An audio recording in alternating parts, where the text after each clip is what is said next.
Delta 18.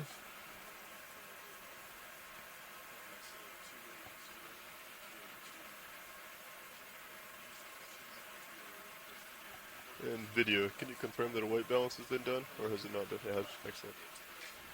Everything's easy. Current, they said, is to the east, so tether's not really going to go to one side or the other. Delta 19, maintaining that. Tilting down. Bottom in sight. It'll come down to, it looks relatively flat. It'll come to about 15. Ooh, we delta. have sight in bottom in C5, sight. come down a little further. Got a squid. Maybe a sea pen. Have we seen any squids on this? We're just going to settle in here, get the pilots get ready and comfortable, and then we'll start making our transects. Copy. Pop in and out. Okay, we have acquired bottom. Like a Hylanema sponge. Justin Ooh, a Z-glass. rat tail. Okay. It looks Nice. a little hot. Settling. We're looking at some great sedimentary features. Ooh, you can tell by how the ROV touched down now the different kinds of grain sizes we're actually looking at this basement here. Got like some plating behind us. So we have a mixture of those. All the individual particles that you can see, we classify as those coarser materials, and those are heavier particles that'll be likely the first ones to settle down. And then those more cloudy materials where you can't really make out the individual grains, this fine grain material. It looks very silty almost, but this is all calcium carbonate. Just hold on a second. Yeah. Go ahead, Nav. Yeah, I want to advise y'all we are on the bottom. Okay, would you like me to switch to the A-frame? Yes, I'd like to switch to the center rotation A-frame, yes. You got it. Thank you. So Hanky Okay. 013 on Twitter asked, can I have a shout out for Center Hank of and rotation Bram? is on the A-frame. Big ocean fans from the Netherlands. Oh, nice. Good morning, Hank and Bram. Just come out to my starboard here. Oh, we have a sea pet right off the bat. Where are you Maybe, reading or that? some sort of Oh, coral. here. My Twitter Okay, feed. watch leads. We have landed on the bottom. All right. Where my nav says we're maybe 130 meters away from the possible Lophelia mound. Potential. Potential. All right. Sounds good. And I think you're muted, or I'm having trouble hearing you anyways. Let me see. Oh, I see. That's my fault. Better? Try again. I hear you now, yeah. We sometimes turn the actual watch leads channels down and just listen to OKEX so we don't get different levels. So I didn't have OKEX on yet. So that was the problem. But I have you now. Loud and clear. No You're all set up for problem. A-roll. Great.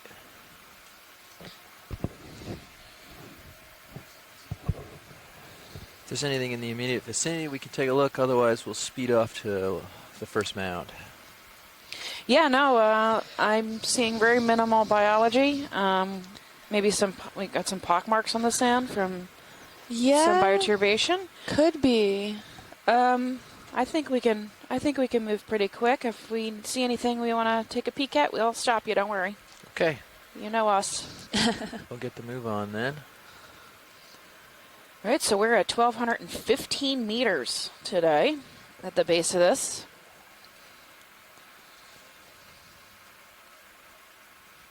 So what, we must be within 45? That's 50 almost meters? 4,000 feet underwater. The last nav said 130. See, how many miles is that? 3/4 of a mile underneath the ocean. Oh, sorry. We're looking at. On bottom selected. Yeah, that's pretty neat. I think that's about one Empire State I Building, if thought I'm one was remembering selected, and that was correctly. 15 Let's meters, check. so- Oh, gotcha. Yeah. Want to even the lowers a little? Yeah. Thanks. Oh, 1,200.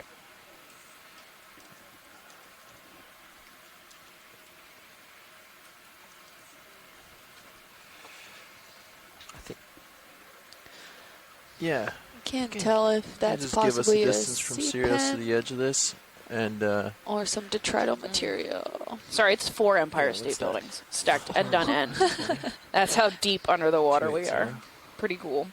Very cool. If you've Do 100 never at joined the 280. Okeanos Keep it before, at decimal 2. we sail a couple times a Thanks. year. The science leads get switched out, usually every cruise, depending on where they're headed. Kim and I Yeah, are from 280 's good, Florida, yep. so we specialize in these areas.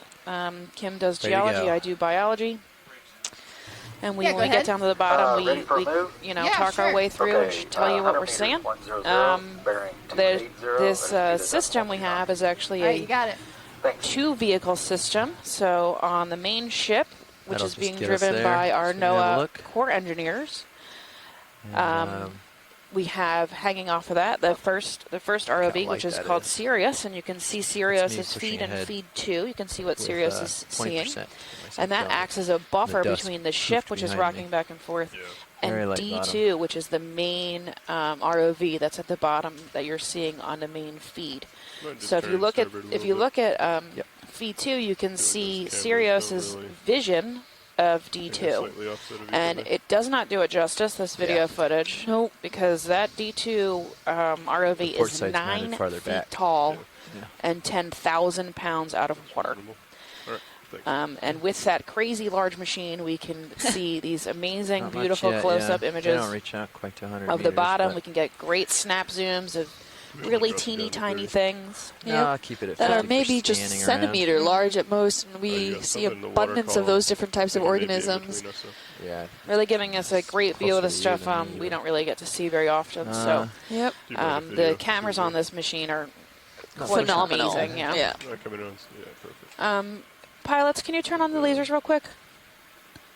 They are on So in the main feed, on feed 1, you can see what D2 is seeing, and right in the middle of the screen there's 2 red dots. This So looks a those little 2 red different. dots are actually lasers. Rat So tail, those lasers are maybe? always 10 centimeters Oh, apart. it seems So like we it- can figure out how like an big odd the stuff shape is in for real a life rat tail. by comparing it to that 10 centimeter Okay, width yeah. on those lasers. So- And Maybe not to the tail, interrupt but- you, but if you look at feed 2 right now, it has a close-up view of D2, and I think there is a really interesting-looking fish. Yeah, right? hanging out behind us. Yeah. Sorry, video. This Some kind is of cutthroat or cusk eel, maybe? Is it really I don't long know, tail? The fins, though, those are interesting. Mm-hmm. And in front of us, we have another squid. Like ilex squid. All right, you can come out and we can continue. They on. have been migrating north for the past 3 days or so. We've been seeing them away. quite a bit, just passing our vision in large schools and almost the whole dive. We've been seeing them. Yep. If you missed yesterday, we saw a giant sunfish. That was pretty cool. I'll, keep an eye on Oh, the that was clusters. amazing. He swam Just around a us for a little few more. minutes. We saw a shark. We saw, yep, large squads of squid, which is what a group of squids are called. Really, a They are squad? called a squad. That's awesome. I didn't School know is acceptable, but squad just sounds so much better. that. Hey, Squad of coming on that squid. video. Say that 5 times Yeah, I know, fast. Little eel. Yeah, we got a little eel here, a cutthroat eel, maybe. I'm actually looks- facing oh, it looks different. He downhill looks like a little bit, alligator so if I face, get doesn't he? A whole lot closer. I can come down a smidge. And those lasers really help us identify the dimensions of what we're seeing. Sneaking Yeah, so out. he's about 20 centimeters long, maybe 2 times the laser In the light length. pool. And because a lot of things with the cameras with such great You zoom guys ins that we have, guard the size can be sometimes. deceptive, This is especially fine. down in the deep sea. So those lasers really help us hone in on what the dimensions are of certain animals and certain creatures, because sometimes they just look huge on camera, but they're in fact not so great. And when we do take samples, sometimes you expect it to be the whole bucket worth of specimen, Yeah, we where can in try. fact it's really just only maybe a handful size. Yeah, The teeny head. tiny stuff. It looks a lot, it's deceivingly small. Yes. Look at this guy, it's pretty cool. Yeah, I don't This think it's is- a cutthroat eel. He's different than what we've been seeing. He looks very alligator-like. Yeah. I do not know. I'm terrible with fish, so I have no idea what he is. If anybody on land knows, feel free to chime in. He almost has this clear tissue around his whole body. Yeah. A halosaur. Thank you. The video team told me it's a halosaur. Thanks, ladies. We have a halosaur. Awesome. And today also we have joining with us a group of students at the HBOI Institute, the ECC. So a big shout out to those guys. Feel Yeah, free to ask got any my rear questions. end It doesn't right have on to the be bum. directly Not gonna get towards much closer Steph than that, or so. me. You can also ask questions to the ROV team or simply about the overall mission of NOAA or any kind of question that you might think of. We're definitely here to help you answer them or find the right person to help answer them. What is that black thing? It's I don't know. It looks It's a fish broken. that is It's a broken fish. broken. Yeah, that's a good word. Oh, we'll come in a little and find out. All right, video. Oh, we chopped up. We chopped up fishy. Oh, see, I wasn't far off. Yep. It is a broken fish. That's up to. Sushi. And then in the I don't back think there, so. we actually have some sargassum. That's come down from the surface. These are normally surface plants, the Yeah, algae they'll that be lives over at the in Little anywhere shell on the right here surface of too, the maybe. water. I wonder what could have snipped it up, and if anything will come by to eat it. It could have been our thrusters. It's. I don't think so. No. I don't think it was us. No? No. He got snipped in half. Oh my though. God, is he's it still alive? Okay. We're going to look away No from way. this. It can't still be No, alive. probably not. It's neurological. You don't want to see the critters that are taking advantage. Gonna eat it. Oh yeah, Actually. actually. It's like flies around the fish. I don't know. People don't.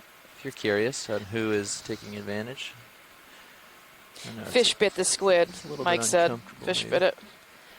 A squid bit it. Oh, squid bit it. Oh, fish bitten by the squid. Excuse me. Very confused. We already have a first up a question little. from our group at Next HBOI. Backed up a smidge for We me. were surprised to hear that sea cucumbers can swim. How common is that for sea cucumbers? I know here of a that was few us. species We that live don't in the have deep enough sea time that for all can these do that. They're Ah. not really swimming. They will pick up Okay, off the ground so and kind of squid flop most around in likely. this sad swimming lake motion. Yeah, That's fishes in the video. Anipniastes is the one you see most in the deep, which is that red. They like to call it the headless chicken fish because it looks like a headless chicken flopping around, but and it's red and almost clear. It's pretty All cool. right, off we go. It's not very. It's very uncommon in shallow water. We don't see that almost at all. I don't think at all in Yeah. shallow water. It is really a deep water type. Yeah, and those little looking creatures that were feeding on that fish that were before, they look like amphipods, which they're scavengers. They'll eat anything and everything, pretty much. So, and it's not so sponge common coming up. that you find a source of nutrients down here or debris. So I'm pretty sure whatever that fish won't be left for long alone by larger animals and predators. Maybe another crab will find it, or maybe some sharks will come and pick it up. But food does not Snap in on ever this go to video. waste down here Get at the deep closer. ocean. It's of Right. interest. Oh, we've got a Carnivorous sponge. carnivorous sponge. This looks like maybe the same species we collected last week Oh, I think or 2 so. days ago. Maybe a little The different. first one. Look at it. Look at how its lollipops are bent up and down instead of straight out. Let me get closer to him. That's a Yeah, we're really getting really closer. high target there. And then next to it is is an armored shrimp at 3 o'clock.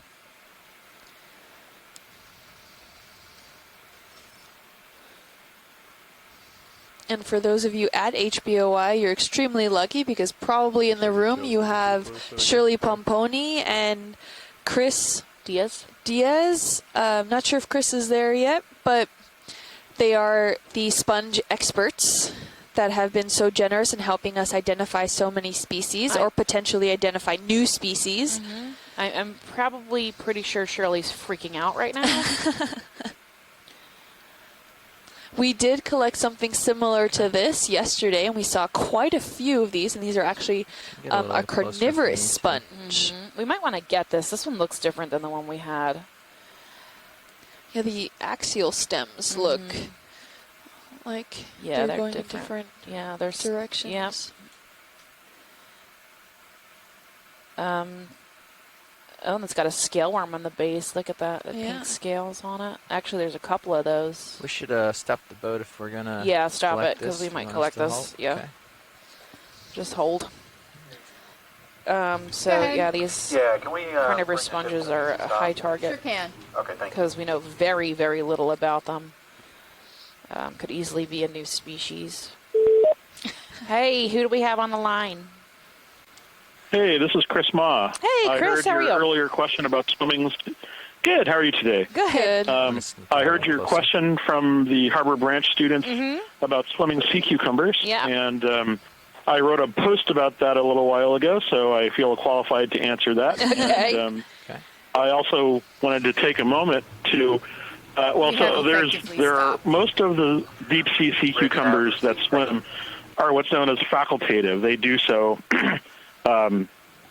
when there's an opportunity to do that. So Edeneastes sits on the bottom and then takes off to find new food when the area it's in sort of has been exhausted, as well as the others, which usually do so as an escape response or what have you.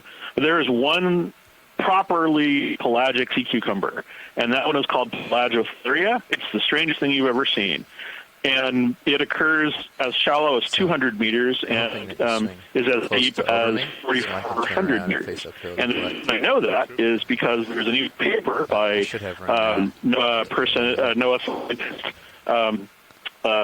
Amanda Byrne and his colleague and mine, Mashkor Malik, and University of Hawaii student Gina Selig, who recently documented the range of Pelagiotheria based on Okeanos observations, and that's recently just come out only about a week ago. So Okeanos provides us with some great visual information and occurrence of all of these rarely seen deep sea animals. But swimming sea cucumbers, even shallow water, like properly shallow cucumbers, can get off the ground using their undulating sort of pushing off the bottom ocean, but that's usually just to escape things like predatory sea stars and whatnot. A lot of deep sea animals, a lot of the deep sea species can actually take off the bottom and can actually propel themselves for a sustained period.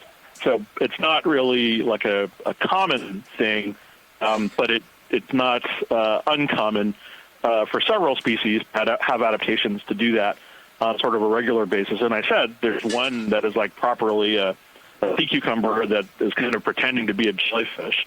And they can be surprisingly common in some places, but for the longest while, it was very poorly understood. So anyway, I love talking about swimming sea cucumbers. So forgive me if you've given me an opportunity to rattle off. No, So, absolutely. I'm looking forward to seeing something starchic on the deep sea floor today. Oh, we'll Thank you. definitely give you a shout out if we do. Great. Thanks, Chris Ma. We are going to collect this. Okay. We're on station. Ship is stopped. Sirius is settling in. So I think we're in a good spot for that. And for the students that are just joining in, see, this Do we is another want great way to how this overall snip or mission try to get the is whole thing, or- not complete without those at home. If you can get it intact as best as possible, so I would go down to the base and get the whole thing ideally, and then put it in one of the bio buckets. box. Yeah, Okay. one of the bio boxes. Would you like us to cut it low or try to pull it out? We've cut the last few, but if it's a new species, we definitely want to keep it as intact as possible. So if you can pull it out, Okay. great. If not, a snip is fine. All right. Sounds good. You're ramped up. Both bio boxes are open. Ready for No, you're good. sample. And you. just to refer back to what I was saying, that this is a great opportunity for you at home to see how reliant we are on scientists onshore, as well as Steph and I here. We're not experts in everything. Steph is an invertebrate deep sea biologist, and I am a geologist. So we rely on a lot of different people to call in and to use those chat rooms to help us identify all these different species. And it's really important to get that information The there, and monitors are the too fact short. that you get to see and discover there. things as we are is truly a That's good video. unique Come on, a little on experience. the And I hope HD, you just a guys smidge. will participate in the future as well in future good. expeditions, and potentially you could be in one of our seats now today. So in the future. So we hope that this is a great experience for you guys.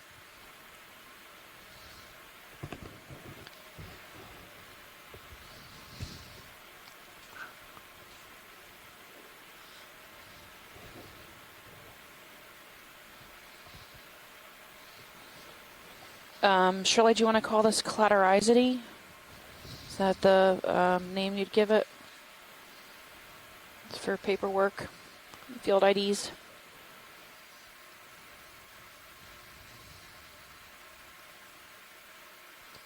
How soft that sediment is. Yeah. How creepy would it be if it was a sea pen and just... Yep.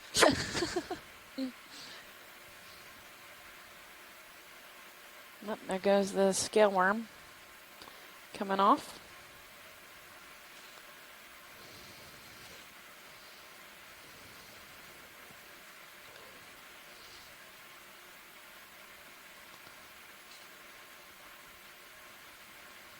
Let's grab it a little lower here. Yeah. Yeah, it looks Sure, like more that in the root roots. system is deeper than we thought. It's pretty loose though.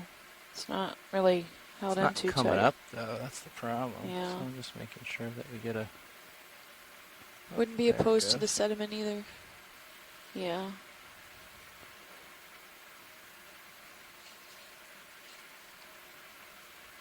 Very fine. There you go. There you go. Good job. It's pretty deep in there.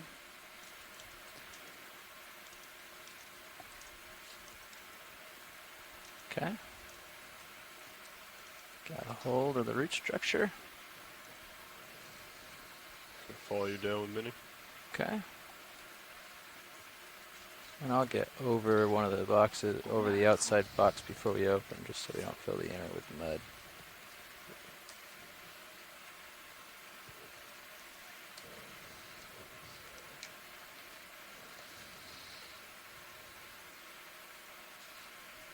I'm assuming port side. Yeah. Oh.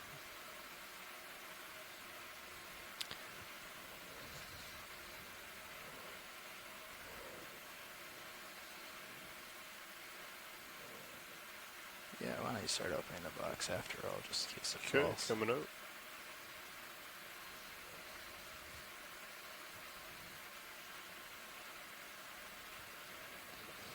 Come down.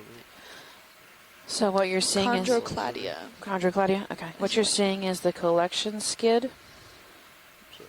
coming out, so that we can place one of these. We can place the Kinda sample close, in you one can of the just leave side it. boxes, Thanks. which is off screen.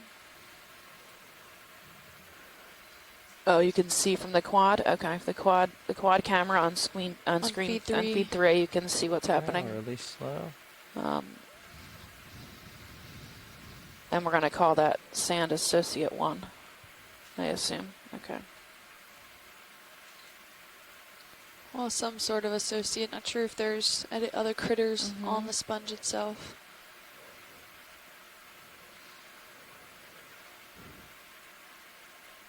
Just make sure we're unstuck here. Looks like it. Okay, it's in the box. Coming in. Or do you want to confirm? I think it's time, so we should be. Yeah, we're good. We're in there. If you want to zoom in, you can. It's Gonna pretty let cloudy the though. sediment waft away, and it is officially collected. Port outer, confirm? Port outer, yep. Thank you. Nice collection.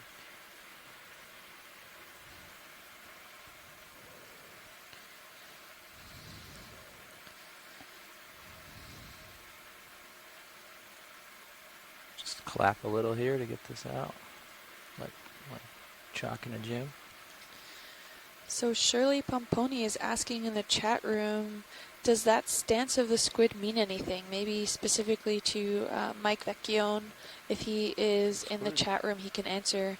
But we've seen quite a few of those squids through the day make that stance, and it's usually, I'm guessing, a defensive stance or something that it maybe is trying to blend in or just not be noticed very well. The ROV might have scared it.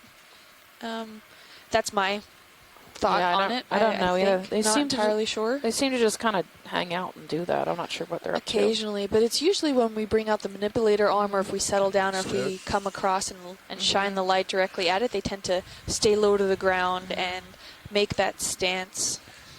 Lars. So I'm not sure if that's a way Can you to not find possibly anything in your view? just blend in, make themselves seem as small as possible to maybe not be eaten by a predator. But if Mike wants to chime in, feel free.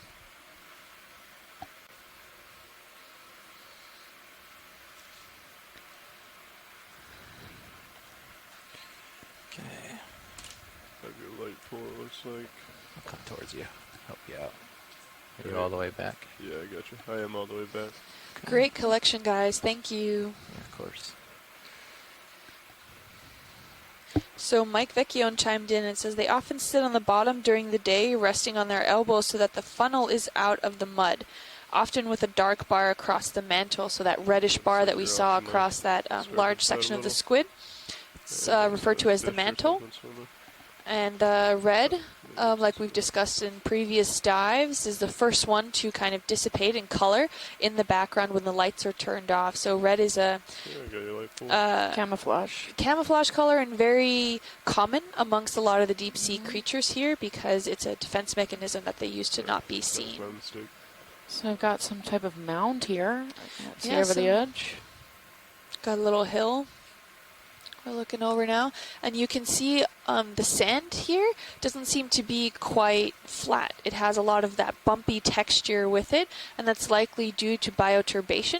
Some sort of crustacean or fish of some sort is maybe burrowing underneath and using that as cover or creating their own tunnel network system as protection or for potential resting place or storing food.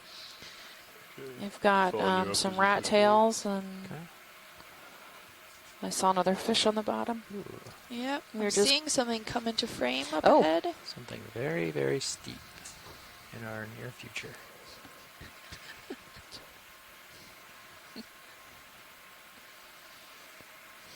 Oh, it looks Yeah, like we're so coming up on one of these mound-like we are features. at the foot here of this mound. It's interesting. Look at this crazy white rock. IPAC suggests we're still pretty far away from the From the mound? mound, but maybe it's it's right a here in front of us. Can we First pan boulder. up and see what we're looking at? Yeah, I can fly up to you Nice. here. Still at the base of it, so I'll come up. But Ooh, just, and just for reference, we're looking. I pretty much think right in on front of the us. right-hand side we see our first coral. That is a black lace coral. It's from the Antipatheria, and it's a whip coral. You can see it's called whip because it's one single-branched, and it kind of curls up, that coils up in that kind of feature, and it looks like a whip. There's some small bioturbation holes here too. Those look more like if some chunks of rock or something fell off and fell on that slope there. This is a pretty steep slope. This looks like a boulder almost out of nowhere. Yeah. Weird. We know it's carbonate based just from the environment that it's in. However, it looks I'm gonna black investigate too, the because starboard. it has an encrusting feature on it, either ferromanganese or phosphorite. Relatively large. And that has See to how do long with it goes around long here. time See what exposure to the water column at the time where those elements were abundant in Can get the a physiochemical makeup of 10 the meter water. in just to get And you in the therefore the vicinity. carbonate is easily encrusted by this because it's exposed to that water for possibly millions of years. And we know that this dive is lower than that area referred to as the Portales Terrace. If you look on Google Maps, you can see where the Portales Terrace edge is. Go ahead, Nav. And this Yeah, is, ready we're for move. Yes. exploring 10 a meters, sedimentary 10, structure. bearing 280, Oh, we also have another speed of coral there if we decimal can get a quick zoom Yeah, in. it's 10 meters, Yeah, at bearing 9 o'clock, 280, there's a speed pink. decimal 2 knots. Roger that. There's a yellow and there's an orange. Yeah, if we can get some snap zooms on all of that. You want to see these Yeah. different corals here on the wall? Yes, Of please. course. With the lasers, if you don't mind.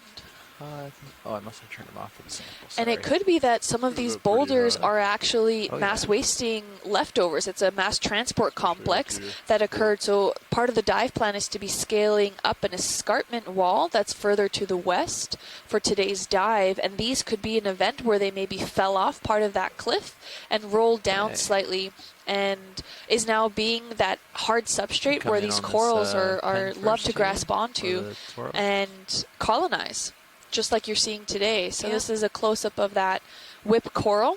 Yep, It's so a Stichopathes likely.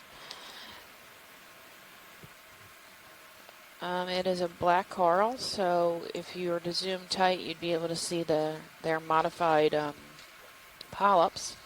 Or they only have like 1 or 2 long. Yeah, you can see here Yep. one. So they look like single tips. So that's the difference if you were to look at a regular octocoral, a regular gorgonian type coral, they have more of like a branching with pinnules.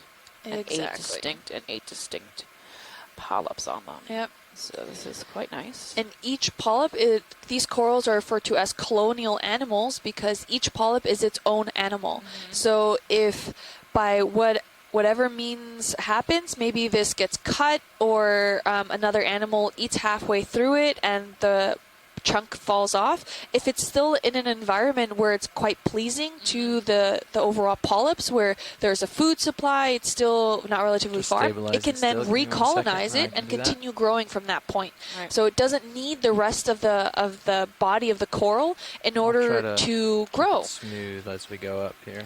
Yeah. It essentially almost Fly up clones a little itself for you into so we another can, coral get there. more detail on the coral, or go along it. Looks to And be if about you- a meter long. Coming Yep. up. And if you go to the base, we'll look at the rocks.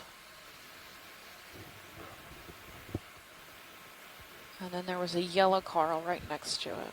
Yeah, at the base. Appraisal complete. Change in the flesh right there. That's Yeah, cool. thanks.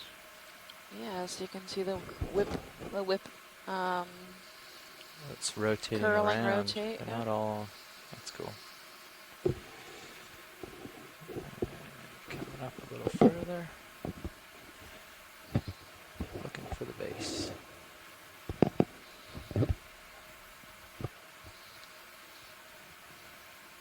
it's probably about a meter long, maybe. Yep, I would say so. Yep, and there's the base of it. Matching very well onto the rock there. Yep. And you can see the base rock is covered in sediment as well as some other stringy, schmutzy looking material. And that's a lot of microbial activity. These are different kinds of hydrozoans or zoanthids or yellow one? anything that can latch itself also onto the rock. And these are Okay. technically also detrital material that can be eaten by to various yellow? snails and gastropods and various things. So these are zoanthids. Yeah, I think so, on a hexactinellid. So yeah, there's a glass sponge underneath that, and it has a little bit of a zoanthid infection. With a squat lobster. It's likely for Callistes. It's very yellow though. Maybe that's the Might be a tint different. from the zoanthids. Yeah, it's hard for me to make out the sponge underneath. So these zoanthids are almost pest-like because usually they grow on anything dead or colonize the skeleton if it's exposed from the dead tissue. But we've seen them often also on different sponges and even on crabs that maybe walk too slow that then are colonized by some of these zoanthids. But they use other structures in order to grow on, so they do not create their own structure. Great. And then there was another coral at the 9 o'clock. See, Yeah, also that's a bit of coral rubble actually that's Yeah. attached to that There's a rock. purple one over here to the port. that we're interested Yeah, in looks like a looking pink at. gorgonian maybe. Yeah. Let's see if I Small can get fish or more shrimp. of rather than an end Yeah, on. We'll looks try to get shrimpy. a look at the fan. Doesn't How you look like a feeling, co-pilot, with paragorgia. your location? I feel pretty comfortable. Okay. Looks Yeah, almost plenty like a of plexuridae. explore. Great. Maybe. We're gonna get a look at this purple guy This feature first. definitely rises, but it seems to rise a slope rather than an overhang. We got an encrusting sponge coming into view. So this rock just goes straight up. This is a clear cliff-like feature that these corals are just so happen to be colonizing on. Here. Get a toe hold for this. All right, go ahead.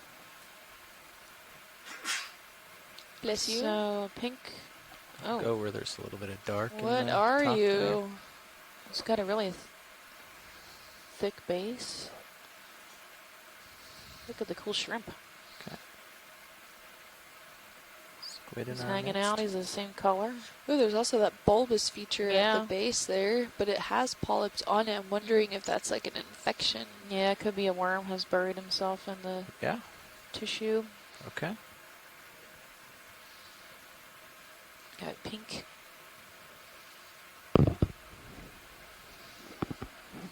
And not seeing the polyps being particularly exposed.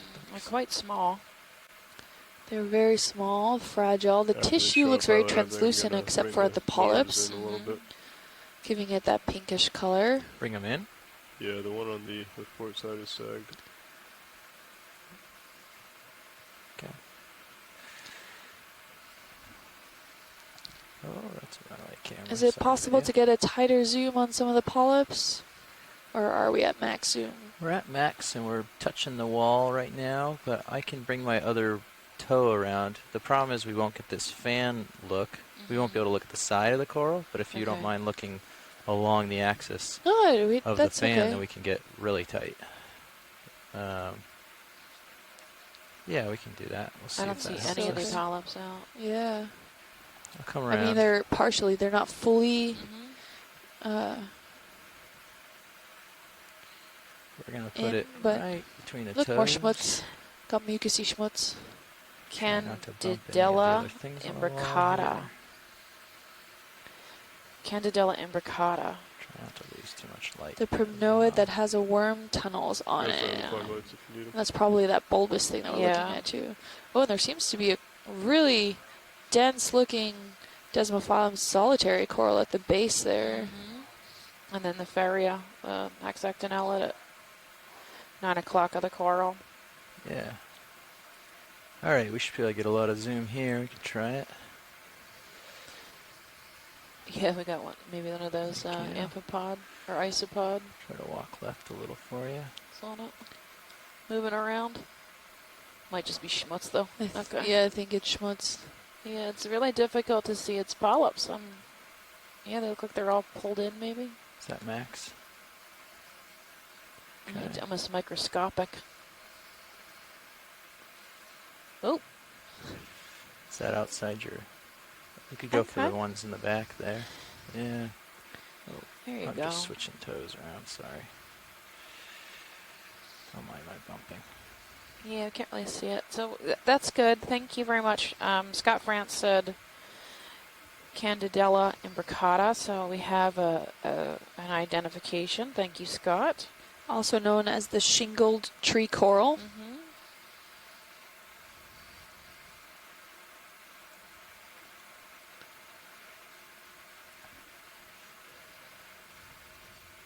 Beautiful pilots. Whenever you're done, we're happy. Okay. We're just going for this tight pull-up shot here, and then we'll be on our way. Take as much time as you need, video. Okay. Sure.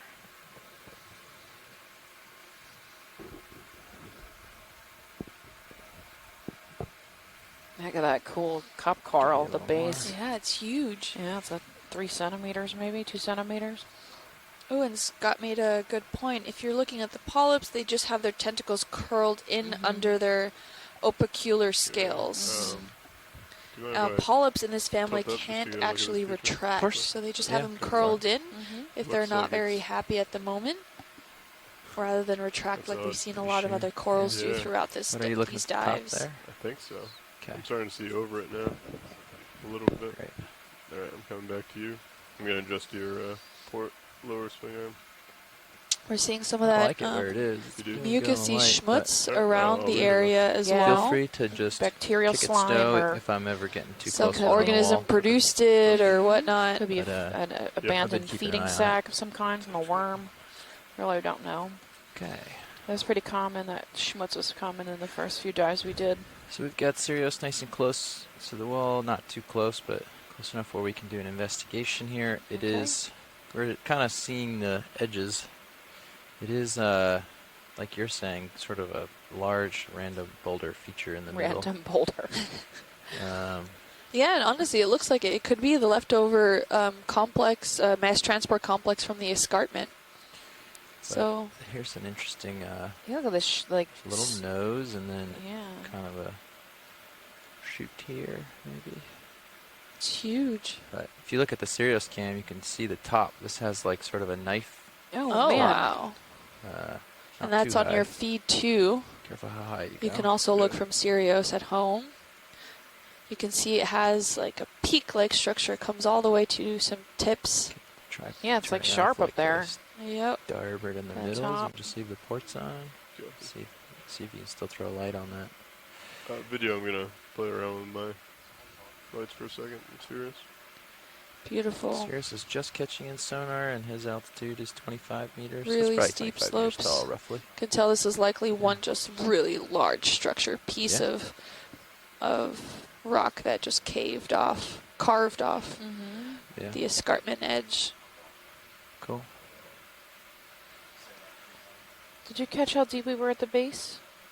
Right now we have altitude lock on Sirius at 25 meters, and he's right at the top. Okay, so we're probably about 25 meters is how tall this wall Yeah, is. so give or take, yeah. Mm-hmm. There's a, sand bottom to knife top, 25 meters. That's pretty big.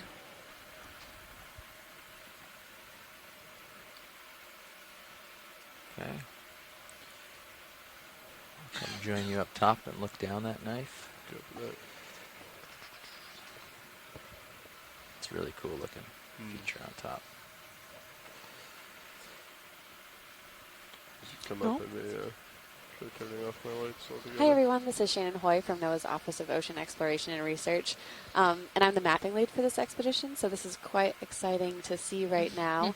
I was just sitting in there, and the bathymetry that we had before this was quite a small, almost lump-like feature, so this is a great example of resolution and what we can achieve by having a ship-based multibeam, and why it's important to send vehicles down to the seafloor to do this further investigation, because this is obviously not just a small, tiny little lump-like feature. No, this is like super weird. I mean, 25 meters tall. Yeah, it's huge. Yeah, so And when out we, of nowhere. yeah, when we produce maps, to send the ROV down, we have to grid it at a resolution. So basically what we have right now is a 25-meter resolution. And so this, object just got kind of lost in that resolution. Yep. So kind of think of it as pixel size when Yeah. you're thinking about your camera images and stuff like that. So Just disappeared in the data. yeah. We have to get, there is higher resolution material available to utilize and do this, but coming from a large ship that we have to then map, it also takes a lot of time. If you also want to map at a higher resolution, and it takes more refined vehicles, there are AUVs that also do this, and it can get down to 3-meter resolution, which has been tested in the Straits of Florida, but it also, again, it takes time, and they're very expensive machineries, and you usually have to deploy them for only a certain amount of hours a day, rather than any sort of mechanics or sonar mounted to the ship. We can do on a faster scale and a larger scale overall. Yeah, because the main thing is, so the You want me to smaller objects you follow can you see on the around seafloor, this? basically you Follow get from being close to it. So Yeah. the farther away we are from it, if you think about pointing like a flashlight at the wall, the farther you are from it, it's a much bigger spotlight. And the closer you are to the wall, it's a much smaller spotlight. So that's why we can do it faster, because we're farther away, so we can cover more ground with our big flashlight beam on the seafloor. And so when we deploy vehicles, if it was like a multi-beam on an ROV or an AUV, those can get much closer to the seafloor, and thus like a much smaller cone on that on that object. So, but again, it's time, and the ocean's very big. So the big thing that we do is it's a tiered approach, right? So we do Come that down coarse a ways, resolution to see, okay, what might be interesting to do further investigation. So we kind of narrow down those haystacks. So which haystack we should go look at with something closer. And it's a really important work to be done, to being able to map all of these, the area that we have been able to map over a series of these expeditions. I prefer And this then look, we get to just ground making truth sure them that I'm and not pick where we giving get up to go with the safety for- ROV. And for sure. we get to come across things like this that would have never seen. And so this area is completely unexplored. Everything that we're looking at is the first time that we're looking at this, and you're here discovering with us. If you guys have any comments or concerns, you have our chat rooms. The scientists have the chat rooms, and you can feel free to also chime in and call in. Or you can tweet us. Or you can use any of the social media platforms. This is just incredible. Look, and the fact that the top portions here doesn't seem to be as encrusted as the other portions. So at the base, we had a lot of that black material, of that calcium carbonate that's here. continue following along. Would it be Nice. too much to ask to maybe bump into it and see if we could break a piece off? How fragile or how dense it is? Yeah, like this nose sticking out right here. You want to bump, or the wall, like the white? The more of the white, Okay. I think if it's got this possible. like scratching texture. Yeah, but that looks almost either Come like out some wide of so you the can see the skid. Thanks. bryozoans, maybe just scaling down the slope, or it could be that that outer crust layer has been slowly giving way. Like falling And off. yeah, because it's denser and therefore it's heavier, whereas the underlying rock is not as dense because it hasn't been encrusted by those ferromanganese. Ooh, oh, it's actually a lot softer than you would think. It's pretty Very soft. Oh, so this could be a form of dissolution that is occurring with the calcium carbonate and mixing with the seawater. So this is a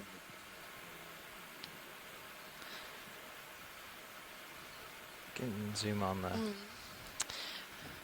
I wonder. broken piece. You want This to is grab a some piece? New material. Want to grab a piece? Can we sample a chunk of this? Could we? I did just Knocked it off pretty easy. knock it off pretty easy. I can either pick up what I knocked off if it fell close by, or I could... Oh, I don't think so. I think it fell all the way at the base. Yes, If you want to fine. go down to the base, that's fine with me, but Well, I think it landed. Well, hold on.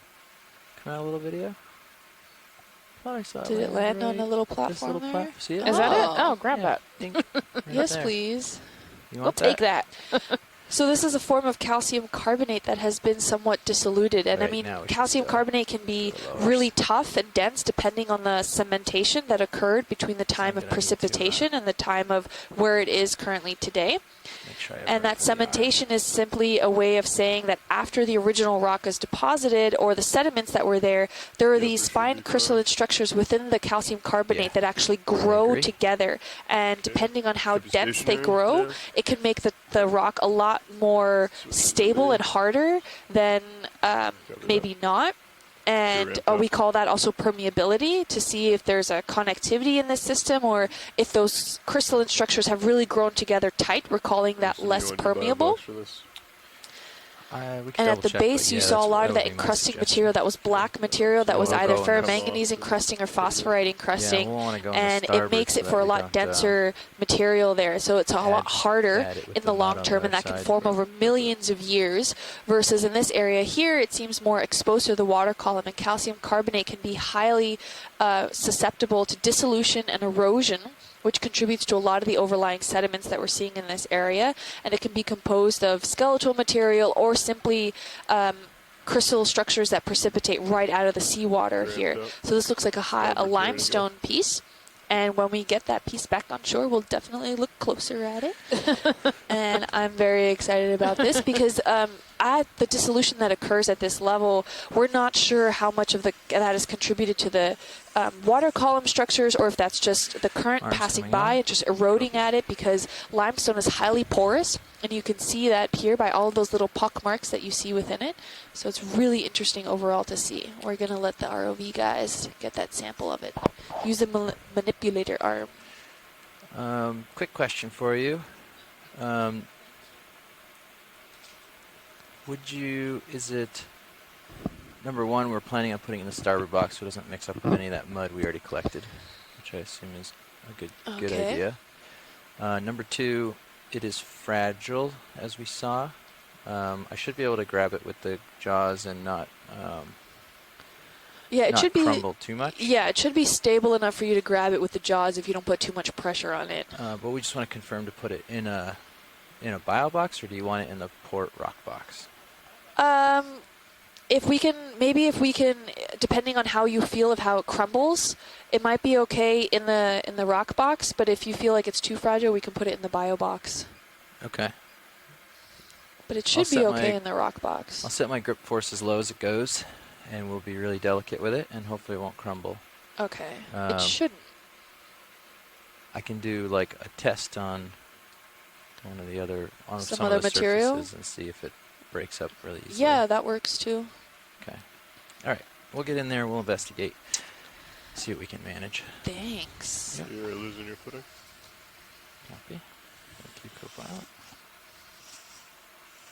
Gonna take off lasers as well. That's alright. Yeah, of course. Thanks. What was that? That was a weird lift up like that. Yeah, so these rocks should be pretty stable. It shouldn't crumble, really. Okay. You don't expect it to crumble. It broke off just from... Your port vert is slightly off. You may have been inverted. Ah, okay.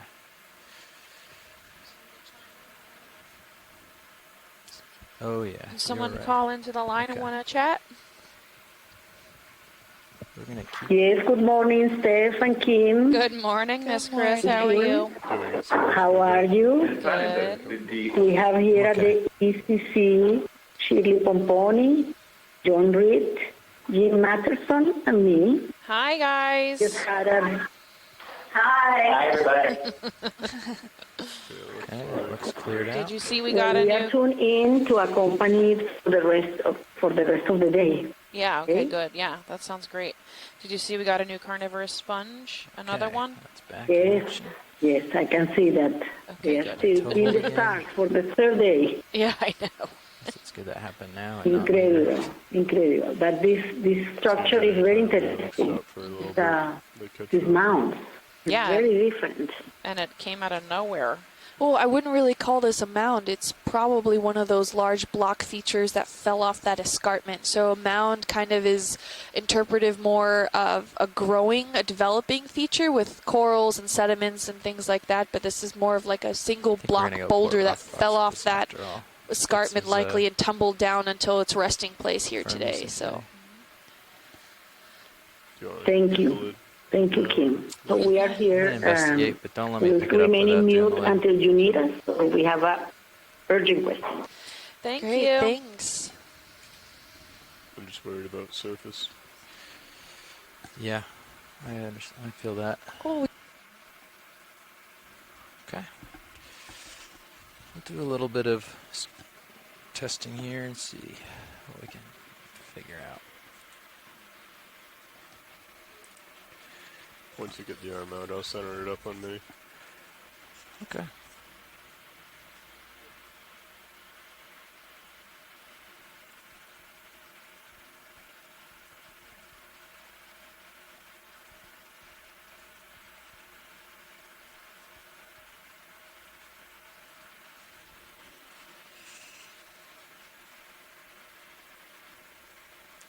Just gonna give a little squeeze in the general vicinity here. And oh, barely closes on one. That's nice.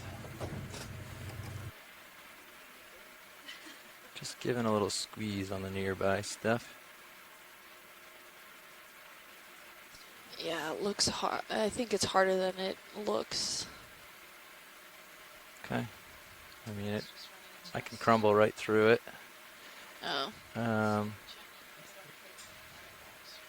maybe a bio box. Okay. Alright, starboard, ready to roll.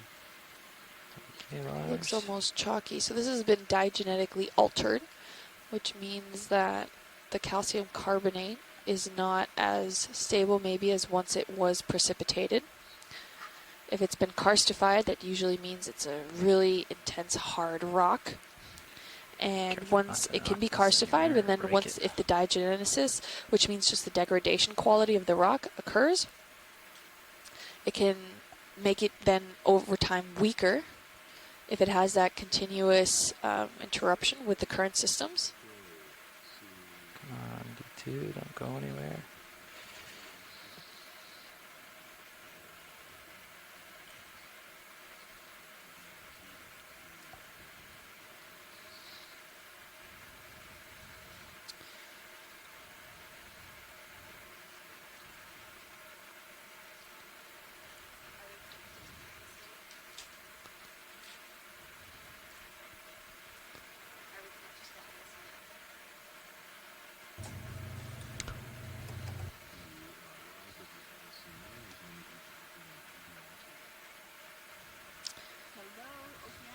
It's very delicate.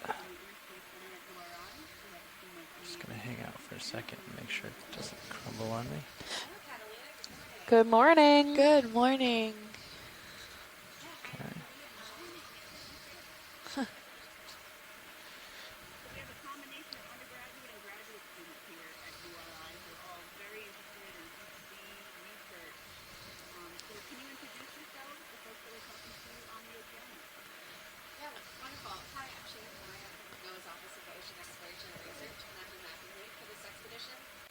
I'm going to put it somewhere where if we go,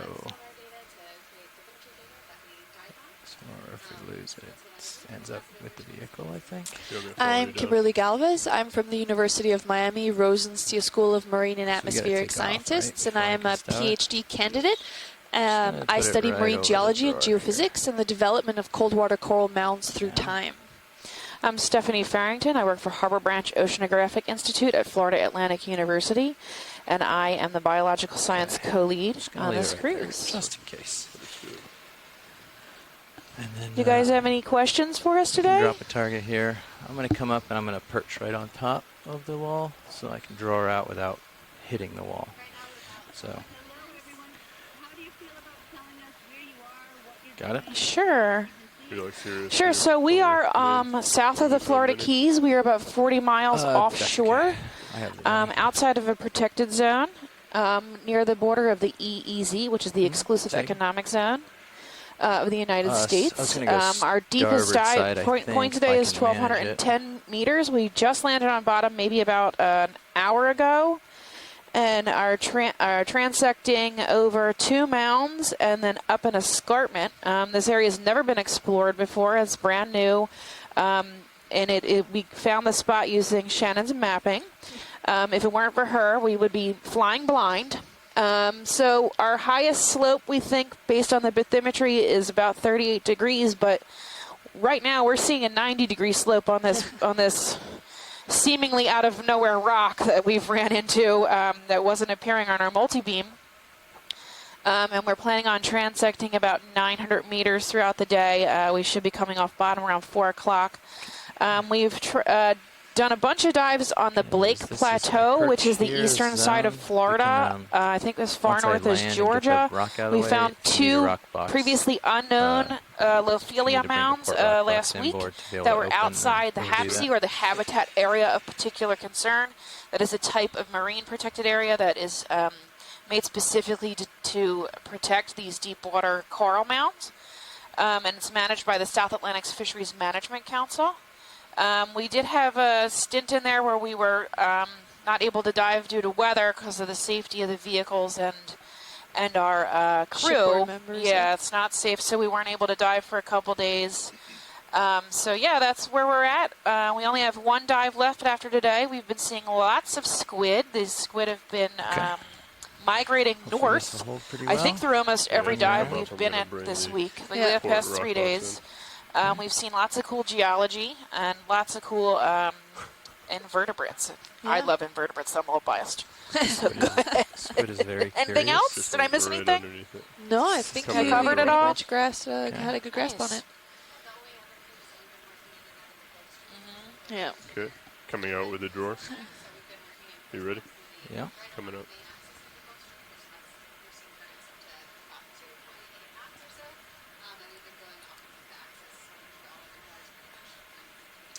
Yeah, and it's important to make sure that we know exactly where that Gulf Stream is in relationship to also how to get the ROVs in the water, as well as where the ship can navigate to. So the ROV pilots are in constant communication with those people on the bridge to make sure that the ship moves with the ROVs, because there's only so much tether that these ROVs have, so they're constantly attached to the ship, and that's how they get their power.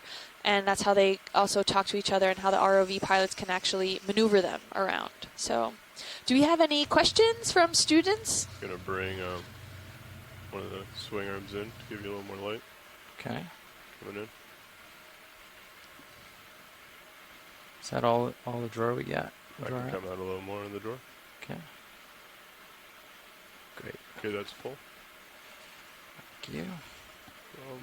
Okay, it's over the box. Oh, well, they were beautiful, first of all. I mean, it was like about 60-meter tall mounds, and they were absolutely covered in cold water corals, specifically the scleractinian Lophelia. We did see a few madrepora and a lot of other gorgonian corals, but these cold water coral mounds are really, the scleractinians are the basis of these mounds. So I study them in the Straits of Florida, and based off just some of the research that I have done, that these mounds can grow very fast or very slow. This is in geologic time, not in biologic time.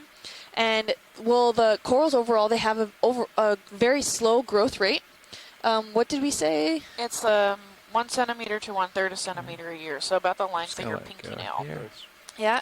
So that really composed the internal structures, and while some of them looked quite dead, that's usually how these reefs develop over time, where if they start to grow, and as they continue to grow up and outwards in that more of that kind of bushy floral pattern, that the base of it starts to die off because it doesn't have that great access to the current systems where then the corals actually feed on and are reliant to bring them their food. So these are stationary animals, so they really rely on the current systems. They need a certain, I like to call it a Goldilocks scenario in order to actually thrive. They have to have the right temperatures, the right dissolved oxygen levels, salinity levels, and they have to have that current system that brings them that food. And just because we have all of those mechanisms does not even mean we actually have a cold water coral mound formation over time. Really quick, thank you, pilots, for that collection. What was that box? Starboard inner. Starboard inner, thank you very much. And ramping down hydraulics. We also need that sediment supply. So that sediment supply comes also through the current systems, and that wherever that source may be, we are not entirely sure. But if you core through a mound, that can really tell us where the overall sediments and what came from and all the age of the mound overall. So we're able to determine ages from the coral fragments, the stable isotope measurements from the sediments as well as the corals. We can tell where the sediments came from, what their source was. We can tell what the water chemistry was like from the coral fragments themselves as well, and just by the composition of the sediments, if it's more skeletal, if it's peloidal, what have you. And it can take millions of years for these mounds to actually develop. And in geologic terms, some of the mounds that are in the Straits of Florida have developed 7 meters in the last 100,000 years, if not 200,000 years. So it's fast in geologic terms, where there is another mound that grew maybe 3 meters only in the Holocene, so only in the last 10,000 years. So that was extremely fast, whereas maybe the base could be up to 1 million or 2 million years old. And that's dependent on where the sediment supply comes from, as well as the overall happiness of the corals, if they're willing to thrive there in that location. Yeah.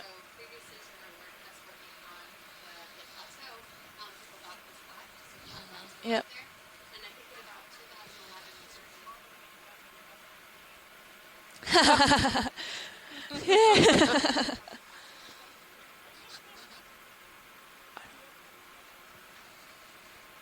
Did they not hear you? Maybe the RRTS one? Hi, guys. Can you hear me? Now I can. Oh, okay. Okay. Okay, perfect.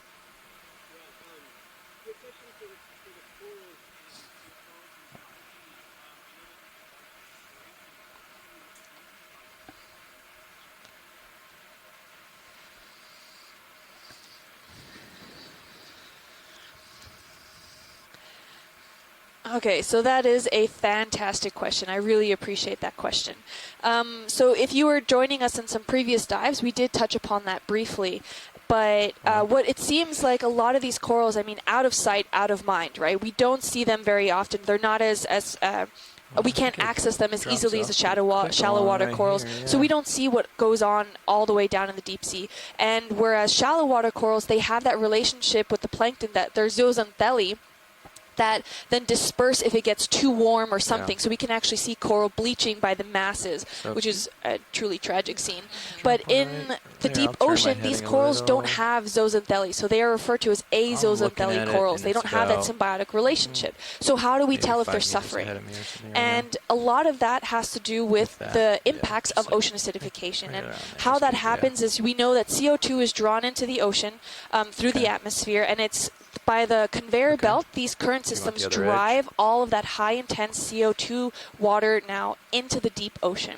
And it's driving actually these different layers of, I'm sure you guys know this by now, the different saturation levels in the water column, where we have the aragonite saturation horizon, calcite saturation horizon, when these are all levels of where certain carbonate material can be precipitated out of. So these are still zones that have high saturation in that. So we have crustaceans and corals and other limestone features that can still precipitate that calcium carbonate in them. However, with CO2 being driven down into the ocean and ocean acidification then increasing, that increases that decreases the pH, so we're getting more acidified, and that's driving those different layers in the water column to be shallower than they originally were. This And yellow here in the might be cool, Atlantic, it's yeah. not exactly as deep where Might we're come seeing around that as a little pertinent, bit. but we see that drastically Sorry, in the back on again, Pacific. don't And it occurs over slow time. Again, we're talking geologic time, but we're starting to see that there aren't any leftover mechanisms of coral rubble or anything that is left over from when the maybe tissue dies off, whereas we see it here in the Atlantic. A lot of our other dives have been, we've seen on the seafloor so much coral rubble that goes on after these corals have since died off that calcium carbonate skeleton remains still. But in the Pacific Ocean, after a certain point, maybe, I know it's roughly about 2,000 to 3,000 meters, depending on where you play with the aragonite saturation horizon or calcite saturation horizon. There, at a certain point, it's undersaturated is what we call it. And while still some corals have evolutionary been able to overcome that, where they kind of precipitate still skeletons, not usually those robust scleractinian ones, but the gorgonians that still precipitate high magnesium calcium skeletons can overcome that through the tissue skeletons. But once that coral dies, the skeleton is then dissolved away, and we can't find that anymore because of that that high increase in increase in acidity but decrease in pH that we see at the ocean floor, and that usually ranges between 2,000 and 3,000 meters deep. And we're starting to see less and less also crustaceans at those levels because, again, their outer shells are formed of calcium carbonate, but they don't have any protective tissue over them, so they're actually being too weak to develop and grow at those certain levels. And with increases in ocean acidification, we're seeing that occur at shallower and shallower depths. But it's going to take a long time before we actually see really devastating effects on that in the deep ocean, just because of how long it takes for the water to reach in that area and how long it takes to dissolute all of that carbonate material. So that was an excellent question. Thank you very much. We have a beautiful crinoid. Yeah, now a stocked crinoid. It's gorgeous. Blowing Really around nice. the We've seen wind, unstocked trying to and track stocked it, here. We saw one unstocked. Yeah, there's an unstocked one right there. Yep, Metra. and some squalops there.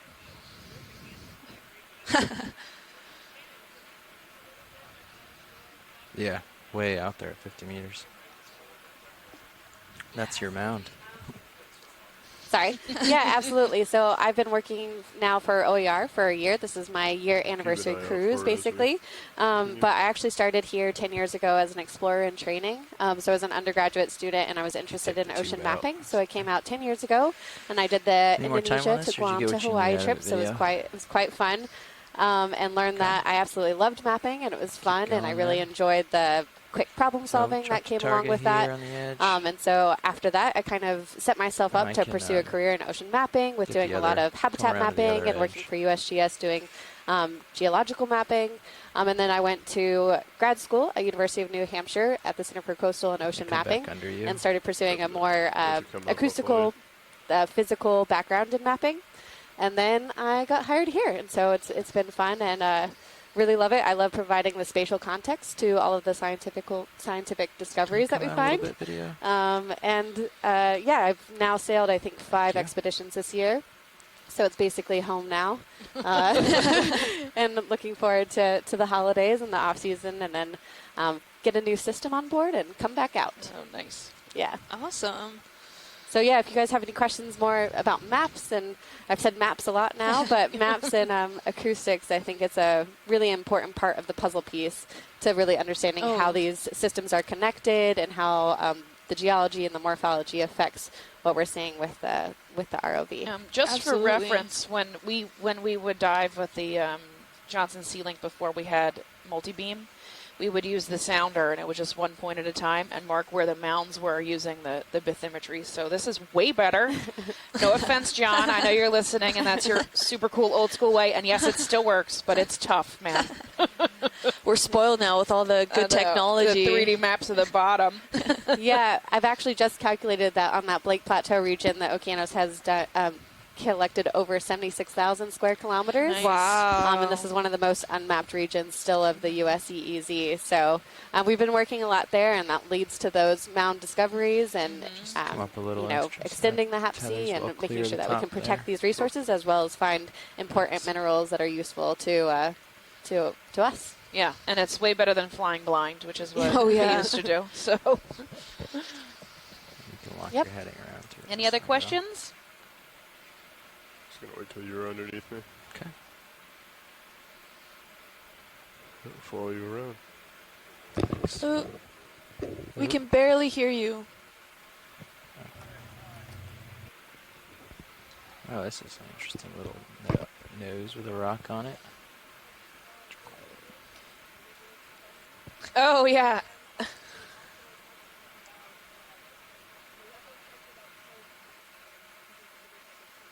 Just balancing. A rock balancing on a little cliff with a guy balancing on a Yeah, rock. sure. So we've seen a lot of really cool invertebrates. They're kind of my favorite. They're my favorite. I love invertebrates. So, except for worms, I'm not a fan of worms. But anyway, so these carnivorous sponges are a very rare We type dropped of sponge. target They, instead of and, having, so Chris explained this really well, and I might even have her chime in and explain it to you guys. But they're modified to actually ensnare animals, as opposed to using their choanocytes, which is their the current far northern end creating and drop cells target to there flush and water And through they'll be able their to get a bodies. strike and They actually Say actively again? snag They mentioned the sea star that was back small there animals for and crustaceans, Area 2 report. and They then wanted to see a sea star. dissolve them, and then that's how they live. And There's they're small white so one up to specialized the into doing report. this, they've lost the ability to they've lost their choanocyte cells, so the Actually, ability there's to flush star you wanna water see? through their bodies. There's very little known about the carnivorous sponges. Very few people have done studies on them. We can just assume almost every Come single in one we partial see is either a video. new I'll bring it species in or even center. a new genera. They are very rare. They've known I got about it. them Yep. since the Thanks. 1800s, I think. And Chris, if you want to chime in, you feel free to correct me. But they came up on trawls, and I think the first description of them called it an alien antenna. So they are not alien antennas; they're actually animals. But they live in the deep sea, and they are rare and few and far between. Okay. And actually, I Coming think up a little. 3 days ago we found a Roses whole are bunch on. of 3 different species. They look like little lollipops on sticks or little balls, and then we found one that looked like almost like a gorgonian, like a stalked gorgonian. So we collected all 3 of them. Then we collected two more species, maybe 3 more species yesterday, and then another one today. So we are on the carnivorous sponge hunt, apparently. Another really cool thing we saw was the sea spider with babies, which I have never seen before. And there's a highlight video of it on our social media somewhere. You can go onto Noah's Twitter page. I think they posted it there. Either or at the website, which is oceanexplorer.noaa.gov. There's a highlight video that shows the pycnogonid, which is a sea spider, with its tiny little babies, and the little baby jumps off. It's amazing. And we were like freaking out when we saw it. So yeah, that was probably my favorite sighting of this cruise. So that's what we're looking at. And you wanted to talk about cold seeps. You want to take that one? Yeah, I can take somewhat of cold seeps, more of how we find them and what we've been doing this year. So in 1903, Leg 2, that was our Windows to the Deep 2019 expedition. And I think in July, we did quite a few dives on cold seep. So this has been one of our things that we've been trying to find for the last 10 years. And the way that we find this is we look for them in the water column data over multibeam, as well as the EK60. So those are our fishery sonars. And during this last cruise in June, we just found them pretty much everywhere. They were pretty prolific, and we were able to dive on them and investigate them further with the ROV. I don't know about any specifically in this region, but more to the Gulf, I guess off the coast of Texas and Louisiana. There's definitely some domes there that have quite a few cold seeps, and then also on that Blake Plateau southeast region. So they're always interesting to find, and my team loves them at night because we get to, something going through the water column. Mapping's fun, but that's one of the more fun things that happens.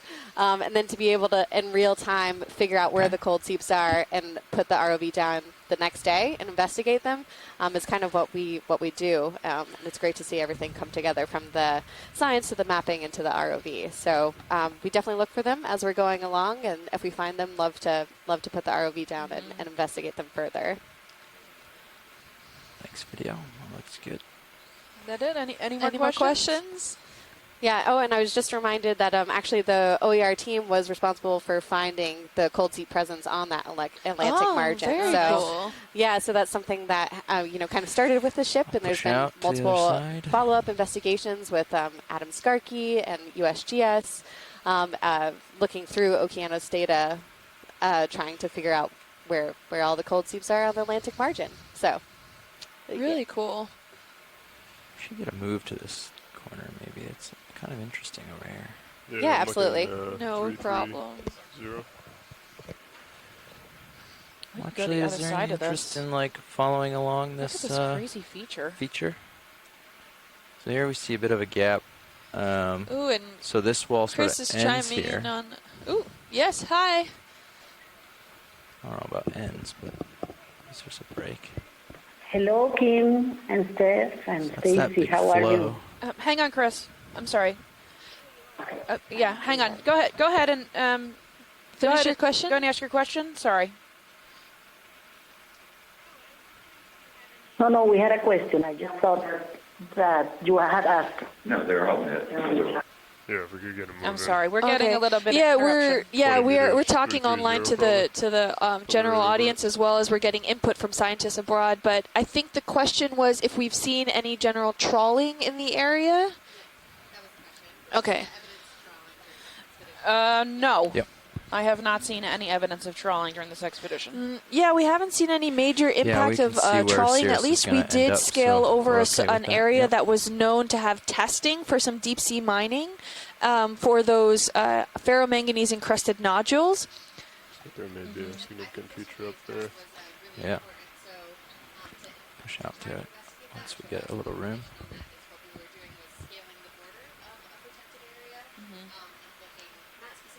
Go ahead, Nev. Yeah, ready for a move. Aside. Okay. Distance Outside. 20 meters, Yep. 20. Yeah, and although we Bearing haven't seen 330, evidence of complete trawling, we have seen evidence Yes, 20 of meters, bearing human 330, impact speed there. decimal So there's 29. fishing lines, and fishing Roger that, nets, thank you, and Those things that we weights. did see. We did see weights, and that was in zones. I think we did see the net inside the Hap Sea, that large net that we the saw a first few day. days. Yeah, the first day there was one large net inside the habitat of particular concern on Yeah. the first dive, I think. Like I said, it's a gateway.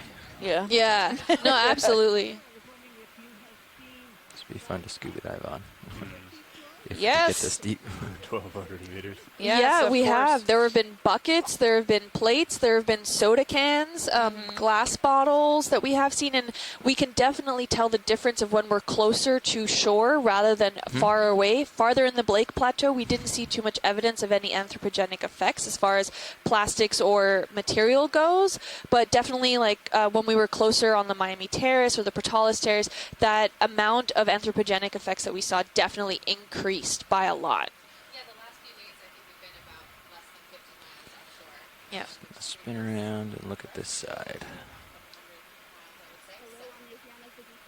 Squash your tail. Yeah. Okay. Hi. Too much lateral there. Toes okay, Is she but I counting give to a little 10? I don't lateral know. extra lateral. Yeah. Come around this side. Okay. Yeah. Yeah, I think Chris wanted to chime in about the carnivorous sponges. Chris, I'm going to let you do that after we're done with this interaction. I know there was some commentary she wanted to say. It's just getting our wires crossed. And I can't hear two people at once. Okay. Okay.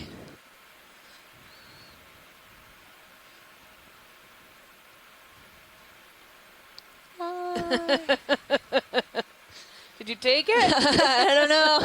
Has it been taken? Yeah, that's pretty big up there, it looks like. Okay. No problem. You're welcome. Thanks. Thanks. If I don't know if we were cut off. Nice. Yeah. Yeah. It's almost like a Not crater. sure, but if you guys have any more questions or concerns, okay, you can follow us at any of our social media platforms. Steph and I have personal Instagrams and well, I don't have Twitter. I'm at Deep Sea Kim You can follow me on Instagram, and Steph has... I'm Deep Sea Nerdy on Twitter, or Deep Sea Nerd on Instagram and Facebook. And you can follow the ship on Facebook at Ocean Exploration Research, or at Ocean Exploration Research-Education, or on Twitter at Ocean Explorer. Use the hashtag Okeanos if you have more questions. We follow that almost all day. And then at NOAA Ocean Exploration on Instagram. Yeah, I also wanted to say that we did have a URI student come out 1 cruise ago, so if you are interested in mapping, please look at the Explorers and Training Program because it's a great yeah.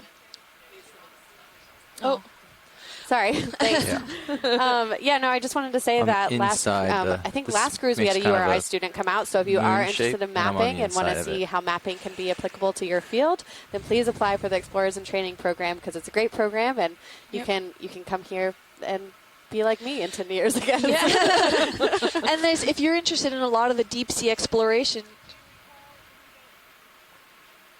It was.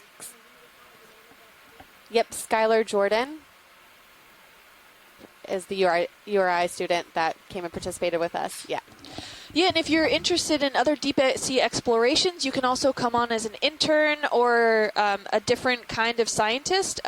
There's the Nancy Foster that does take interns and promote a lot of scientists that are interested in it as undergrads as well as grad students early in their careers to go out and explore firsthand of what it's like to be part of this whole crew and mission altogether to go exploring and looking at the deep sea oceans as well as the corals identifications. There's also a teacher at sea program too for your teachers. Yep. So there's a whole bunch of different programs that you can apply to, and they're usually a month or a few months at a time. So make sure you can always research those and Google those. I know NOAA has a lot to offer for early career scientists. Yep, definitely. This is like a fresh break right here. You can see the edge where it kind of came loose. And at the top, you can see it. And it's kind of white on the inside. Yeah, well, thanks for joining in. It's been fun. Yeah, if you guys can continue to listen for a few more minutes, I'm going to... Thank you. I'm going to let Chris chime in. I'm going to let Chris chime in on the carnivorous sponges. She's much better at explaining them than I am. So if you just want to listen or keep listening if you guys have the chance, I'm going to let her fill you in a little more on their details. So if Chris, you want to call in, you feel free. Better come to port a little bit. Okay? Thanks, yeah. All right. Thanks. Have a wonderful day. Bye. Thanks. Bye. Bye. Hi, Steve. No, I'm sorry. I didn't want to interrupt. You're just so excited. You can't help it. It's fine. Please fill us in on the sponges. No, I didn't. I'm very sorry. That's fine. For interrupting. It's totally fine. Don't even worry. Next time I will just say in the chat notes, and you said it perfectly and beautifully. I just since we know the people that discover the carnivorous sponges. I just wanted to clarify that they were carnivorous sponges was discovered in the 1980s. 1980s?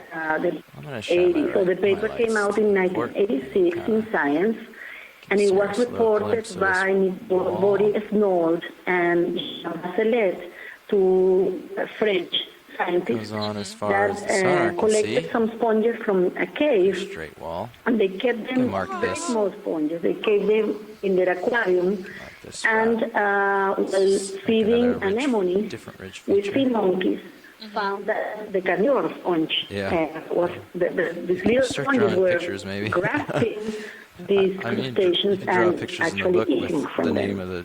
So that was, I just wanted to let you know that was recently discovered, relatively recently discovered. Let me give it a strike real quick. Thank you so much. And Scott had chimed in approximately 130 species with a morphologically suggesting carnivory. I don't know, that doesn't make any sense. Have been described a date. It was a quote, so it's not his fault. Due to the poor sampling of most of the world's ocean, this number probably represents only a portion So of the the total last amount one of was carnivorous pretty much sponges, almost and exactly new north-south, and this species one are is- continually being described. So And there's a that gap, was and from this a one's recent almost paper. exactly Thank you, Scott, east-west. and thank you, Chris, for chiming in about the carnivorous sponges. I know how exciting they are. And I think we have Yeah. an exceptional example of that, where we Yeah, collected sure. possibly 2 different new species of carnivorous sponges. So. Yesterday, and maybe 3 the day before, so we might be Yeah. at 5. Yeah. So that's pretty Ooh, cool. is that a sea spider? No, it's No, it's a squat a lobster. squat lobster. Big body. I got excited. There's But, lots of black coral here, this though. is- So, watch leads? Yeah, Yes. go for it. What's up? Just to update you on this, what we're looking at here. We were on a cliff face. The cliff face was running north-south, and we were following along it, and it was, I said 25 meters originally. I'm going to call it more like 15, because the more I looked at it, it wasn't quite that high. This one certainly is much higher than that. Yeah, so this is a whole different boulder cliff face, right? So they connected at a corner. We marked that corner. Okay. Where it took an immediate turn to run east-west, 90-degree turn.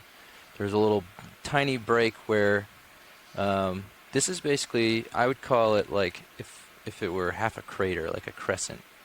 Okay. The bases of these meet at the bottom in the sand. Their peaks are at different heights, and it has a little gully of sand that's higher than the seafloor. Okay. So it's sort of like a little crater crest, but it's pretty square in its turn. It's not super rounded like you expect a crescent to be. And this face that I'm on now is still well above me and very high compared to the last one we were on even. So we're trying to draw a mental picture in our minds and in yours, but it is...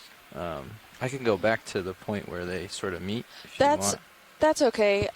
This Yeah. actually just more confirms the fact that this is more angular, confirms the fact that it's probably likely from that escarpment feature we'll be seeing later today, rather than kind of protruding from the seafloor where it was stationary. Probably rolled to a certain extent, settled down there, and just hung out there for a long time. So thanks for that update. And we're dropping targets all along so you can get an idea. Perfect. On the approximate size of this, but it is so far probably we've marked it maybe 100 meters or more in diameter at this point of that crescent. Okay. So it's really huge. Yeah, it is. Thanks. And we're seeing a lot of places like you're saying where it's sort of the crust on the outside's falling off. Okay. Yeah, I mean, this is phenomenal. I love this. This is great. And you can see, it looks almost more chalky in certain areas, and that's that diagenetic factor that's taking place. So it's essentially dissolving and recrystallizing certain elements of the limestone to make it maybe more softer, and versus the areas that have been encrusted by that ferromanganese encrusting, where you can see it's more dense and it's holding on. But it looks like the underlying rock in itself is starting to erode and cave away and shearing off some of those sections of that ferromanganese crustings and leaving more of the rock exposed. It's phenomenal. It looks amazing. So this goes on a ways. I mean, as far as my sonar can see. This is actually leading. So this is like a really sheer thing that snakes its way to the main mound right now. It's leading us to the main mound as I follow it. Okay. It is still connected. Okay. And it's getting taller and taller and taller. I think I can start seeing over it now. We're talking 1210 was our bathy is what the mark is on the bathymetry on the contour that we're supposed to be on, and we're still at 1195, or we're at 1195 right now. Yeah. So we haven't hit the 1210 contour yet, and we're at above 1200. So this peak is extremely tall compared to what we expected to see right at this point. Wow. And I'm not at I'm still, you can see I'm still well below it. Yeah, from Sirius, yeah. So okay, very cool, guys. Thanks for the update. Yeah. Well, we're doing okay. I think we are going to want to move again, but I don't want to move right towards me. I kind of want to cheat. I'll come over a little more. To the port. It's fairly barren. Yeah, There's a something few along those invertebrates, lines. but minimal amount. We've got 260. these branching 255. black corals. That can work. I'm coming up a some little bit for Stichopathes or Copilot. whip corals, which are also a Just type so of you black know, coral. I'm going to wag my tail to you. Push back There's in. rock shearing. Cliff. Looks like some newer and older exposed. Just going to come to the rock. summit of this here and see what depth we're at.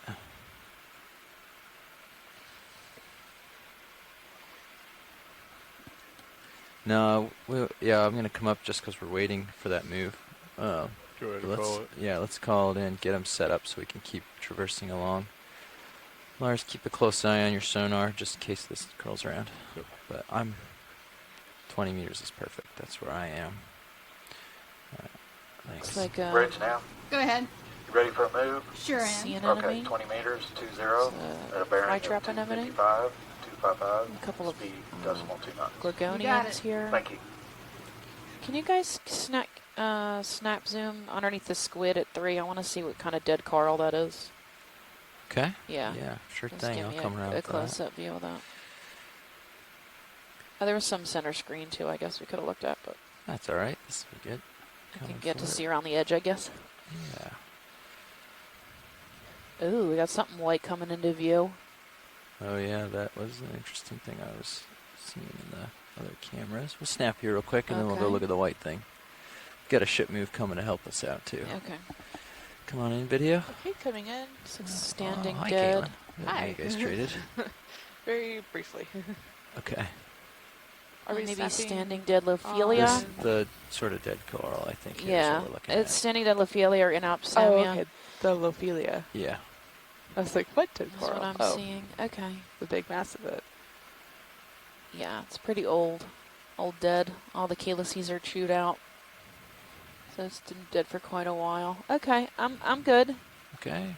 Mhm. Kind of lined up with that white thing, so I'll just kind of push up to it. Okay. I think. Yeah, a little Oh yeah, further. so let's look at this Chrysogorgia. That's You wanna right look here. at that closer? Yep. Okay. Let me stop. So I'll get a good zoom of that. Rising. Coming in a little closer. Gonna Okay. hold here. Okay, I'm gonna sneak in a little, Caitlin. Just get a little more light on it. There we go. That looks good. I'll try to hit the brakes. Okay, I have more zoom. Let me settle here for a second. Stabilizing. Yeah, we got standing dead Lophelia, and this is a Chrysogorgia, I believe. Just bouncing around a little bit. We got a ship move in, that'll mitigate. Okay, come on in. Coming in. That's max zoom. Thank you. Focus on the polyps. Awesome. These small Pushing squat down, lobsters. You can maintain this.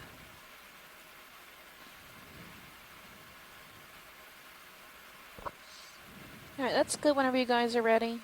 Okay. Okay, video is clear. Pilot's clear.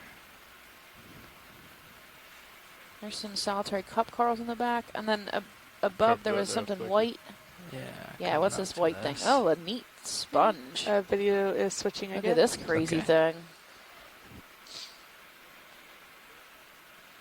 Cool. Said Any Cirrus is ideas, feeling it. ladies? I should be soon. I don't think I am yet. Okay. Well, we are wondering ourselves here. What is this huge? Well, it is definitely a demo. Okay. Well, definitely not. Let's get closer to distinguish between them and spongia. This is pretty big. Lasers are on. Yeah, if we can get a good zoom on this Of course. hexactinellid. I've seen this texture before, I just don't know what it is. Okay, video, you can start in. I mean, besides, you know, glass sponge. Oh, it looks like Faria. It's got that same Faria texture, but it's not. Or the same hex, like the base of the Aphrocalistes has that kind of folded texture. Do you guys know what this is? Coming down to this a little bit closer. Well, definitely now we can recognize the zoids, swatids over an exactinellid. Yeah, bridge, the move is complete. Yeah, that's as far as I could get it. Exactinellid.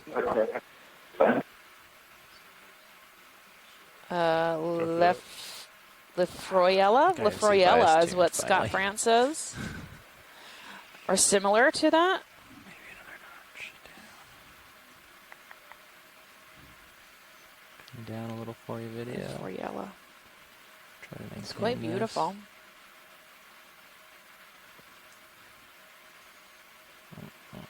Walking back. Okay.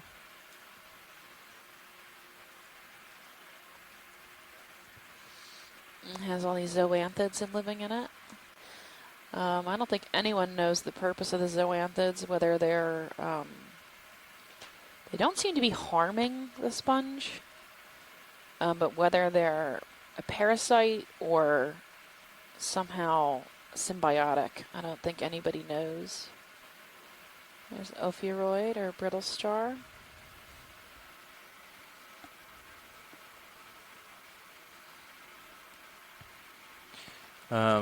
We're floating here, so we can fly around. Is there somewhere else you want to go? Yeah, so can we back out a little bit and let me see what we're looking at nearby?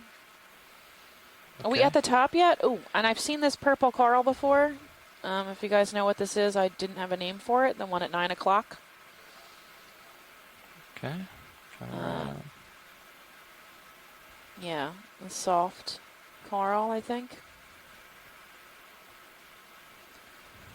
It's quite purple. Seems to almost grow zoanthid-like.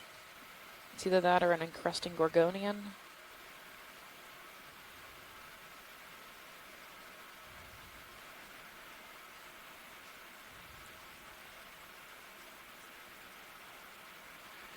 Don't you love it when you get Z-bias? Just right. Helps out a lot. Yeah.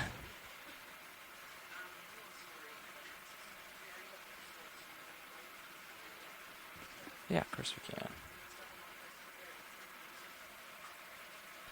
And it looks like that purpley polyp stuff Scott says is Stellanophorus and Octocoral clavularia.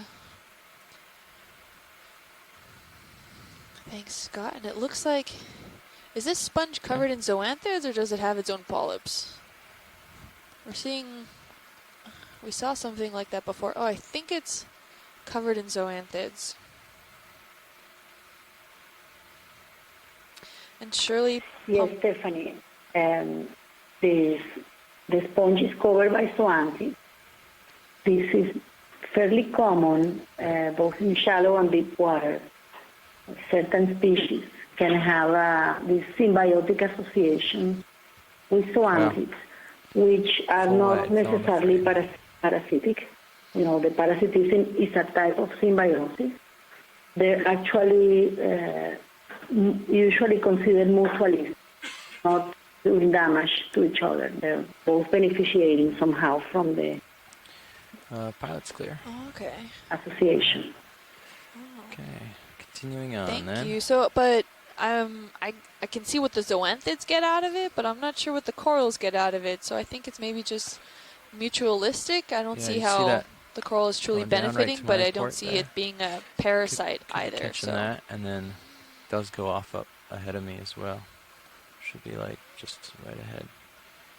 Yes, you're right. I say sort of that nose of in cases that it has been I think studied, what you're seeing it hasn't is been these found that the rocks sponge gets fired up more damaged than by the having sand, the so you're zoanthids. seeing what looks like However, there might split, be but it's some just, the sand doesn't release reflect of back as nutrients much. from the zoanthids that might be taken advantage by the sponge. But Really, we are it looking has at 25 been meters, so studied, it might open up as well. I see. profoundly Yeah. in most cases where this occurs. okay, thank you. Okay. Yeah. The 1210 contour. And we're at 1885, yeah.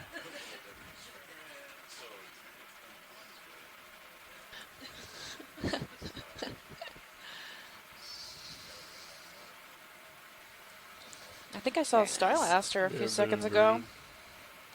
Yeah. But we're seeing Yeah, more so that's octocorals. fine, but Was that yeah, a it's on the center. chrysogorgid that we saw earlier? Yeah, I think we saw. Okay, I we think saw that's one. on So there. I go ahead and I get think another we're move in. trailing along the peak ridge of this boulder-like feature. I think we're going I'm up looking it. back Mm-hmm. a little north of west. So 27.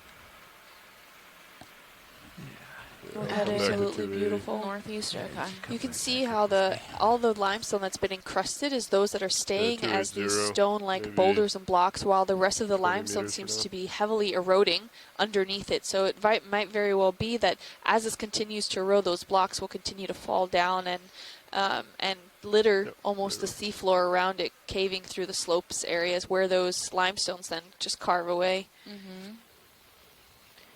Maybe an Elizella in the center there. This one singular stick. Gorgonian. Yeah, Jim. I'll ahead. try and get that. Yeah, ready for another move. Video. Alrighty. Yeah, to get the Distance 20 multi-beam meters, back 20, on the bearing quad cam, 280 if possible. At a speed of decimal 2 knots. All right, I'll get that in for you. Okay, thank you, Bridge.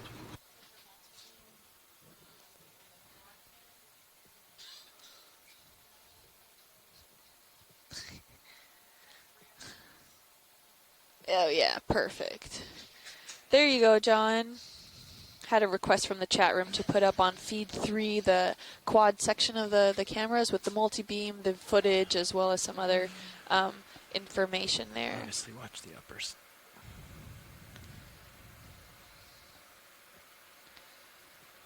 Seeing beautiful corals. Mm-hmm.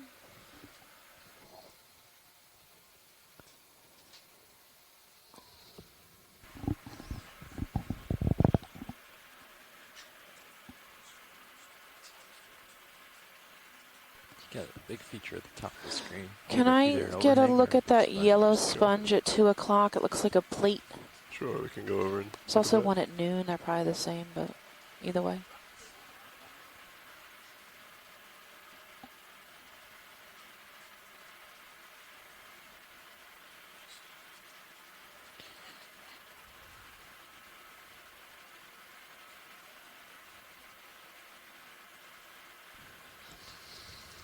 It looks like we've got some anthomastas too here at the bottom around 4 o'clock. And some more chrysogorgia. Sonar's looking down, so it wasn't dead even with us. And then It's we're kinda gonna like go below over here and us. look at this yellow plate sponge. We can do like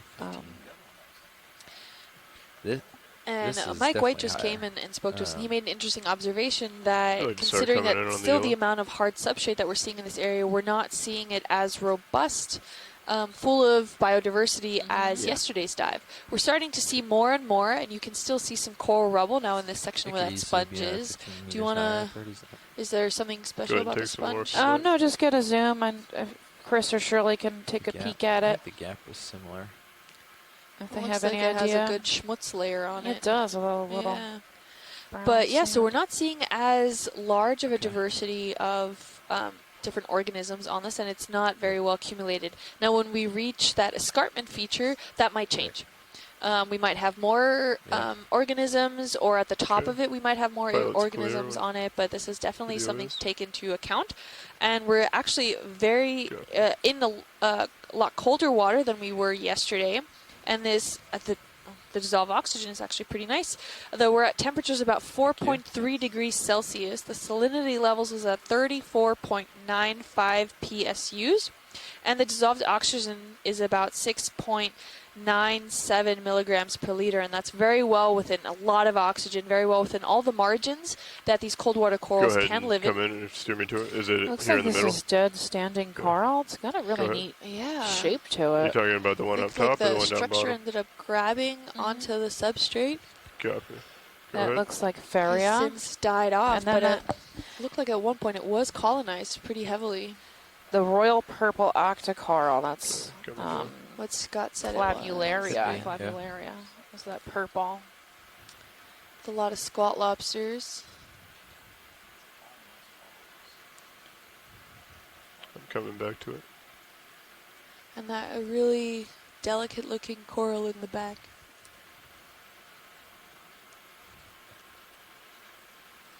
Go ahead. Okay. I don't know how to say this. The coral is kind of upside down, so I'm not sure if the polyps are facing down or up.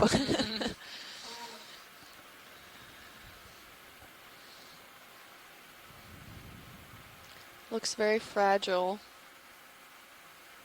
Is that a squat lobster on it or a shrimp, I think, in the back there? Standing dead.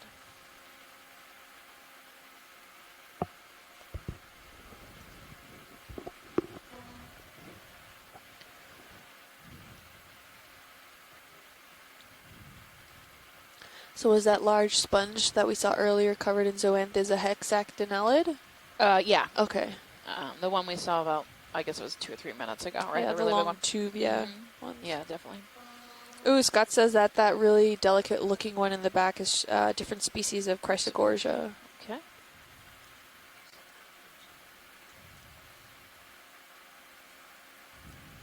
Now the way this limestone is really kind of carved out in certain features, whereas other ones in different erosional features at different levels here reminds me very much about the Grand Canyon. Right. If you think about it, like different layers are definitely more permeable or softer, easier to erode than other sections here. So we're seeing some little terraces almost in certain sections, and that ferromanganese crusting is just how you can just see how dense it is where it's not being eroded at all, whereas any exposed underlying limestone that hasn't been encrusted, you can see heavy erosion all over. Have another Stichiopathes off to the bottom left. There's 30. We're seeing quite a bit of coral rubble in this sections here. So at one point, coral really must have loved this area here, the Scleractinians at least. Yeah, I wonder if we'll see some at the top. That sort of matches that. Maybe. Oh, we're seeing some more corals on this side of the mound. Probably from the current systems. I think that on the just shy of 3 o'clock. Yeah, Stylaster maybe? Yeah. It's really big. It is. You want to come in on it? Come into center now. Okay, so we got... So we were just talking on the ship here, and we're looking at the bathymetry as well as the multi-beam backscatter now.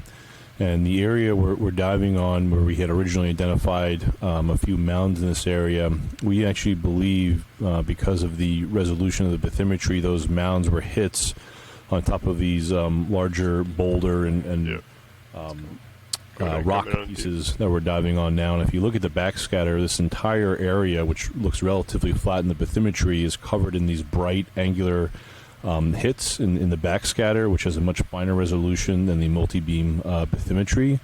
And so we think this entire area is going to be covered in these pieces of boulders or pieces of escarpment that have either fallen off or have been carved out of the escarpment.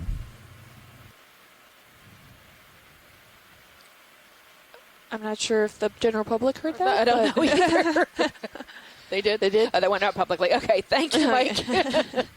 Sometimes he sneaks in and talks on our ear. Yeah. So, this is a really beautiful clavularia. It's a different color. It's almost blue. Yeah, it's more indigo. Yeah, it's gorgeous. Brighter, more intense coloring than the other one than what we saw. Chrysogorgia. I don't know if you can hear me, Shannon or Mike. What is the largest feature that will appear? Okay. How big does a feature have to be to appear in our 25-meter multi-beam? I think you answered your own question.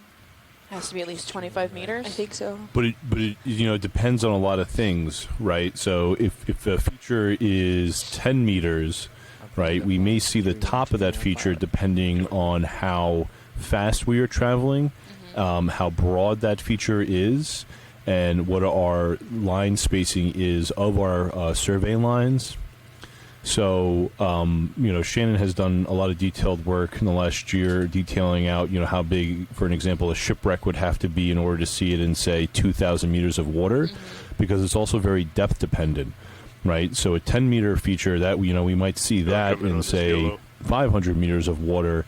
but that becomes a much more difficult thing to resolve in 2,000 meters of water due to the natural scattering of the individual beams and effectively soundings themselves.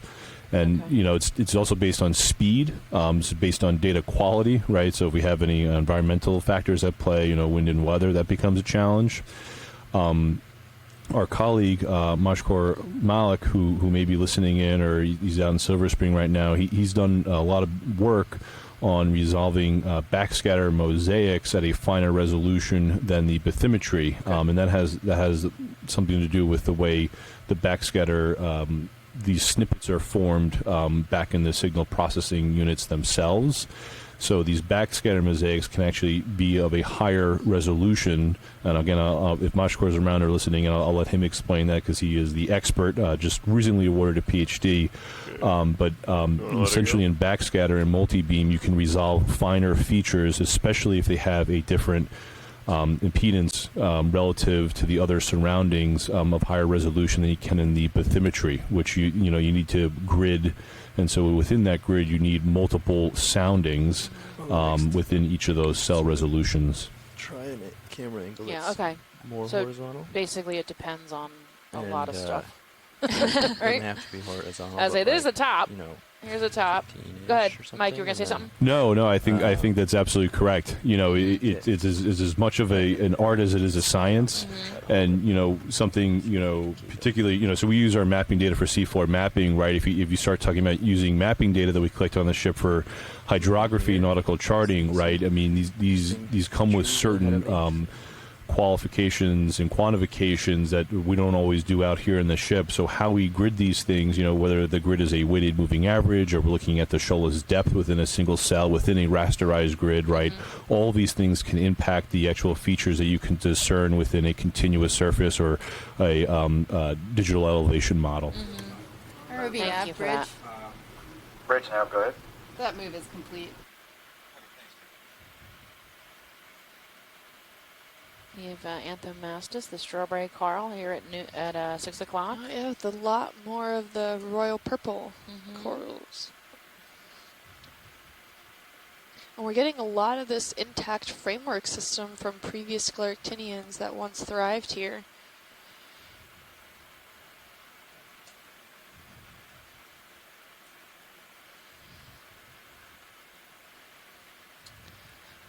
Beautiful.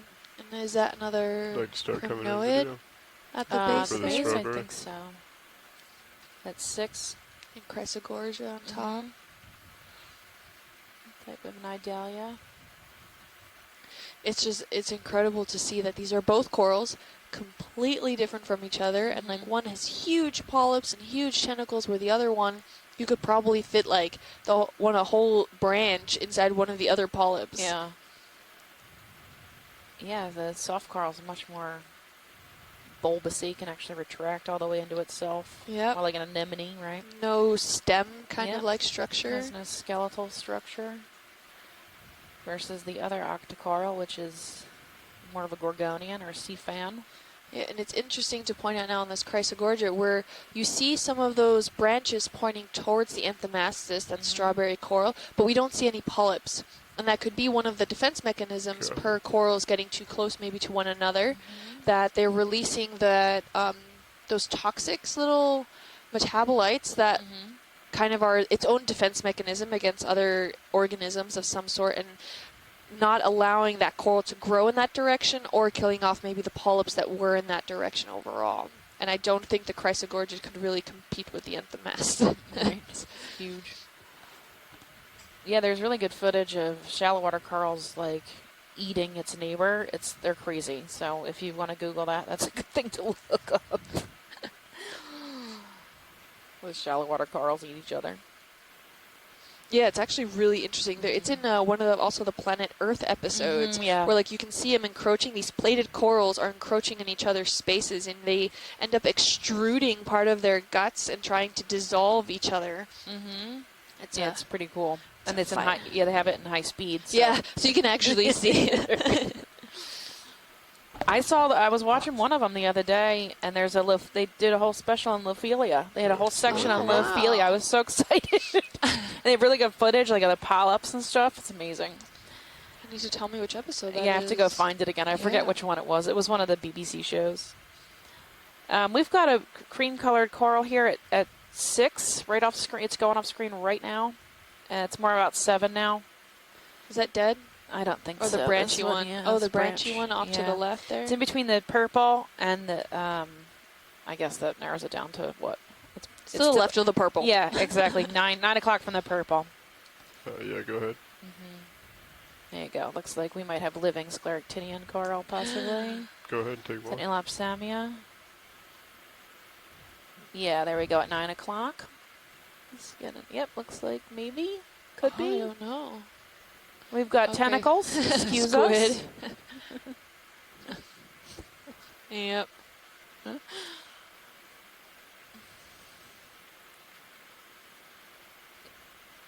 Oh, I don't know What is that? The one in the back looks definitely scleractinian. The one in the front looks funny. I was just getting pretty It close looks to the almost coral, scleractinian, but... Yeah, like the cream-colored one looks more like an Elapsamia, maybe. Steven on the chat room says anthothelid. Oh dear. Anthothelid? Anthothelid. Anthothelidea. And Scott agrees. Yeah. I will just Google that because I'm not sure which one that is.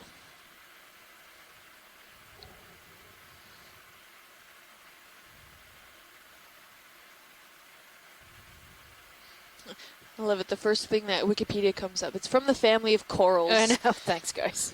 Okay, go ahead. Yes, it's a type of fan.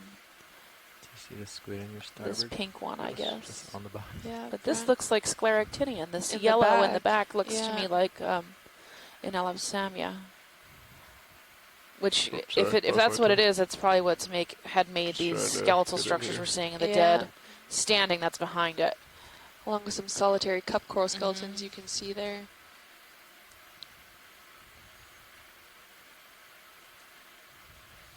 Okay, go ahead. Ooh, is that a piece of plastic also off the left-hand side? A hermit crab. The beautiful shell. Oh, yeah. And a stalked crinoid at 3. Go ahead. Coming up. Copy.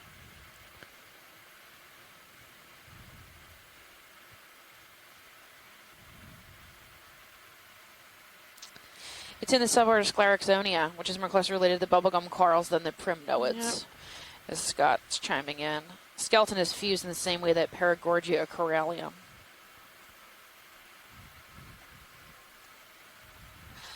Some of the hard corals are Solimicelia, which is this typically orange with bifurcate tips.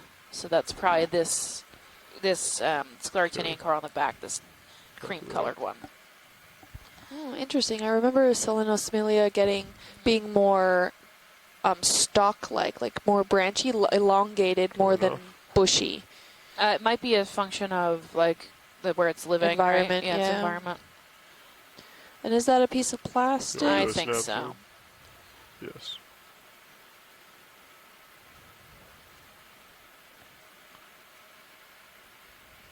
Sorry. Oh.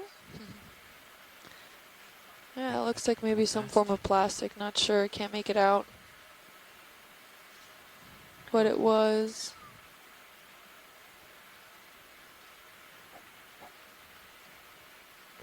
Okay, forward. Yeah. But we can definitely see these large accumulations of coral rubble, but still in framework position. So if these corals were alive, they had really robust skeletons at some point that they were attached and living here to the point where they resisted erosion. They look like they have that phosphorite or that ferromanganese encrusting on it, which could contribute also towards maintaining that structural integrity. Oh, we have a crab here.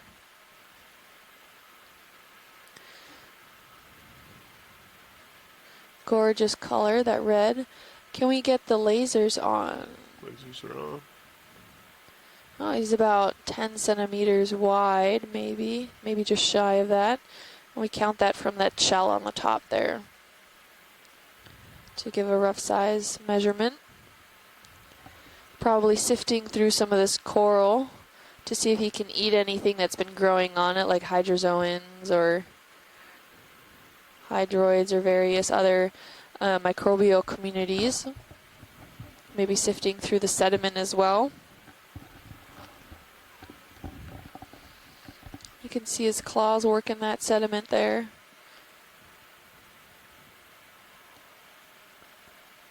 Oh, he has a little, I think that's a baby barnacle on the back.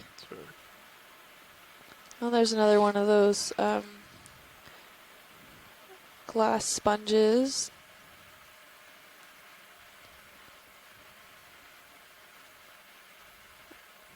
And a worm tube.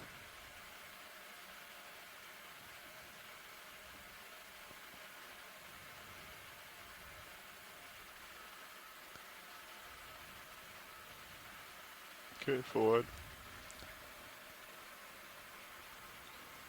Gorgeous area. Can we get a good look at that more fan gorgonian in the background there?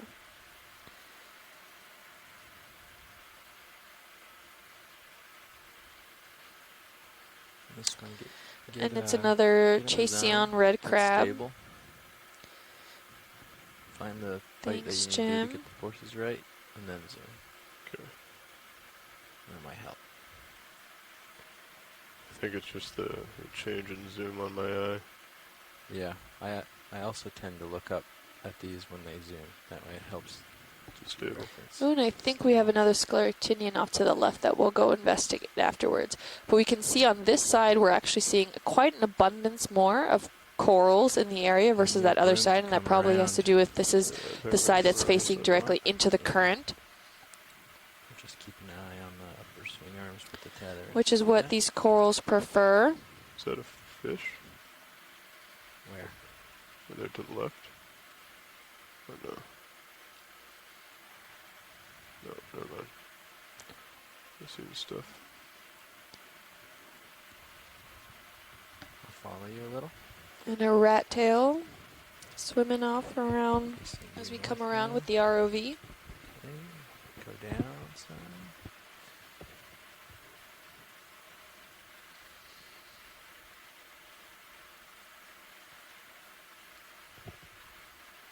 There it is. This is also a good view that you can see some of that limestone that's still left standing there. It's highly eroded inside. Maybe one of those initial pore structures just had a good opening and it kind of kept eroding and eroding, and you see some of the sediments filling in there. It's a good hiding spot maybe for some fish or other crustaceans taking advantage of it.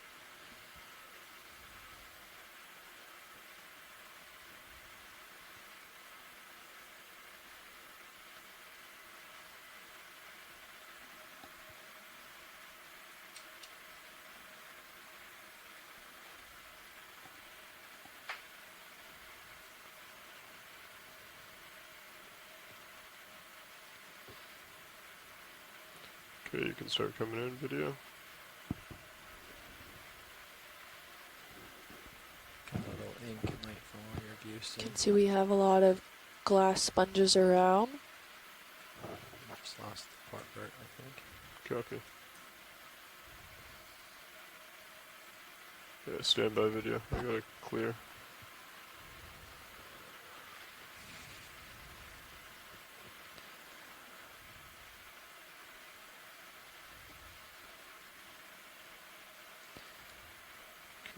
I think we just had to take a moment to clear the thrusters.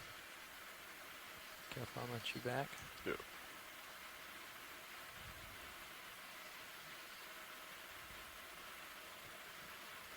They look more even now.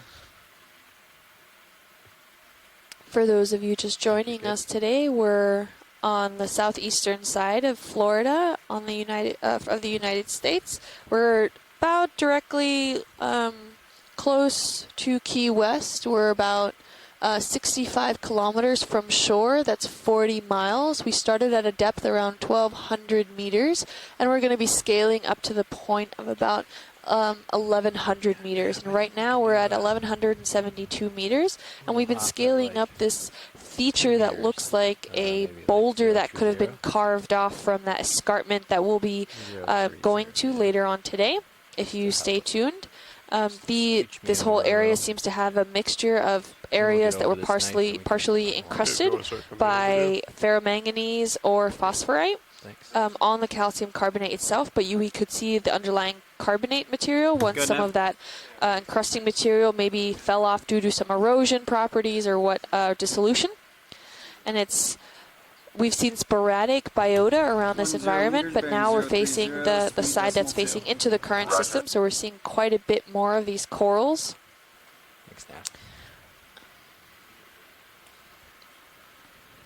And here's another one of those pinkish corals. Beautiful polyps. These ones seem to be exposed. I'm seeing exposed polyps here.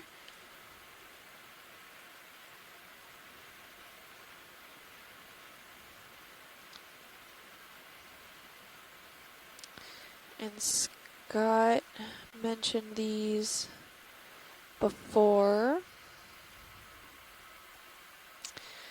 Candidella. And we can see at some areas where there is some almost swelling like around the stems at itself. Those are actually worm infestation. So those are worm tunnels that some of these worms swim by and get attached to the framework structure and end up burrowing into the skeletal material, and that tissue kind of expands around that area.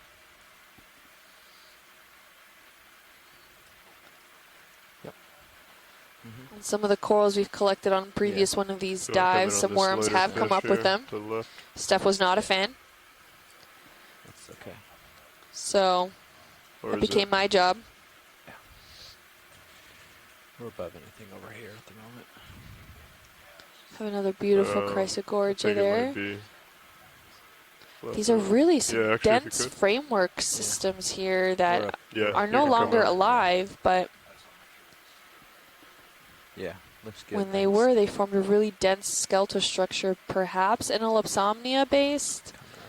We're not entirely sure. And you can see all of the bright beigeish white sediments in this area are of that calcium carbonate origin. It's likely eroding off the top of this structure here downward, so that limestone that's being exposed in the current system is actually eroding, whereas the areas that have been encrusted by this ferromanganese or phosphatic encrustings tend to hold up stronger. They're less susceptible to erosion as the surrounding limestone is. So this is really interesting. You can kind of see this rim-like structure here, which is probably indicative that this entire feature was taller than it currently is, but over time it has eroded down. And it forms almost like this rim, encrusting rim that surrounds the entire block in itself. And we're having a few little bushel materials out in the distance on top of this whole system here. This is cool, like plating poking up on the top. Yeah, we're getting that rim-like structures.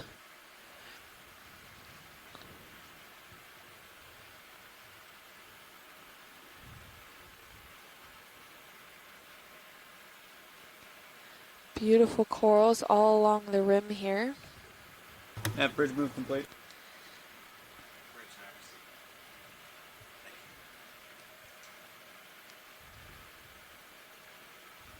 I'm going to turn the light on Cirrus real quick, pilot. You can see that this is the limestone here is highly porous. In this area, you can see that by all those little pock marks. That usually, if it's heavily encrusted, the crust kind of closes off those pores and you can't really see it anymore, which then in turn makes it less permeable and more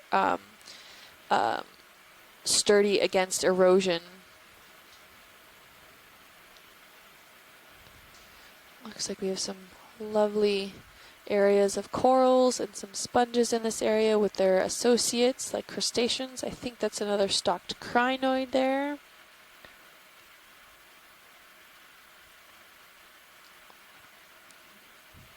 Beautiful feature. I've never really been able to see a feature like this that's been eroded from the top where you get to have that same rim-like structures. So there are a lot of these kinds of carbonate platforms in shallower environments that have that outer rim structure, but it's usually composed of a lot of scleractinian shallow water corals, and they form these atolls, these ridges around that carbonate platform. And we can see that in the geologic record. It's usually preserved in the geologic record as well. And then we can kind of estimate where we are based off when that platform was exposed or not, and how far we are from the outer rims based off the different types and different species of shallow water corals that we're seeing that also get preserved in the rock record. That's back on. Copy. Let's get right. Make sure before we leave too much that we get right on top Oop. of that and mark it. Yep. Sorry, Stephen, I missed that. Yellow fan. We're having quite a few of these black lace corals, Looks the like at least the local island Stichiopathes, might be more coming. in the It's kinda area. like This follow is it along the edge the of more this. dense that we've We're at seen 1170 of these Stichiopathes. We saw a few on the 40 Lophelia mounds meters that we higher were than we visiting thought. at dive 6, I think that was. But other than that, we haven't really seen too many of these. This is probably the densest population that we've seen. Okay. Got something here on the seafloor. Yeah, if we could get some snap zooms on that to confirm what they are. Oh, is that a fish? What is that? Or is that squid? I Yeah, think looks that's like more squid. squid. Squid Billy. Yeah, snap zoom on some of these bushy Yeah, corals Go ahead here. and come in if you'd like. Scott's saying that they look similar to the sediments that we saw actually in yesterday's dive, the more sedimentary features, and they could be Acanella due to that if they don't have that really hard substrate under it. It looks to be quite sandy on top here, though a lot of those erosional properties.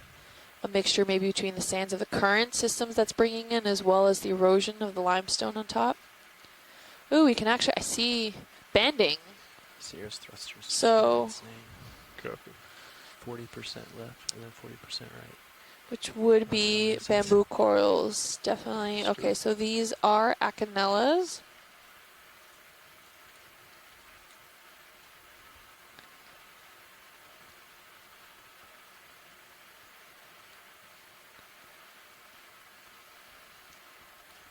They have their little associate squat lobster there. Yeah, and Chris made a good observation that there's very high dissolved oxygen levels today, especially compared to yesterday where we were seeing maybe 2.8 to 3 milligrams per liter. Now we're seeing 6.97 milligrams per liter. So definitely a huge jump in oxygen levels in this area that could be due to the Gulf of Mexico current coming through. We're also significantly deeper, so it depends. Maybe we're in a totally different current regime than what's sitting on top. Could be Antarctic intermediate water that we're in right now, which is known to have high contents of oxygen. I know certain corals, a lot of the scleractinians there have been studies done where they usually prefer higher levels of oxygen. They do need that oxygen. There is an oxygen minimum zone, which corals pretty much, at least the scleractinian ones, I can't speak for all corals, have then died off once they reach a low threshold. And that 2.8 to 3 is usually about a low area. Anything less than that, you're seeing very sparse corals, maybe a few here and there, but there aren't too many colonies that actually thrive in those kinds of environments. There have been studies, and I think some are being published now. Wienberg et al. 2014, I think, discussed some of that, dissolved oxygen minimum zones off the coast of Africa in Angola, or maybe in the Mediterranean. There are certain areas of these mounds where we can really see there's a whole bunch of dead corals, and there's different oxygen minimum zones that are then possibly associated with that when the currents come in or shut down. So it's a good paper to review if you want to learn more about how the oxygen zones kind of affect cold water coral growth. And this is, again, more due to the scleractinians rather than the soft corals, because soft corals don't leave a trace after they've died off, so we're not sure what kind of species lived at certain times or when, if they were even colonized in those areas. Look at that beautiful saucer coral. Oh, yeah.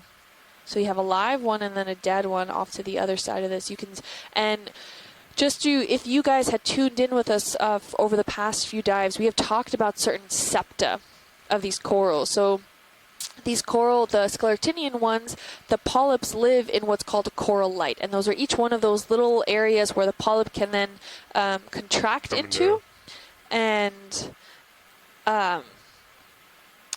we've talked about sometimes the species of the coral can come down to counting those individual discs, which are called septa. And that solitary cup coral that you see on the right-hand side of this is a great example of what those septa actually look like. So we know that this is a solitary cup coral. It's very large, and if we were able to count the septa, how many large ones there are in comparison to the smaller ones, and all the different various factors, we can actually then identify the species of them. So that, and then also, of course, with genetic work.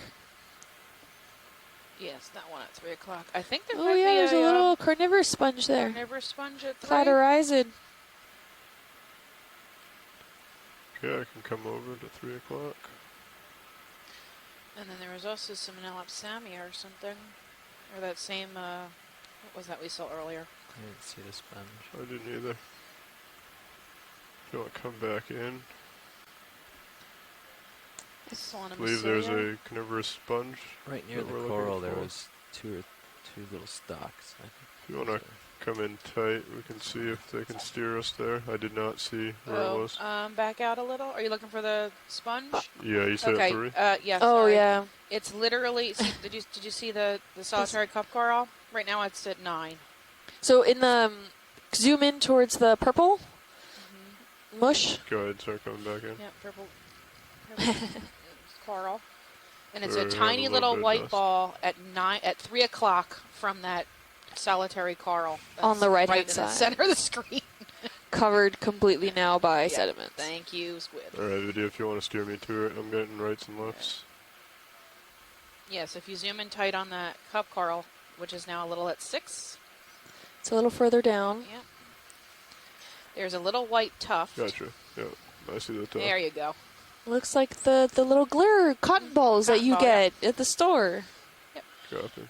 A lollipop. I'm still convinced that this is part of it. It doesn't have a stem, really, or does it? I think it does. I think it's got a little stem on the left. Oh yeah. Okay, now I'm seeing it. All right. Pilot's clear. I think we collected something similar a few days ago. Go ahead, Yeah, and it was more of a colony. Totally undescribed, Maria. Chris, do you want? I mean, we got a bunch yesterday. I mean, of these balls yesterday, or the day before. Are we on the top now? Did I miss that? Yes. Okay. So the top of this thing is sediment? So it looks like it's kind of been eroded down. Okay. You can see there's almost like a rim around this whole section here where it's been encrusted, so therefore it hasn't been that heavily eroded, and kind of keeping the sediment then almost trapped in and locked in. So it looks almost like a rim. Okay.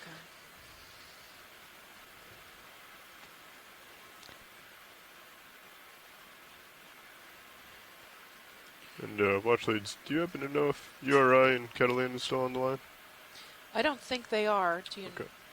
Well, I was a graduate of URI, and she Oh. was the one who introduced me to deep sea exploration. Oh, cool. So say hi, because she might be listening. You got it. He's blowing off your toes. The so you come back around over here. class we were just talking about. Clear up. Understood.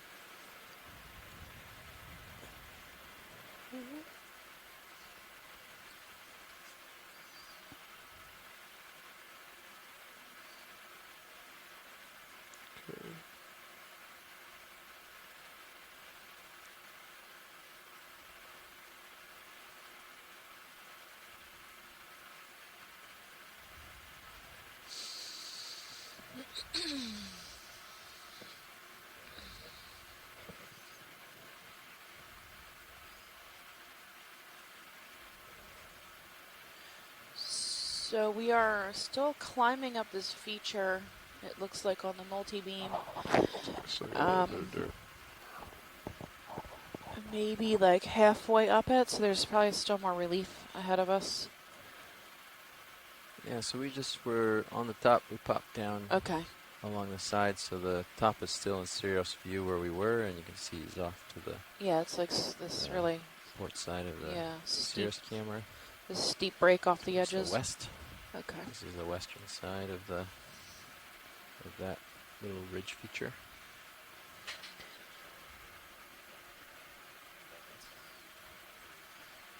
Okay. Yeah, I'm still seeing more like height All right. in the We should get a multi-beam. ship move going. I think 345 is good for now.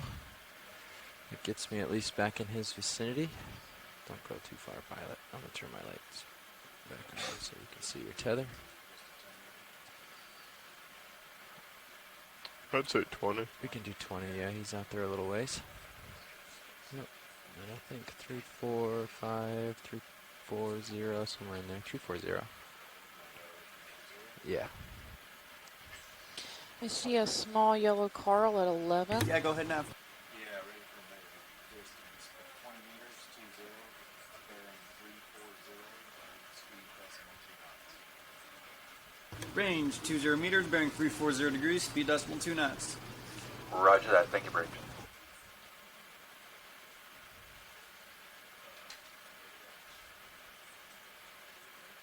There's maybe a royal red shrimp. He's at 11 o'clock.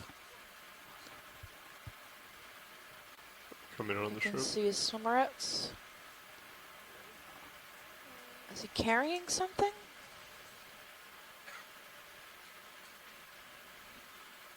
Looks like he's got something. Come in tight if you'd like.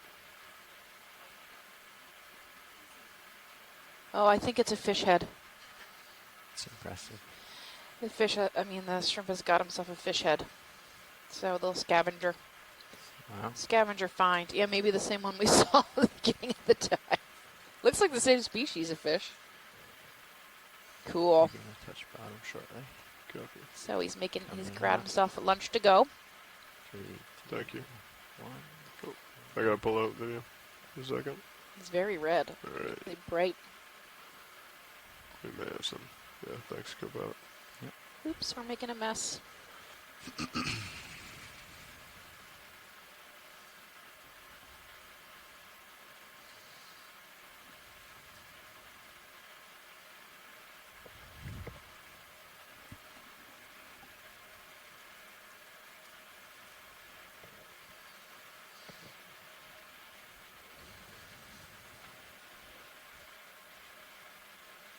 There's another small red shrimp at 6 o'clock. I'm gonna come in on this other one. It's a different species though. His legs are much longer. And another This one also carnivorous has a piece. sponge. Looks similar to the one we picked up earlier.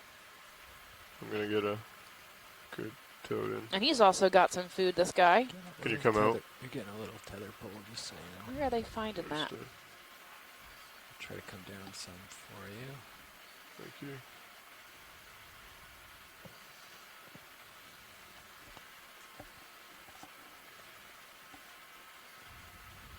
Okay, if you want to come back in video.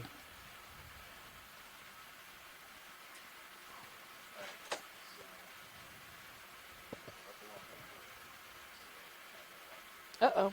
Uh-oh. He's stuck. There he goes. He's loose now. Oh, you didn't lose it either. Yeah. Is that full zoom or? Yeah, he's got another little piece of something.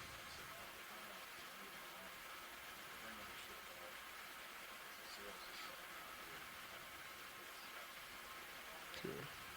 We'll let him go.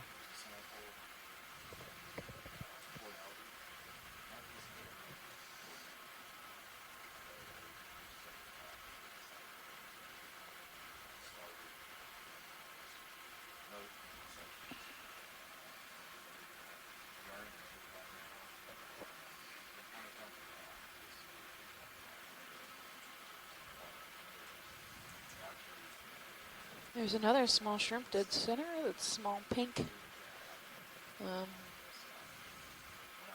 Looks like a couple other crustaceans we have floating around the bottom here. There's a 9. There's a small galatheid or a squat lobster. And just above that is another small pink shrimp.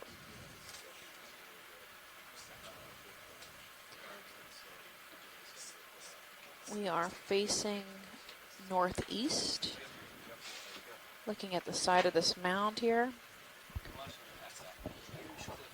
And our pilots are switching out for lunch, so just hold tight.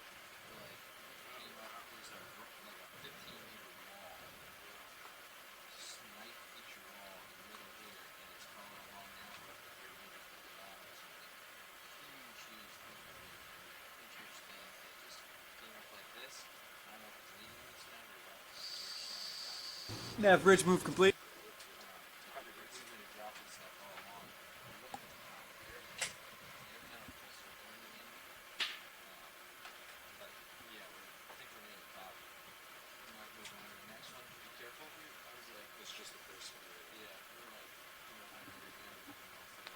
You have an open mic video.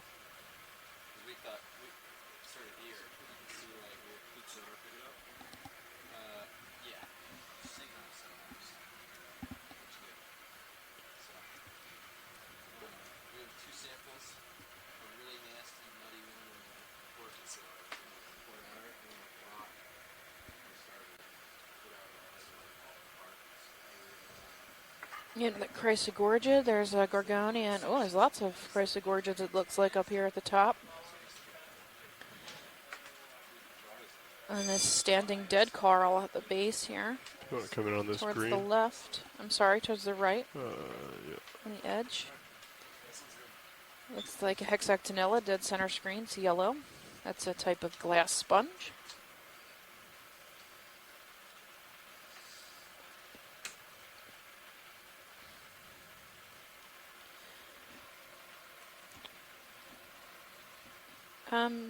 Are you guys settled in?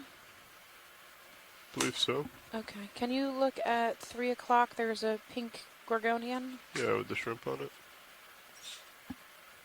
In the background there. Yeah, it's in the middle ground. Yeah. Go ahead, video, if you want to start coming in. Alright. Yeah, this pink guy right here at 3. With the shrimp. Take a little more if you got it.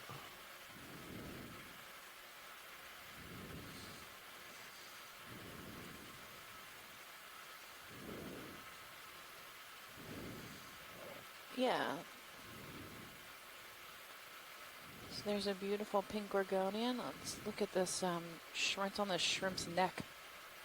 On his head. It looks like a parasite, possibly. If you want to come in a little bit tighter on the shrimp, you can. Awesome. Maybe some barnacles or something?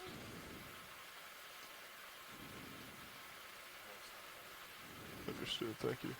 A small hermit crab on the Gorgonian. I think we already looked at this species. Related to the primnoid. Yeah. Primnoid with Gorgonia. Polonia. Polonia. My toe's getting close to I'm that. not even going to try with that one. Tim. Or Tina.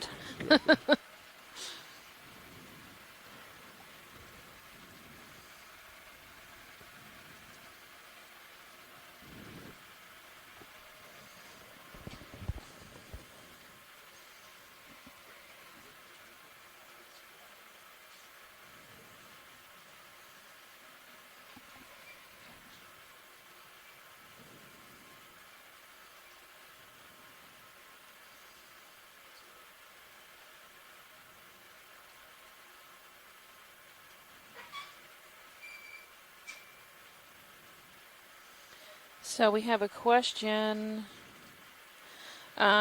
Chris, if you're there, or Shirley, be prepared to chime in on this one because it does involve sponges, but I'll answer the coral section. Faith Sandstrom from Facebook. How do corals and sponges digest their food? Do they have stomachs? Also, do they feel pain or anything when you clip them? So corals have a one-way digestive system as opposed to the two-way digestive system that most other animals have. So that means the food goes in the same place it comes out. And yes, they do have a stomach. And if you ever watch an anemone eat, it'll consume like a tiny fish, and then it'll expel the guts that are parts that are uneaten, or the skeleton. Now the sponges are a lot more complicated. They do not have a stomach the same way that a more advanced phylum of animal has. So I think Chris is the best one to chime in on that, because there's two types of digestion. There was the ones we're seeing today, which is from the carnivorous sponges, and then the typical one that uses its choanocytes to bring water through its system, through its tissue. So Chris, if you want to chime in and explain how sponges digest their food, that'd be great. Also, do they feel pain or anything when you clip them? So they do not have pain sensors. They don't have brains. They don't have pain sensors to feel pain. They do respond to touch. Corals do. Sponges, not so much. However, if they are moved or shuffled about, they can move their operculum, where their hole is. But as far as response to touch and how they transmit that information, I am unsure. I know they do not have brains or even a cerebral ganglion, which is a concentration of cells at one end. So, Chris, if you're listening, please chime in and help me with that one. How do sponges digest their food? Yes, Stephanie, hi, and thank you for the person that made the question. Basically, sponges digest their food by phagocytosis. Cytocytosis. Phagocytosis. So a particulate organic matter will be taken by cells and placed. Sorry, but we are getting a high school group coming in the ECC center. So both carnivores and not carnivore sponges ingest particles by phagocytosis, engulfing the particles and placing them into vacuoles that are digestive vacuoles, and these particles then get degraded by enzymatic processes. The difference between the carnivore sponges that we are finding in the last 3 dives and most sponges is that carnivore sponges have lost that system, filtering system of choanocyte chambers that by the beating of flagella brings water and brings particles inside the sponges. The carnivore sponges, although they seem very delicate, they have spicules that trap small crustaceans, and then these crustaceans, after dying because they cannot move anymore, they get engulfed by cells, and these cells produce phagocytically take pieces of the animal. The other sponges that we see bring particulate organic matter inside of their bodies, and cells that are either around incurrent canals or cells in the choanocyte chamber take these particles of pieces of other organisms. Awesome, thank you. Is it clear? Yeah, and the other part of the question was, do they feel pain if you clip them? They don't feel pain as we know it because they don't have this system of neurons. We have not found cells that are specifically to transmit nervous impulses in sponges. However, with that said, there's many sponges that when you touch them, they contract. So they do have cells that are like our muscle cells that are capable of contraction, and there is transmission of a signal through a sponge body. If you touch one end, the part that you touch contracts immediately, and maybe in a little bit the other part of the sponge will contract. So there is transmission. It's much slower, and there is no pain as we know it. That would be good for And it's waypoint capable 2 of anyway, right? regenerating very fast. Okay. So if you take a piece, it will heal in an hour. It will be healed, the area where the damage was done. Yeah, so it takes about an hour to recover from us clipping a piece off. And then a bit to regrow itself. That sounds good. Okay. Yeah. Sounds good. Awesome. Thank you. And it's kind of awkward for you to back down that way. Yeah, but I don't know if we have a choice, really.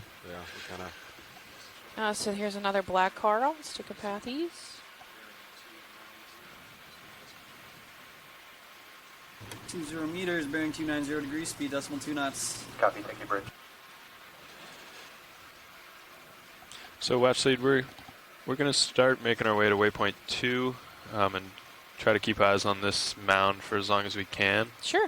But it'll be a little bit awkward for us just going down the slope, so we'll stay on it for as long as we can safely, and then we might have a little bit of blue water coming back down to bottom, but waypoint 2 is not that far away, so shouldn't be too bad. No problem. Thank you. Sure.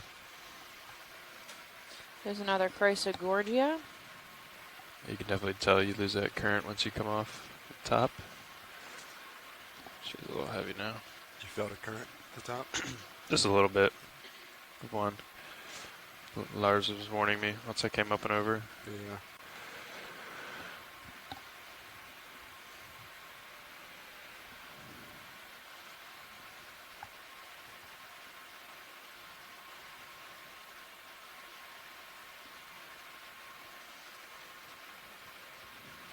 Okay, so if you guys are just joining us, we are 40 miles south of roughly Key West, Florida. Back up here.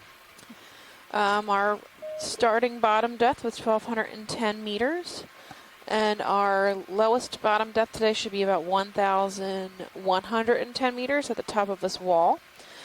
We are going to be transecting over 2 mounds, followed by a escarpment at the end of the dive. So this is, we are on the first mound right now.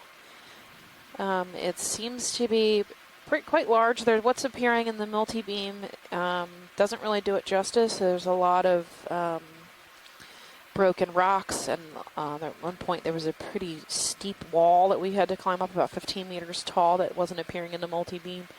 It's fairly barren, especially compared to yesterday, but we're seeing a lot of black corals, Chrysogorgids, altitude lock, 8 meters. Solitary cup corals, some other gorgonians, hexactinellids, and quite a few of these carnivorous sponges, which are not really well known to science in general. Most of them are undescribed species, so they're new or likely new species.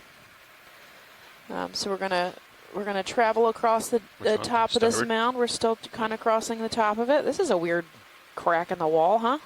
Perfectly straight. Where's Kim when you need her? Explain what that could be from. It's probably the way the rock naturally breaks.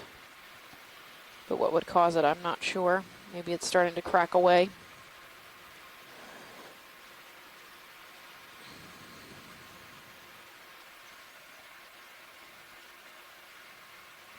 What distance was that last one? Okay. Yeah, so we have a white sponge here at noon. I'm not sure what that is. Not yet. Hexactinellid, maybe. We're also seeing quite a few of these shrimp. There's a red one there at 4 o'clock. And this like sand slump, it looks like. I'm just going to lateral over. The sand coming down from the top of the mound. Nav bridge move complete. Copy that. Copy.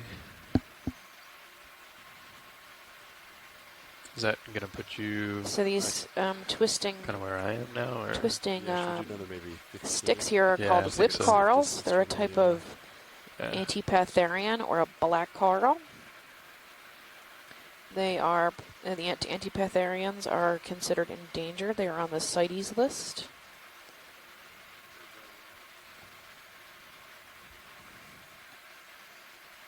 Go ahead now. They can be poached in places and used for jewelry.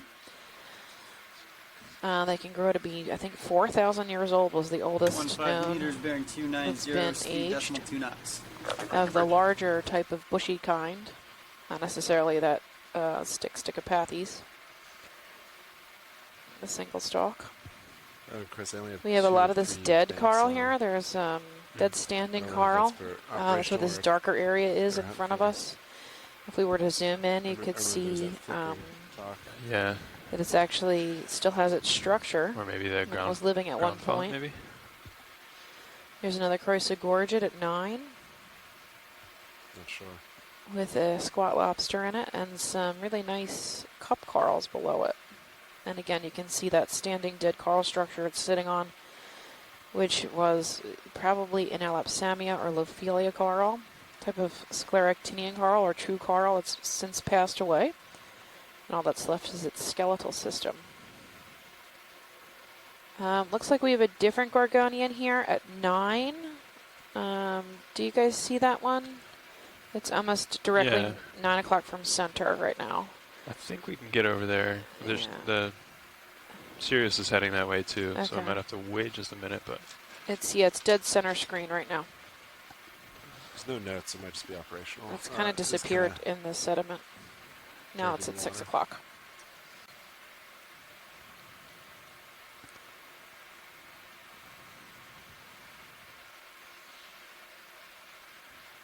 There you go. All right, I'm starting to move a little pilot. great.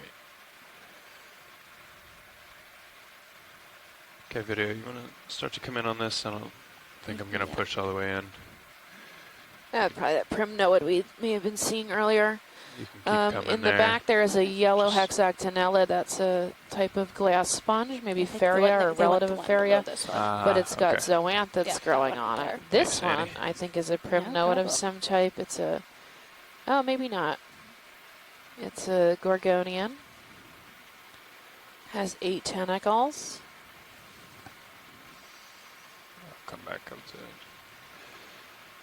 Planar, is very planar. You come just a little wide for Yep. me. Thanks. All right. There's that brown schmutz. Okay, we can come back I'm in. not sure what that is. If you think There we go. the So headlights would it's help, sparsely you can, branched. work with Copilot. Yeah, let me Pink know. polyps. Yeah, this 8 is as good tentacles as I can apiece. do. Gonna try With the some current lighting. extra Yeah. lights? All right. Yeah, let's try them. And the little 3, 2, pinnules 1. seem to taper off to the tips.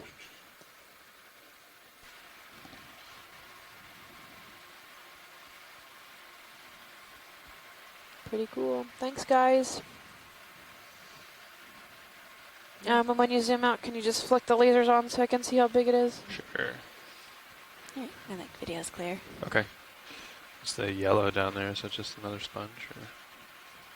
Or? The yellow is probably a pretty sponge, I'm complete. not sure. So it's maybe 10 centimeters wide, Thanks, Nav. Thanks, Nav. maybe 15 or 20 tall. Yeah, try to get them on it, but That's not good sure enough. If that's possible. I'm Okay. good, yeah. Oh, we might have, so at 3 o'clock, there's a little green ball with holes in it. Yeah, I see the Get a quick zoom on that. green ball. Yeah. Might lose my toe here, Annie, but we'll try. So this is either a sponge or a colonial tunicate. Sometimes they're hard to tell the difference, even though they're in 2 different phylums. It's only about 1 to 2 centimeters wide. All right, let's come in there. Yeah, so yeah, it looks to me like maybe a sponge. That's full Just zoom. based on the Copy. texture inside the oscules. And pilot cameras at I'm not really sure what it is. Okay, copy. Pretty cool Thanks. though. It's really pretty. Alright, I'm good whenever you guys are. Okay. Video's good. Roger that. Come on out.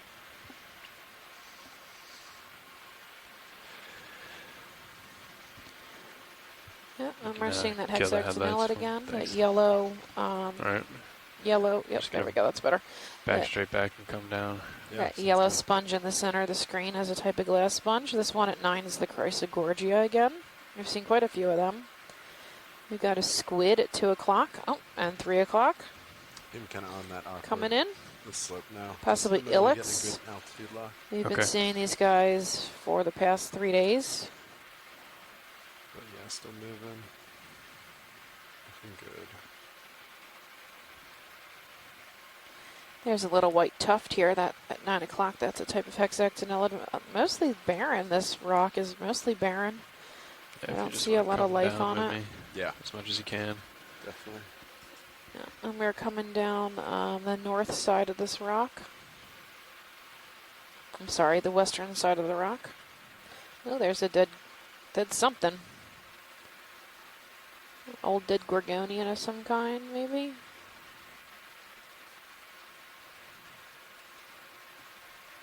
Surprised it's still there. Maybe it's a different...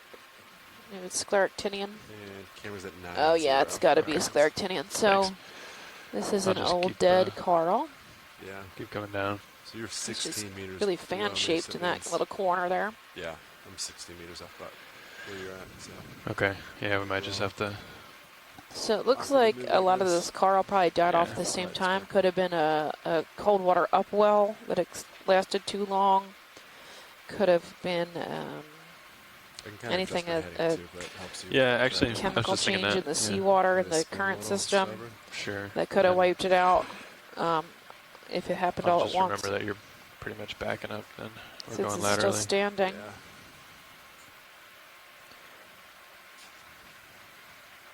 There's another one of those carnivorous sponges at noon, next to the orange Stichopathes or black coral. To at the slope, so yeah. So it's maybe pointing north. I think that's okay. Another Chrysogorgid coming up. You can barely see it. It's pink. It's at 9. Kind of just blends into the background.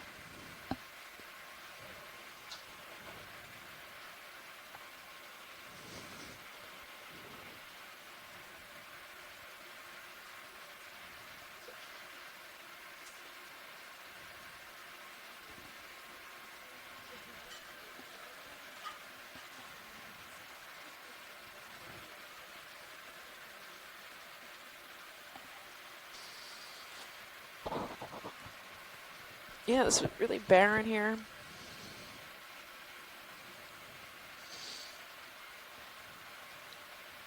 Most of these Stichopathes seem to be the most common species, you'd think.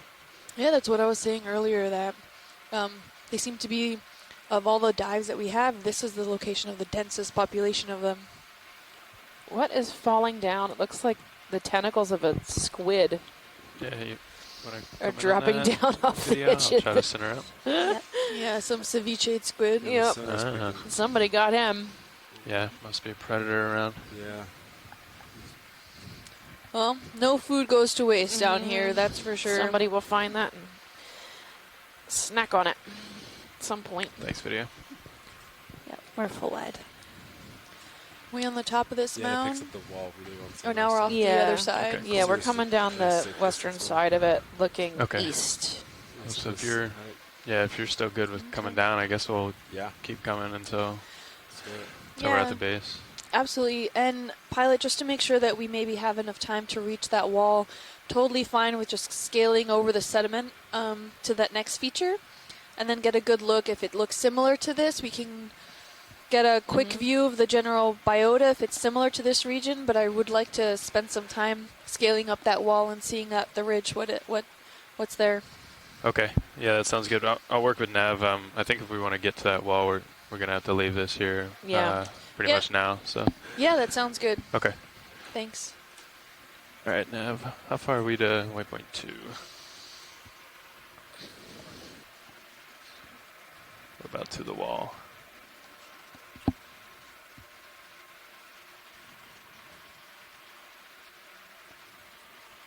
Why don't we get set up for leaving this here, Sean? Yeah, sounds good. I can slowly follow you back to 290. Is that what we were? 290. Yeah, that sounds good. I'll spin around. Beautiful landscape overall. Oh boy. Right. Jeff did say that this wall caught them by semi-surprise. So. Yeah, okay. Yeah. So any Can you movement do... stop like 50 meters before it? Yeah, I was just thinking coming up in the water column, going over it. Nice. Oh, yeah. Towing. Sediment wedge here. We definitely wanna Doesn't get look there consolidated.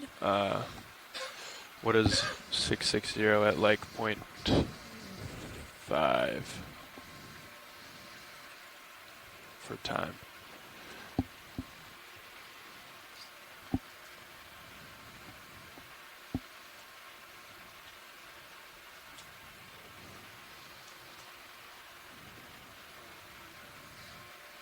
Okay. And we have, what, another 3 hours on bottom? Something like that. Maybe not even.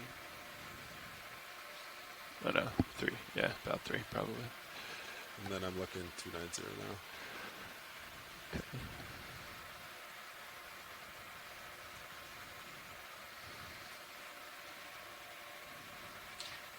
You have altitude of 15, yeah. Okay. It's a tall feature. Yeah, really tall. We're coming off this first feature that we're looking at here that we scaled up. We're gonna hightail it over the sedimentary features that are below on the seafloor towards that second feature before we head to that let's large do, escarpment. So we might see some blue water why don't we for a little bit. head to the second feature, maybe at 0.3, and just do 30-meter chunks or 40-meter chunks and keep an eye on sonar. Does that sound good? Yeah.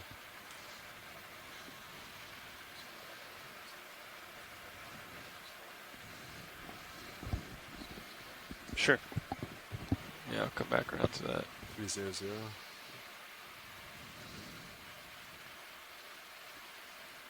Just to confirm, pilot, we're going to be doing a small jump. It's not necessarily we're going to be following the seafloor. Yeah, that's correct. Okay. Stand by one. I'll call back with the official plan. Go ahead, Nav. No problem.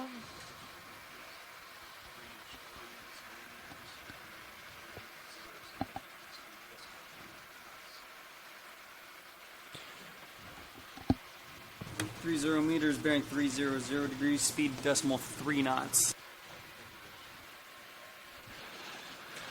Yeah, sorry, watch lead. We're since this first mound here was way higher than we expected, the bathymetry, we're a little wary of coming in too hot on the second mound.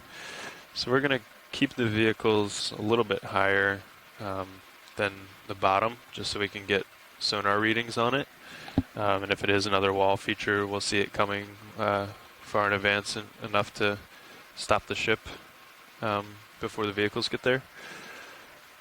But we're just going to take short moves and keep an eye on sonars and get there safely. We are 650 meters to the base of that wall, so we're going to move at 0.3 to waypoint 2.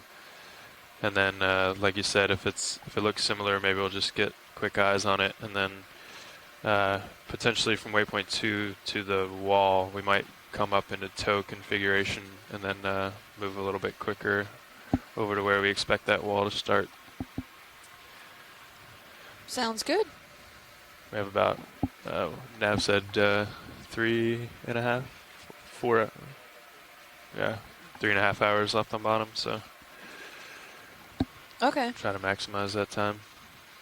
But we'll be in blue water for a little bit, so if you see anything you want to take a zoom on, just let us know. Okay. Sounds good. Thank you so much, guys.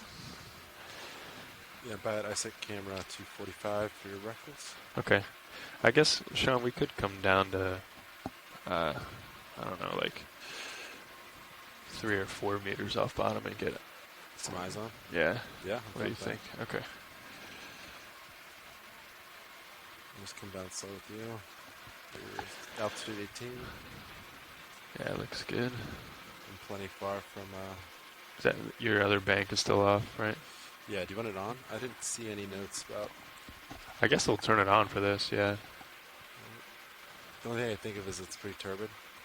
Yeah, so if it blew it way out, it's just weird that the 3 was off instead of just the middle one. So that's, yeah, that's it. Okay. On. I'd say let's keep it on for now. Yeah, sounds good. I don't see anything different with Cirrus Banks. Okay.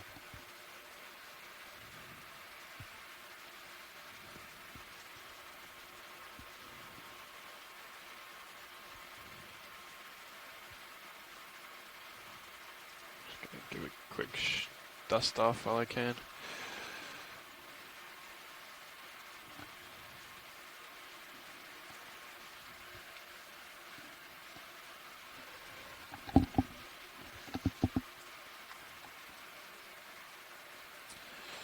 You want to see what this fish is doing here? Video? Could be fun. Let's do it. I'll try to push in slowly. Looks like a rat tail, Looks like right? a rat tail, yeah. Don't usually see them up off the seafloor. Yeah, 10 meters up.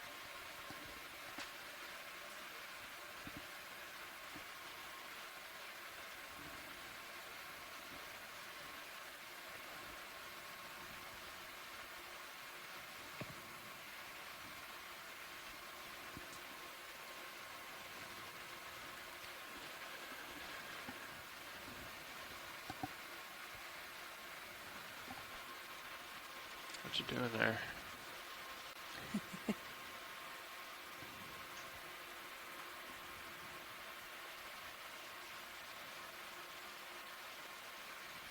Thanks, man.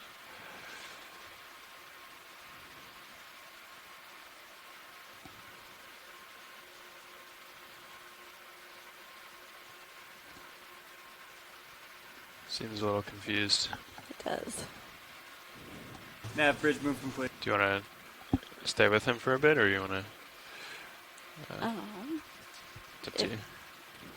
I mean, it's always nice to have something to image, but if we need to, go somewhere. We were thinking about, well, now that he's broadside, we'll stay with him.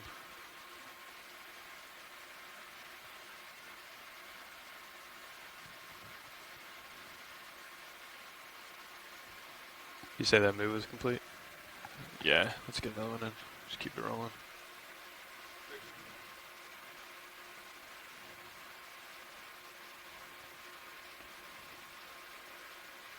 Sorry, I'm kind of rotating with him. Go ahead, Nav. Yeah. Yeah. We're gonna have to let him go. Video. All right. Thanks, Sean. 30 meters, bearing 300 degrees, speed decimal 3 knots. Well, I hope he finds his way. Going to rotate a little there. I'm coming around.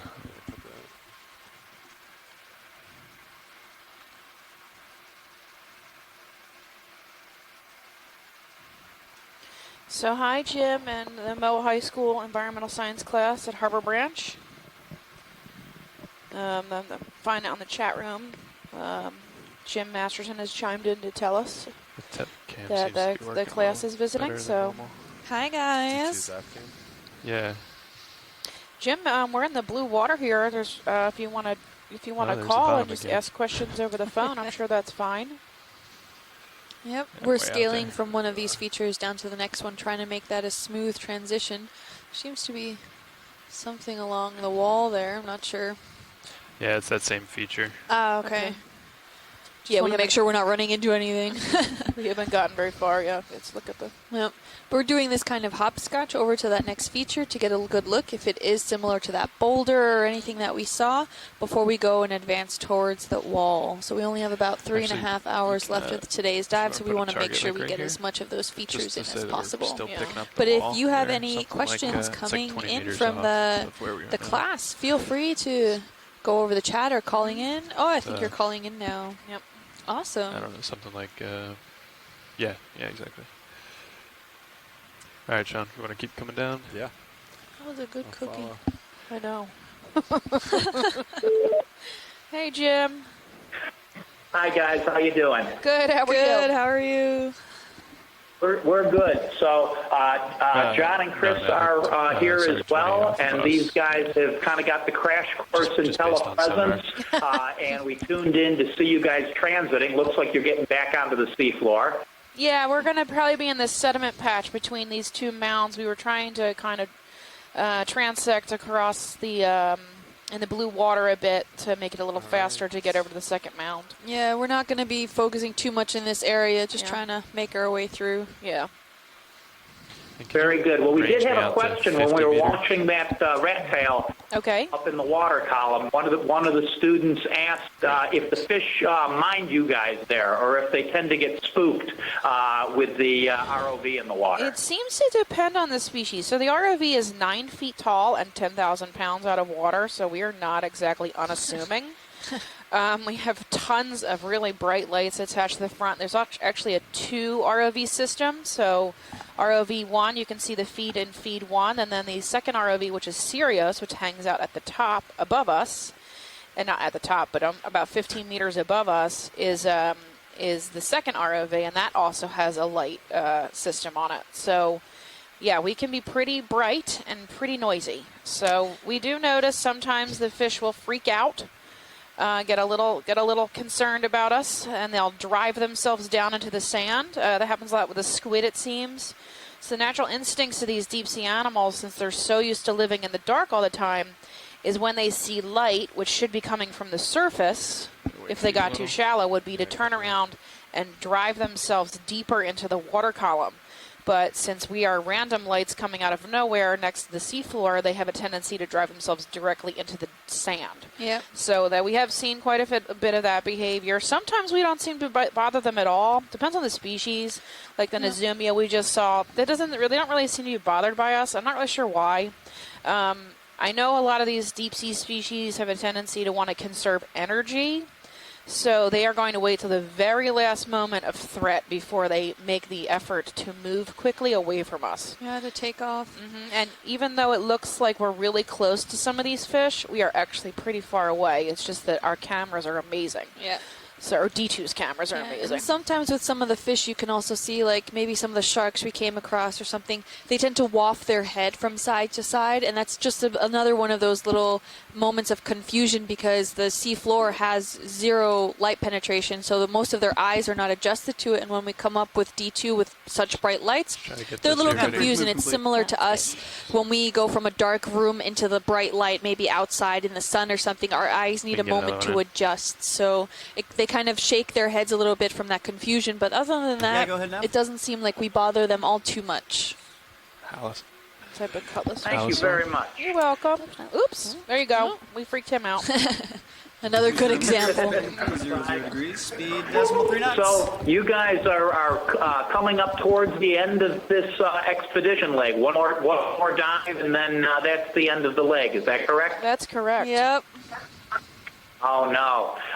Well, we had a question as the group was just coming in, and John gave an answer about the most exciting thing that he saw during his JSL dives. Just confining answers to this expedition leg. What are some of the most exciting things you guys have seen? Well, this is pretty cool, what we're looking at right now, which is a Ctenophore. If we get the right angle of light, you can see it actually making light. You can see its comb rows here you can on the see bottom. Flicker. Yep. I would say my favorite thing. I think I have 2. Yep. So we discovered 2 totally unknown Lophelia reefs outside the habitat area of particular concern. Last week. That was definitely a big find. I think what was one of your favorites, Cho, Kim? Definitely. And then my favorite animal sighting, I think, has to be the pycnogonid, or the sea spider that had babies, which was awesome. Yeah, that was really cool. And we weren't even sure what it was until one of the babies actually fluttered off into the ocean column, and you could see the little tiny legs all around. And like these pycnogonids are like their center body is maybe 1 centimeter, 2 centimeters at most. So having these little tiny babies wrapped around them, we could not really distinguish them despite how excellent quality our videos are. Yeah. And I mean, it was just incredible to see. And yesterday we also came across a few shark and a sunfish, a mola mola. That was really cool. Yep, I'm sure that'll be on the highlight reel. Yep. If you go to oceanexplorer.noaa.gov, there is a highlight reel of the pycnogonid.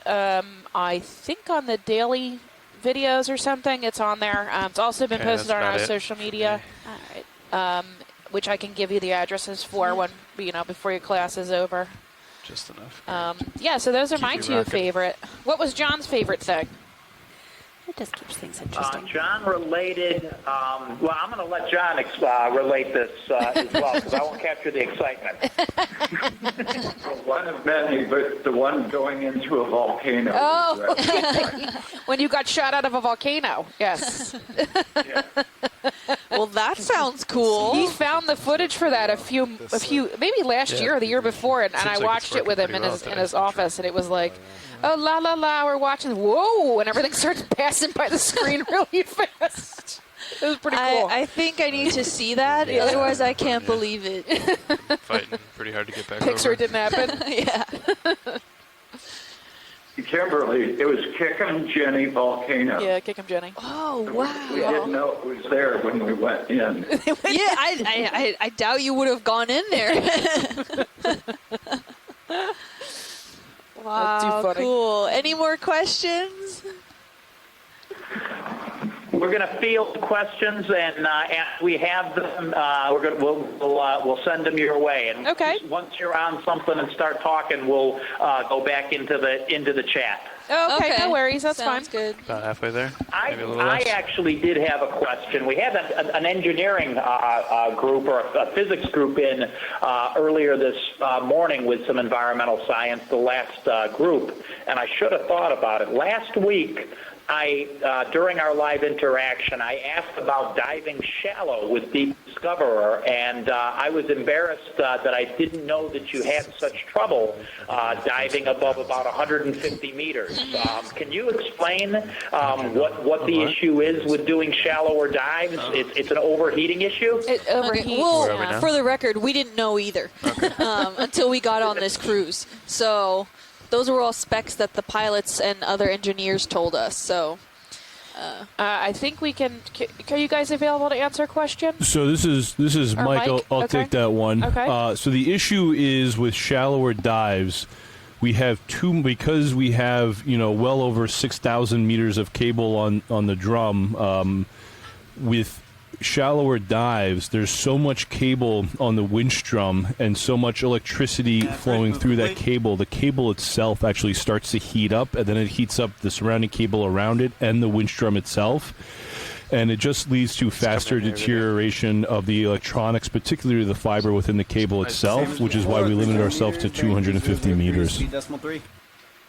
That's really interesting, and we were trying to speculate. Somebody thought maybe the thrusters, to cool the thrusters, you had to have, the deeper water. Oh, I see the Bathynomius. Can you guys tell me what we're looking at here?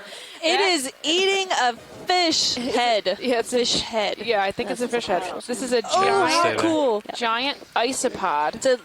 I like to describe it as a giant undersea cockroach. Yes, that's pretty much what it is. So I don't know if you guys we have them in Florida, right? The little pill bugs. Yep. They're like in the the dirt. roly-polies. The roly-poly bugs. See in the dirt. You used to play with those kids. This is a relative of that. It's just a giant version. Can you throw the lasers on him? See how big he is? God, you can see him eating. Oh my God, how cool! Look at his under stuff. You can see his swimmerettes. Imagine waking up to this. Like no, the roaches in Florida are scary enough. He's swimming away. He doesn't want us to steal his food. Yeah, exactly. You can see his legs. Oh So my he was God. he was about 10 centimeters wide. So he's probably about 20 centimeters long. That give you an idea how big he is. They get really They get big, huge. Yeah. They can be up to like what, a foot and a half yeah, long. They get huge. They make plushies of them. Yes, they just in do. case. They're super cute. I'm just saying that would be a great Christmas gift. Well, there. So he's got a big piece of fish. Do you have any idea how old an animal, about 20 centimeters long, how old that isopod might be? I do not. I think maybe Chuck Messing would be the one to ask about that. Yeah. Okay, But I have no clue. Oh, I think he ran into the ROV. Oops. They have existed for more than 160 I'll make it million out. years, though. I can tell you that. Wow, so all the way back. Okay. Oop. I don't know. I don't know if where he went. anyone's ever aged them. That's the most came out the port excitement side, that we've seen today. We've got a bunch of open mouths in astonishment. We were astonished, too, so that was pretty cool. It kind of curved on us. Good job tracking. Wow, cool find, guys. Thanks. Yeah, the sand has a tendency to be a little bit barren, more on the barren side. Sometimes we find some cool soft bottom critters like Bathynomus. It tends to be on the soft bottom. But really, it's the hard bottom that has most of the fauna. Biology, yeah. So we'll get to the hard bottom soon. We're about halfway through this sand patch. We're making our way over there. Very good. Another question from the class is how long do the expeditions usually run? So this one we're 21 days or 22 days? 22 days. 22 days. I have a couple days before we fly out. I flew out. So we left out of Miami, and I live in California, but I work remotely at Harbor Branch. So thank goodness for John and my lovely boss who lets me do that. So I flew out on the 29th and showed up at the boat on the 29th, and then we left port the 31st, and we get back into port the 20th, I'm gonna see what that and then is. I leave the 22nd back for California. So, here's one of those swimming, headless chickenfish, Enypniastes. So the expeditions, as Stephanie detailed there, are usually between 21 to 25 days at sea for an ROV expedition. That's about our range. With 49 people on board, the ship's endurance is limited by food and foodstuff supplies. So that's really as far as we can make it. We're capable of making our own water, and we of course have marine sewage discharge treatment plan on the ship. So we're limited by food, and that's pretty much our max endurance. Mapping cruises can be a little bit typically a little bit shorter, or a little bit longer, since we have a few less folks on the ship. And then recently we've also been doing some technology.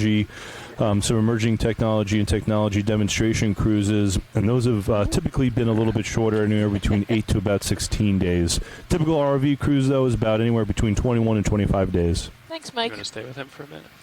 This is a swimming sea cucumber.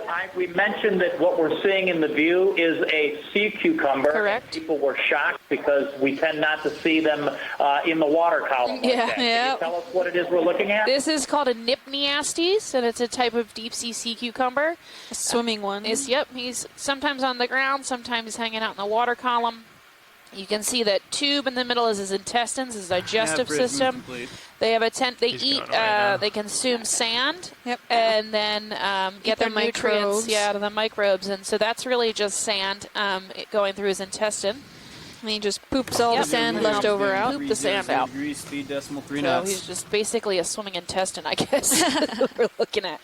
And on the backside, you were saying the little flowers on that's his mouth parts. So he'll put those on the ground. They're really cool. You put them on the ground and pick up all the sand and the bits and eat them. But right now he's swimming away. And the joke name they have for him is a headless chickenfish because it looks like a swimming headless chicken. Oh, is that another wreckfish down there? I don't know what that is. Rock, maybe?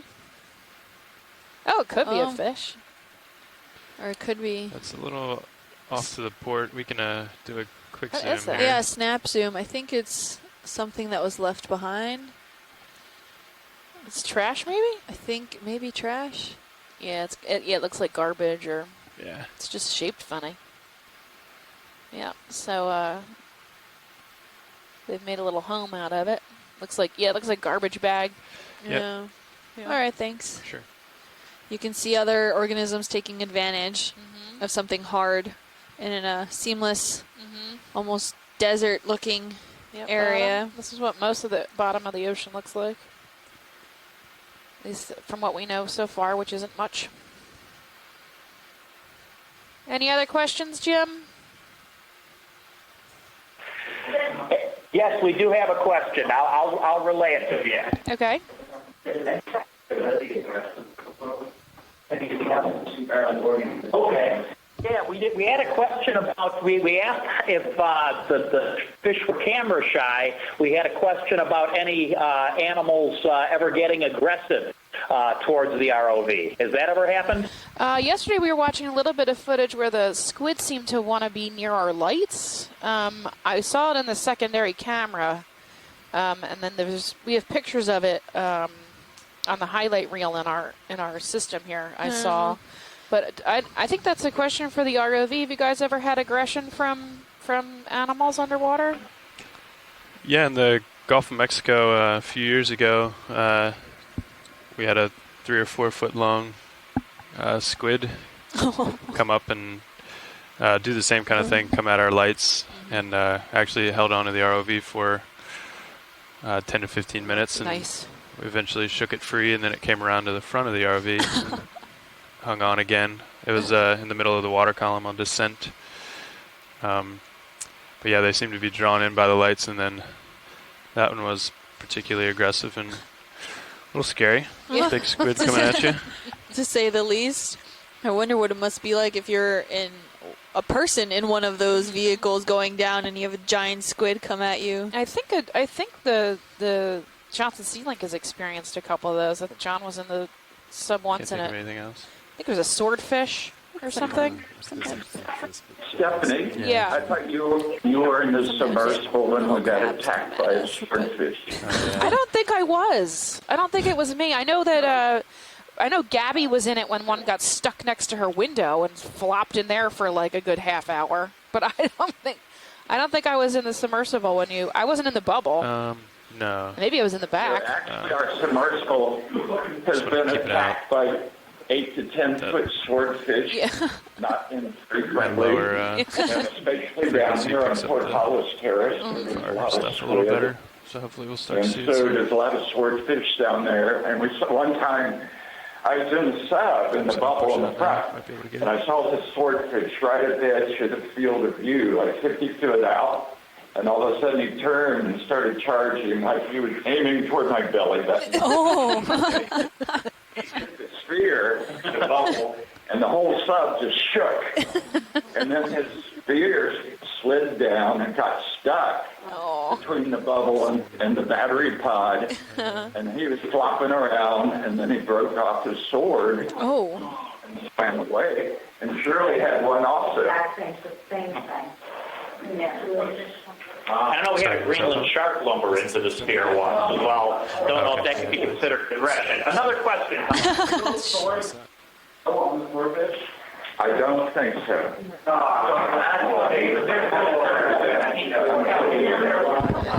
can't hear. You okay with that? But I think. I don't know. Not quite picking it up yet, huh? Aggravated the swordfish. What is that? And he thinks it's something bad. Yeah. So Kim and Stephanie, or anyone else on the ship, is it about a 6-month period at sea in a calendar year, or is the ship out more or less than that? I don't know, Mike. Can you hear? Did you hear that question? Yeah. So the sweet spot for the ship is anywhere between about 180 to 200 days at sea a year. That's often over the course of a full calendar year. Typically, while we've been in the Atlantic here, our season starts somewhere in late March and in April and run until about November. We do have mandatory days in port for things like crew rest, and of course we also work around longer-term winter repair periods as well as dry dock periods. When we were working in the Pacific, it was a little different since, it was summer all year round there, and so our repair periods could be staggered a little bit. They also have a mid-season repair period, so we'll have a couple of weeks off sometimes in August or September around the end of the fiscal year. So about 180 days at sea a year is typical of the Okeanos Explorer. That's usually on average quite a bit more than other NOAA ships in the fleet. Thanks, Mike. Yeah, another question coming up. 30 meters bearing 300 degrees. Just a question about the Deep Discoverer's specs. How deep can you dive? Ooh, does the ROV team want to take over that question? Go for it, Sean. What are the specs of the ROV? How deep can it dive? So our D2 is rated to 6,000 meters. So yeah, that's our operating limit. Great. And how close to that limit have you guys gotten? All the way. We've taken it to 6,000. Is that more of a test? Acceptance test, yeah. In the Puerto Rican Trench. What'd you say, Jim? Shirley was waving her hand saying that was me on the deepest. That was near Challenger Deep. There were several dives. Wow. Any other questions from our audience? John has a question. What happens if you go over that? Or is that the length of the cable? They're limited by cable and by specs, correct? The water bottle. Our cable's plenty long enough to get to 6,000, but we will not know the answer to that question because we will never go deeper than that.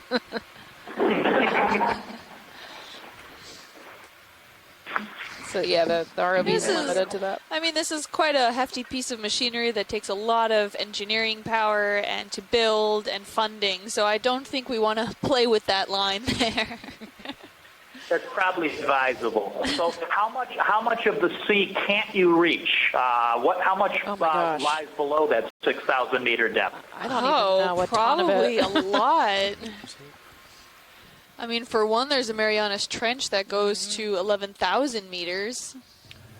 It's actually a very small amount, believe it or not, because even though you do have, like the Marianas Trench, the Aleutian Trench, Puerto Rican Trench, those are, relatively speaking, very small pieces of the ocean. So I believe the last spec I heard was somewhere around, it's close to only about 10% we can't reach. What? Sorry. I'm surprised by that fact, too. Yeah, looks like you're starting at 40 meters out. Yeah, got something out there. How much left in the transit? We're just about coming up on it. So the ROV is talking, the pilots are talking very well to the navigators up on the bridge so that they don't want to come up on this other feature very quickly because it can impact how fast or slow the ship can stop and as well as the ROV. So they're just making sure that they're taking caution as we approach this next one to make sure there's no extreme running into it. Although I think I see a sea star there. Yeah, get a quick snap zoom if possible. How much longer? I'll ask Nav. How much longer before you think we hit this mound, roughly, Nav? I don't know. Well, actually, we're picking it up in sonar right now. If you look at the D2 sonar, so we're gonna head that way now. It's about 40 meters out. So we'll be there shortly. Thank you. All right, Nav, let's get another move in. What do you think, Sean? 330. What is that? Land back up on it. Nav bridge. Is that another squid? I don't know what that is. That looks like a squid. Sounds good. Yeah. Kind of dusting up some of the stuff. Oh yeah, that's a squid. Looks like there's that sounds good.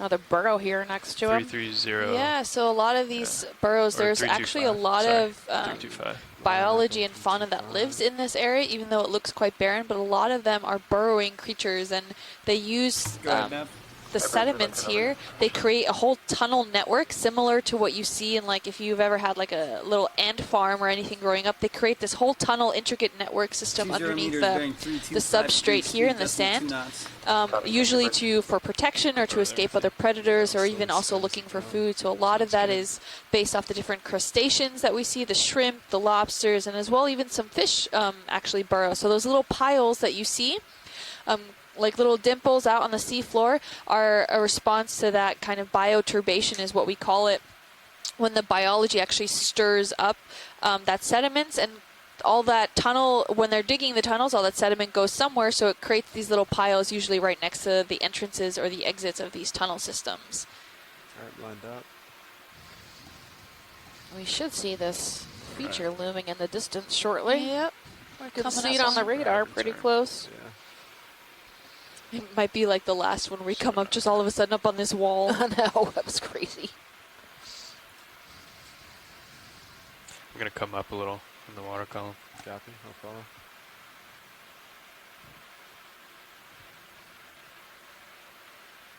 ROV. Eyes on. Okay. Okay. I see something out there. Ooh. I'll hold off here. Here it comes. Here comes the second mound.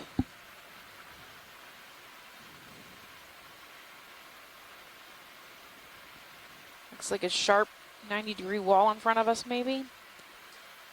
Which is similar to that first feature that we saw, so this could confirm possibly my theory. Which was your theory?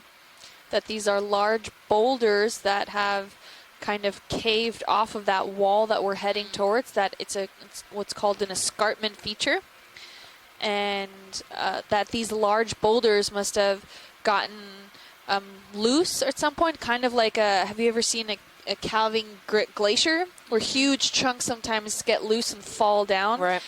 This is kind of what can similarly happen in geology as well, where you have these large escarpment walls. Erosion still happens, and over time when the rock kind of gets weaker, it creates this kind of shear momentum, slices off a huge portion of this, and these rocks come tumbling down and can settle then once from a few meters away to several kilometers down that slope.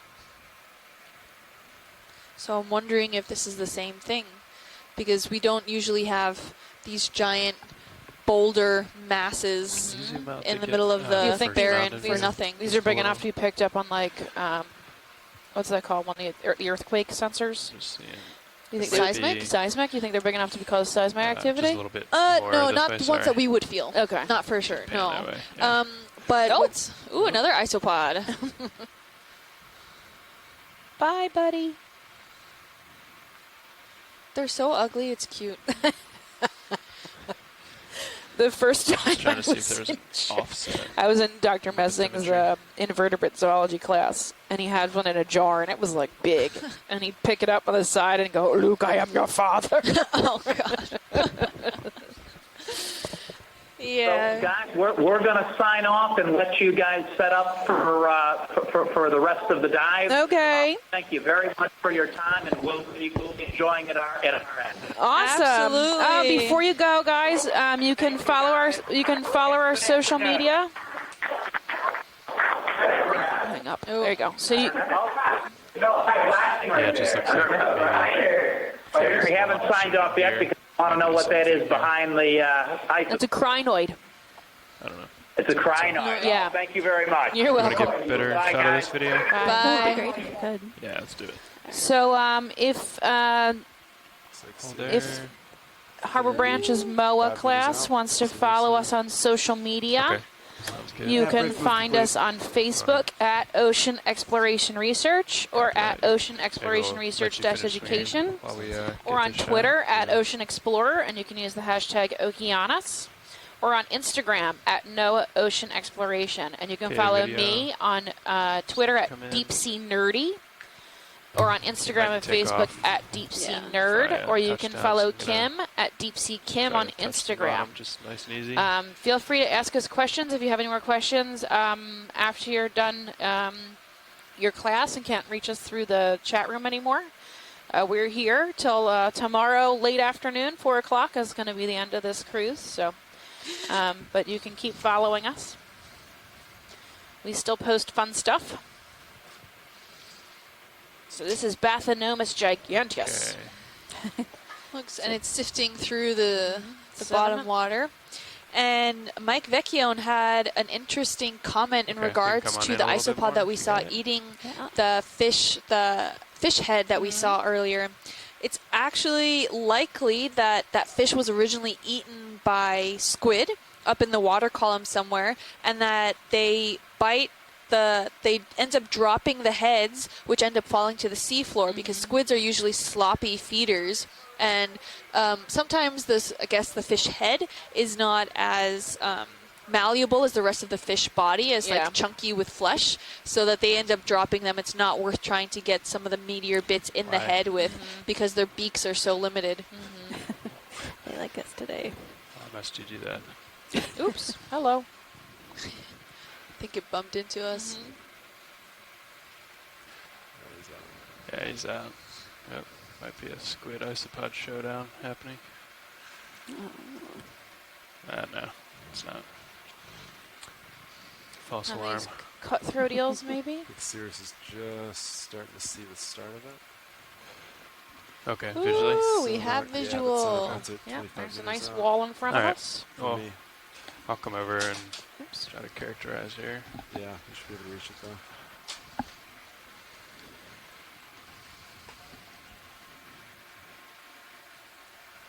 And we are at the base here at 1,203 meters below the seafloor. And I think that's a sea cucumber at the base that just came out of frame there. I missed it. Well, it's just a little thing.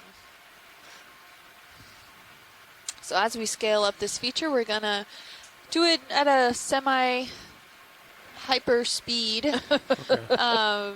Due to the fact that we just want to get an overall look at the biology and the overall geology of this feature before we head over to that wall, because it would be really interesting to see if we could kind of, like a puzzle, almost place maybe these boulder features back onto the wall and see if that's really where they originated from. I can't imagine anywhere else they would really come from, but only God knows, and as my boss likes to say, she won't tell us. Well, actually, we're just going to come straight up where we are just to make sure there's no overhangs or anything. Sure. Get a good visual, and then we'll come back down and scale up. Sounds good. It's a really nice overview here, and this dark rock here is actually calcium carbonate. It's a limestone that has since been encrusted by what seems to either be a phosphatic encrusting or a ferromanganese encrusting. Now they look the same out here, but if we were to take a sample and go do some analyses, we could definitely figure out what exactly elemental composition is comprising that encrusting features. But it's all of this limestone, which living in Florida, you guys should know.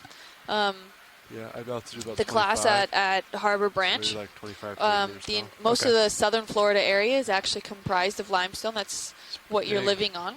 And it's why we have some of the best aquifers in the world.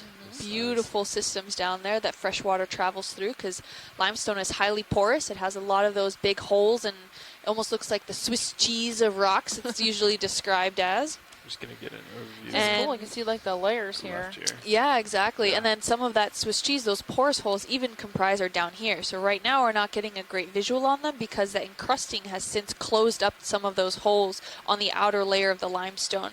But on the other mound that the other feature that we saw, we definitely had some of those large structures still, and that's where water was still possibly going in and then also eroding or dissoluting some of these sediments and then causing overall the erosional processes that we were seeing there. Do you guys know how tall this was when we were up there, roughly? About 30 meters. 30 meters tall?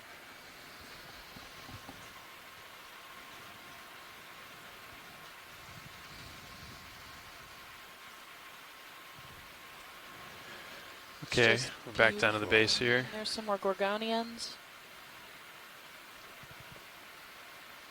And you can see a little bit of that overhang from that encrusting material, that whitish material underneath it that looks like part of the actual, what the rock is composed of. It's very white, which tells me that it's probably been somewhat altered. And we usually refer to that as diagenetically altered, which means that some form of diagenesis, either different chemical compositions in the seawater is affecting the calcium carbonate, or some other influence that is coming in there and disrupting it. Can you guys look at 9 o'clock? There's this little ball floating around. Good spot. It might be it. Right at the whitish portion. Yeah, see he's floating. Yeah. We'll go check out floating object. I don't know what that is. Can I guess it's a fauna? Okay, come on in. Maybe a jellyfish or something? Just hold there. Huh. It looks like a jellyfish, but I have no idea what that is. Oh, it's one of those, it is a ctenophore. I mean, not a ctenophore, I'm sorry. An Adaria.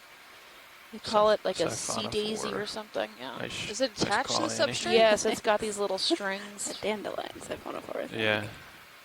And it's got a little air bubble in it, keep it floating. Okay, I'm down.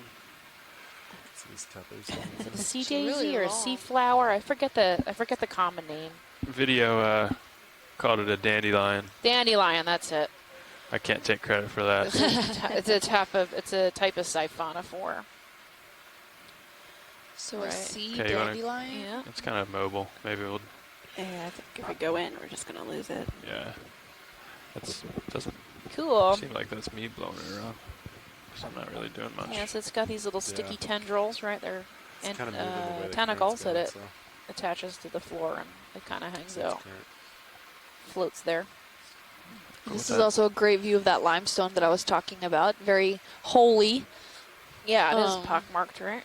Porous, and that's that Swiss cheese looking kind of material.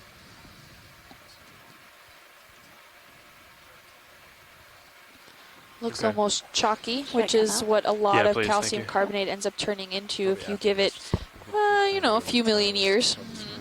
It can, due to different pressure changes and how it gets evolved with the tectonics of the earth and the crust, we can end up getting this chalky material, which a lot of it in the initial,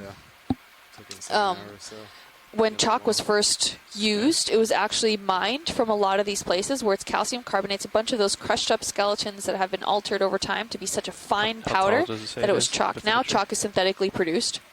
I don't know if anyone still uses chalkboards. Now it's all expo markers and whiteboards, but chalk originally came from calcium carbonate. These look really thin, like I could just hardly touch that rock over there at peel it off. and it So would it just could be break. more than that. I don't know. You don't know. Maybe. Now these This were almost off looks a like little. a layer cake.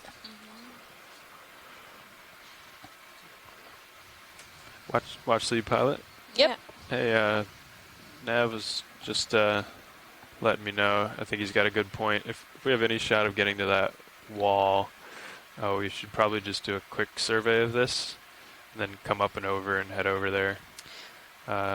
Unless you'd want to spend more time at the second mound here. No, actually, that sounds like a great plan. Okay. Just get an overview and hop right over. Roger that. So we'll just keep coming up, and when we're at the top, we'll get into tow configuration and head on over there. Sounds good. Thank you. Sure. Have a bit of this slab where it looks like a coral framework, an intact framework system was developed underneath it but has since died off, and now other organisms are colonizing it, such as that more fan-like coral. That's just coming out of frame now. You can tell these large chunks are probably being eroded off the sides of this boulder and mound, whereas that encrusted area is highly resistant against erosion, but the underlying limestone really isn't. It's really susceptible that it can be eroded and altered, so the water is still penetrating through the crust here into the overall limestone and can dissolve it and in turn then weaken it, which then that more stable encrusted portions of the limestone are almost too heavy for that underlying limestone to grab still onto, and it ends up sliding down and breaking off in chunks and sliding down the slope of this feature. Come on in here, video. What is that? Yeah. Oh, what is this? It looks like a hydroid. What would you say, Steph? No, I think that's probably a black coral. Oh, black coral, yeah. It could be that kind. I don't know. Want to come in a Hey, little did more? somebody just call in? Yes, Chris and Shirley are here at the ECC. Hi, Center. ladies. Hi. It's much quieter now. Did your class leave? Yes. Okay. They just left. Okay. Very excited and very curious about. The trip was really exciting. Yeah. Oh, good. A lot of different things. The class, thank you. I'm just going to keep coming up. Oh, Tina said that this coral looks like Parantipathes. Purple. Thank you, or Tina. pink Are you coming up. tuning in from Russia again? I hope so, or she flew over here, maybe. Or flew somewhere else past day. That was a lot of traveling. Here we go. We got some sea fans, some more gorgonians, chrysogorgids, that purple anemone. There's a sea star barely hanging on. Oh, yeah. This is dangling on there. Save yourselves. Can maybe get an underlying look of him. Wonder what he's dangling off of. Is he attached to the substrate? It looks like he's attached to something else that's wafting. Try to get a snap zoom there. Yeah. Is his stomach out? I think so. I think he was maybe trying to eat the coral and then got pushed off. Uh-oh. Let's get him to turn around in the cliffhanger situation. Ooh. I'm trying to come back over there. It's a little bit difficult. It does look like his stomach is extruded. He's hanging on. He's eating. Yeah. He took a risk. Somewhat of an reward. Oh my gosh. So his stomach is hanging out. Wow. It's eating. He's eating externally. Closer, yeah.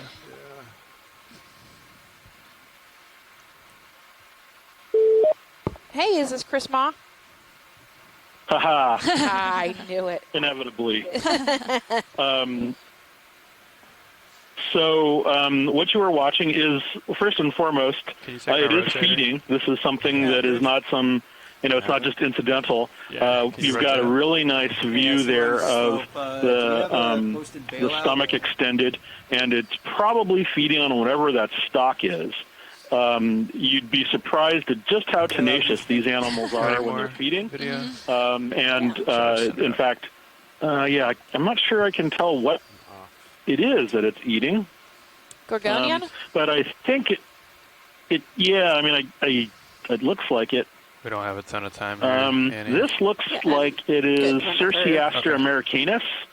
And that's a goniastrid, another one of these cookie stars. There are perhaps one or two different species of goniastrids that are known throughout all of the cruises that we've seen that are kind of voracious predators of cnidarians, of octocorals in particular. So in the Pacific and in the Atlantic, they both tend to be Evoplasoma and Cerciaster. So this one, Cerciaster in the Pacific, feeds on a variety of different octocorals, but like Evoplasoma is seen primarily on bamboo or bamboo corals, isidids. So that one was definitely a lovely shot of that one with its stomach just fully extended. People often see these and they're perched on these corals and they're like, well, what are they doing on there? And I'll say feeding, and they're like, well, prove it. And I'm like, well, what else would they be doing? In this case, there's no longer, there's no longer a need for anyone to challenge me on this interpretation. And every time I see these, and I've for the papers that I write, I analyze a lot of these images, and they're almost always feeding. So, it's almost like I almost see them other than movement, there's almost nothing else that I see sea stars doing. So occasionally you have behavioral interaction. So thank you for that. And as you noticed, it was tenaciously hanging on to the current. Yep. That's also one of the things that goniastrids are seen doing, is climbing on these insanely acrobatic sort of what seem to be very, fine and delicate corals, and then balancing on sort of the tops of them. And bear in mind, this is all like in the water, so they're not that heavy, as even in spite of the size and overall bulk. They're surprising. I mean, they're all also mostly supported by water pressure. So, and then the tube feed and the attachment with the stomach suggests that they're adhered quite securely. So, anyway, thanks for stopping. I'm glad we caught that because nothing makes me happier than watching Circeaster feed. I should mention too, Scott had a really interesting observation that he let me publish a few years ago about that species feeding on Paragorgia, and there was a Paragorgia colony that got knocked down, and they passed it 1 year, and they went back a year later and saw what could conceivably have been the same individuals feeding on it, almost a year later. That's craziness. So, they take their time. Go ahead and take more if you want. Savoring the big win, I guess. Yeah, right. Cool. Yeah, well, there's certainly a lot of food there, but there's also just the sea stars don't move in our time frame. So. That's Anyway, you have a jellyfish, so I'll let you get back to it. Thank you. Thank you. Thanks so much. Bye-bye. Bye. Okay. Yeah, we can let This him is go. a cool jelly. Bring it Almost in our looks like swing there's a arms. sea star in it, but that's probably his guts. Okay, Yeah. watch lead. We're gonna stow our swing arms and get into toe configuration here. Sounds good. That way we can get over there a little bit quicker.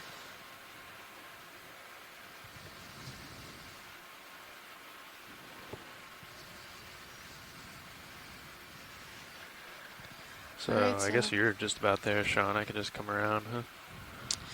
And another yeah, observation to make here at the top, for- it looked more mounded 290? Yeah. than the other one. The other one, when Maybe we we'll- reached the top, it had we'll like just still that come up, encrusting coming up past the so you surface of the sediment. so you So wanna it come looks over like to almost like a 290? crown Okay, coming thanks. all along the edges of this system, where this one looks like a lot Yeah, of we can that start coming up. limestone has been eroded at the top, and it looks almost more mound-like. And the crustings you can still see are surrounding the area, making those for those really steep slopes, like I don't know, a flat line, 180 degrees almost. The water column. But it looks like we're not seeing that same feature that we are before. So I'm wondering if this was just a different kind of erosional process. Maybe we're not totally at the peak yet.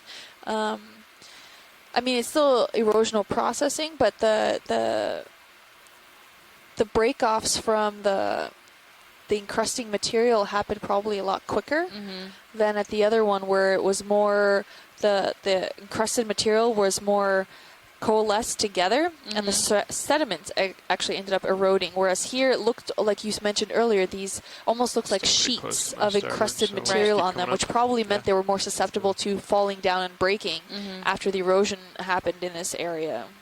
So that could have been also a reason why, but really interesting feature to look at. So we have a question from Twitter.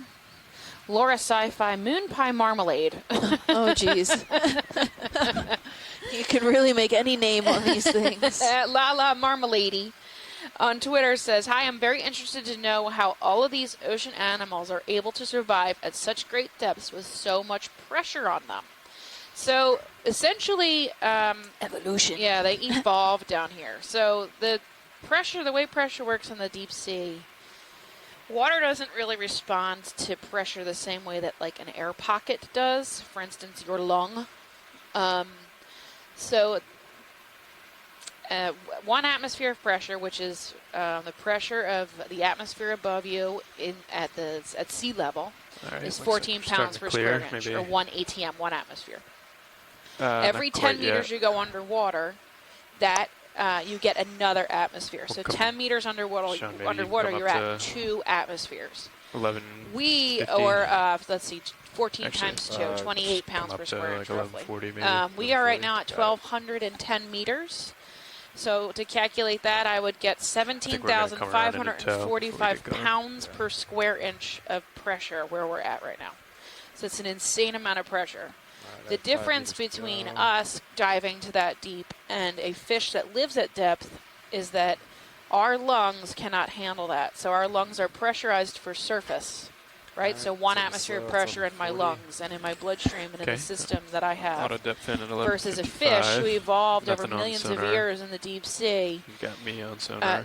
Their bodies are mostly made of water. good, yeah. Some of them have swim bladders, which would be a small pocket of air in which they use to regulate their buoyancy. But a lot of these deep sea fish actually have oil instead of air in their swim bladder.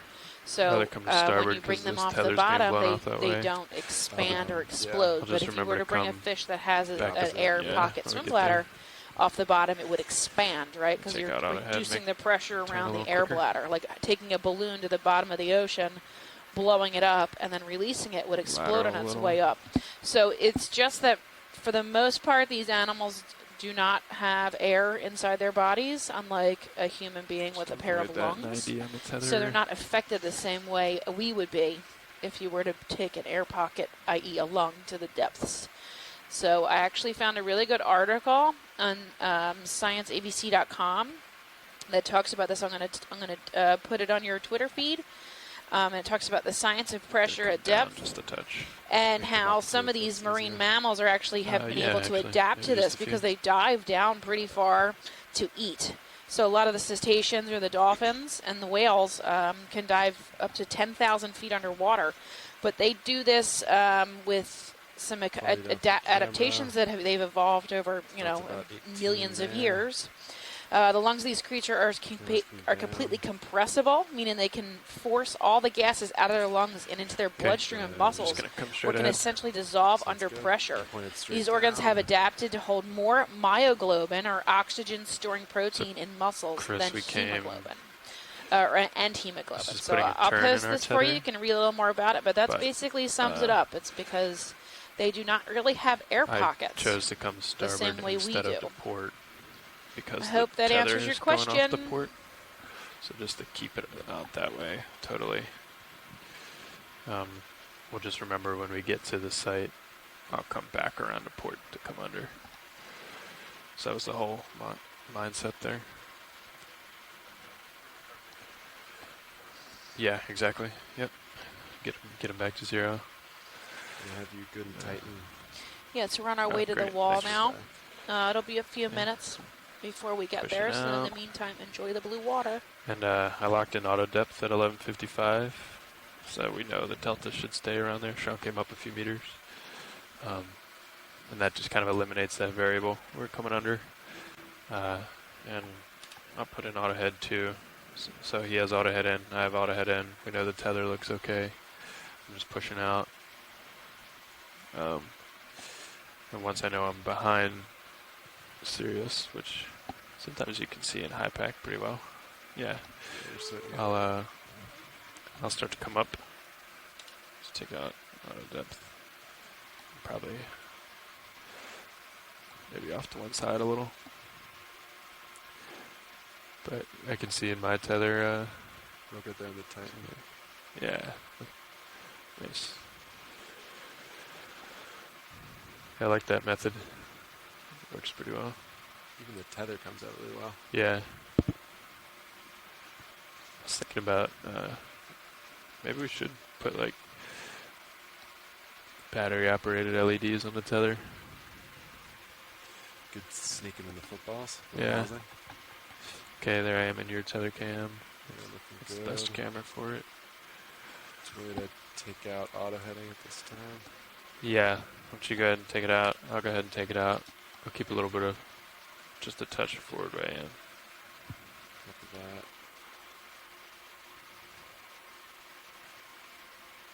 that. And maybe just let Bridge know what we're doing. Because we're not, I wouldn't call it off bottom, but you can just let them know we're into formation for the next move. Go ahead, Nev.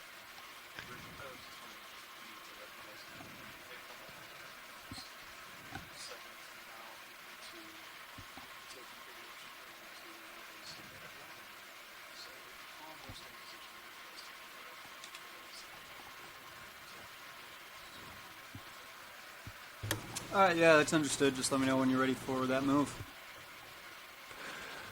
I think we're pretty much there. What do you think, Sean? Are you good? Yeah, I think we're set.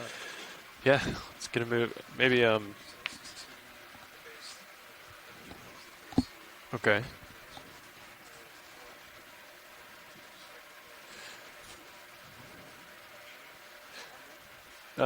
Yeah, let's do 380, something like that. And we'll keep an eye on Sean's sonar. 50 now, should range it to 80. Yeah, I think so. I'd say just tell the bridge if we could, we'd like to make it up to 0.5. They're just going to use the screws to get over there. Doesn't look like there's any wind. I know they'll be fighting the current, but you can tell them we'll eventually want 0.5, but maybe just start at 0.3. Go ahead now.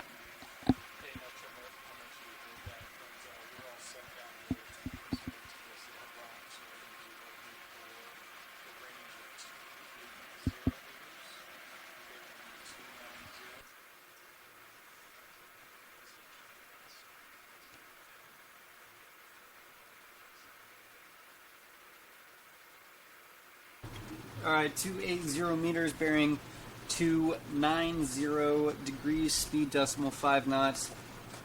Yeah, we should be able to make decimal 5 just fine. That's not at too bad of an angle from what we're already facing. It might take us a minute or so to get up to that speed, but that should work out. Yeah, roger that.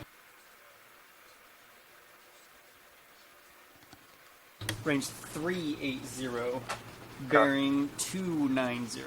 Yeah, good copy. Thank you, Bridge.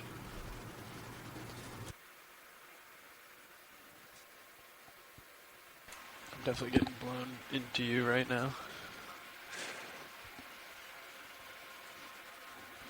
Getting blown into Sirius? Yeah, so that... It's weird. I'm trying to think. I thought the current was going... Yeah.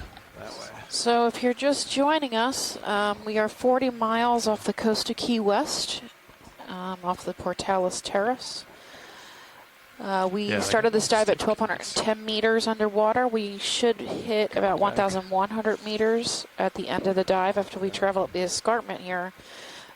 We were on 2 mound features at the base of this escarpment, but we've decided to pick up and go as quickly as possible over to the escarpment so we can see what that's made out of before the end of the dive. Here's a shout out to Wrigley Marine Science Center. Stop procrastinating and get to your own research, guys. That's what they said. We're from Wrigley's Marine Science Center watching to procrastinate our own research. Hey, we need you working. No, it's fine. You can have us hanging out in the background. Probably. I may That's or may what I not do. have done that throughout my degree. Yeah, I do it all the time. That'd be cool. Like, put Okeanos on in the background and just peek over in between and something cool pops up. Looking really, really well. I also want to give a shout out to Mount Vernon High School in Mount Vernon, New York, Miss Maureen Flynn's Earth Science class. So big hi from the Okeanos Explorer. We hope you're enjoying the dives. We hope you get to watch them all the time. I hear you're doing a lab on sedimentary rocks this afternoon. So that will make our geologist Kim very happy. We should be seeing quite a few of those soon. Sean, do you want to fly? When we get back down to the bottom. Sorry, we're up in the middle of the water column during your class. We'll get back down shortly. Yeah, we're trying to make sure we can head to that other escarpment feature. So rather quickly, we want to make sure that we can get to it and potentially see differences maybe in the geology as well as biology in the area. Yeah, so we should be back down before your class is over. But in the meantime, hi from the Okeanos, from the middle of the ocean. And hello. 1,200 feet underwater. So have a good day.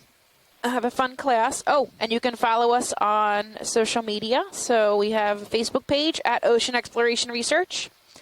and at Ocean Exploration Research Education. You can also follow us on Twitter at Ocean Explorer and use the hashtag Okeanos, or on Instagram at NOAA Ocean Exploration. Or you can follow me. I'm Stephanie Farrington. I work for Harbor Branch Oceanographic Institute, Florida Atlantic University. I'm the biological science co-lead on this cruise, and you can follow me on Twitter at DeepSeaNerdy, or Instagram and Facebook at DeepSeaNerd, or Kim, who's our resident geologist. She's the geological science co-lead on this expedition. She's from Rasmus, or University of Miami, getting her PhD next week. Yeah. No pressure. Yeah, and you could follow her on Instagram at DeepSeaKim. So if you have any questions for us, feel free to use the hashtag Okeanos on Twitter, and we'll answer them if we can. And make sure you mention that you're from Miss Flynn's Earth Science class.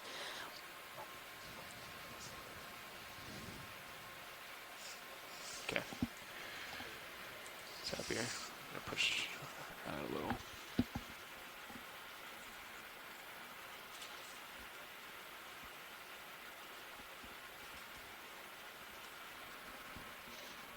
Cool. Good spot.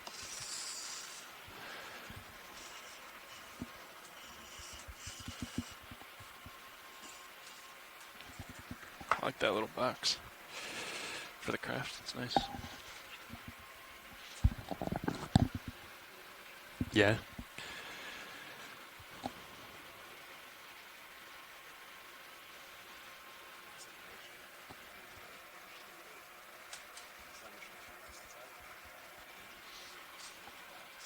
Ooh.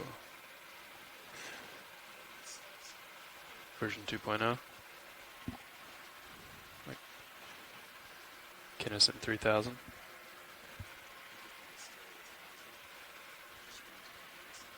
Oh yeah, good. Did you mimic the angle on the joy boxes, or was it just by feel?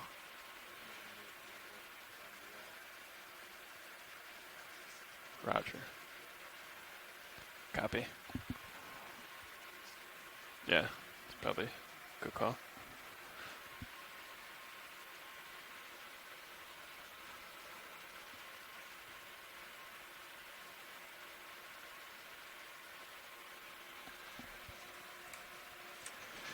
Watch Lead, I heard you guys talking about mammals going very deep. Yes. I just learned about how deep elephant seals go, and it kind of blew my mind. How deep do they go? I forgot the exact number, but if you look it up, they're like one of the deepest diving mammals. I will look it up.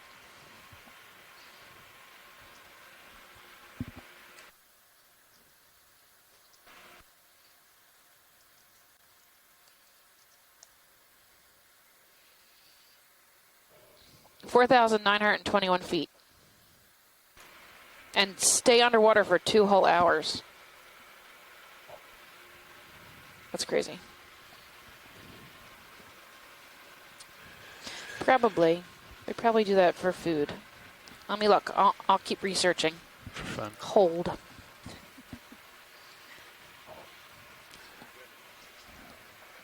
Yeah, it's crazy, right? And they're... Yeah, that's true. I just always think about them on the beach, not going out to 4,000 feet. Yeah. That would be.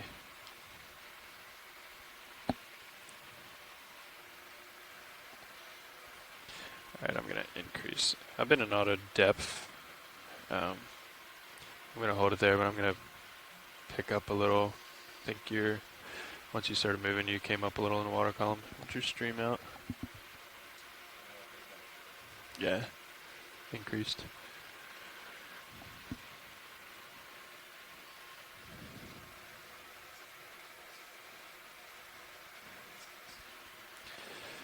Yeah. Actually, do you want to maybe force that to port a little? I don't want it to get, I don't want it to start towing backwards, you know? Eventually, I think it would sort itself out, but...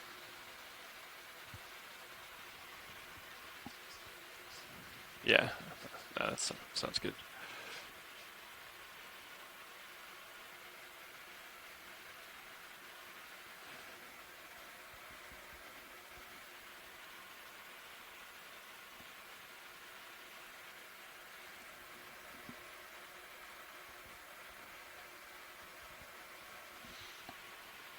Yeah, so they dive really deep to forage for food. And they'll also migrate in search of it, too. Interesting. Yeah. So they can grow, I just read something crazy, 20 feet long and 8,800 pounds. You've got them over there in California, Steph. I know, I've never seen any, though. I've only seen the sea lions. And the sea lions, what are the little, they're so cute. The otters. Yeah. The wild otters. And we went on a whale watching mission. You know, one of those whale watching boats? Yeah. And there's a really cool squid in D2. I don't know what that is. And I got to see 4 or 5 pods of killer whales. Oh, cool. And humpbacks. Man, they're stinky. They smell really bad. That was cool, though. I have really good photographs if you guys want to look at them later. Yeah.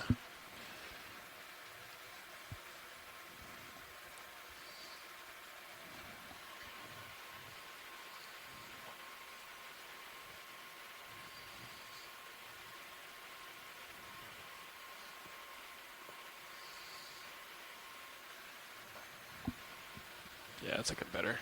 Your head's coming around. I've been lateraling pretty hard to just kind of keep up with that. We didn't want, yeah, because and it would have sorted itself out, but potentially put another turn in the tether. Or in the 6/8.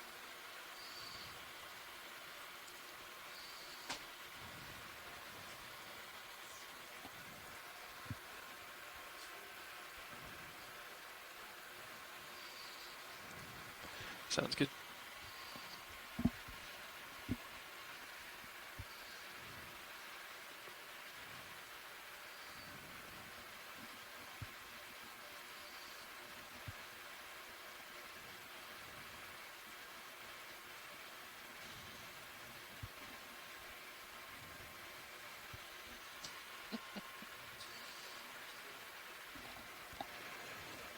Great. So Laura Sci-Fi Moon Pie Marmalade has a second question from her son. My son has a question for you too. How many different types of sea life have you seen in all your years that you've been diving? I have no idea. Thousands. Pretty much everything, I think. There's still so much left to discover. So That's true. Who knows, right? I don't know if we have a percentage of how much. I don't know. I've seen dolphins and whales and some marine mammals. Let's see. I've seen plants, sponges and corals. Work on bringing it up over here. Yes. What else? Have fish. Yeah, I'm curious too. I've Worms. forgotten to look. Something called a bryozoan. Bryozoans. We could bring it up now if you want. Pretty much You every just wanted to write invertebrate up the bio box, right? phylum I can think of. Echinoderms, so sea stars, starfish, sea lilies, all kinds of stuff. There's so many different kinds of animals down here. A little bit of everything. Lots of neat stuff to look at.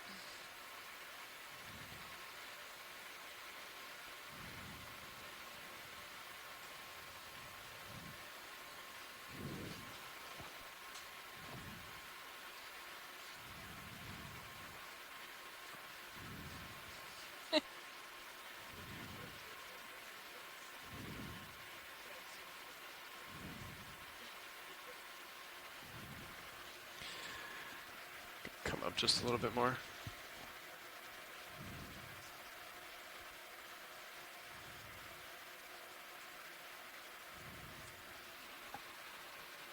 Oh yeah, you ranged out to 80. Nice.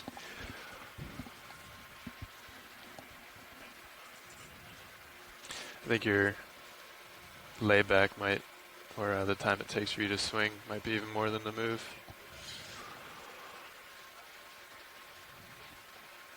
And if we want, we can,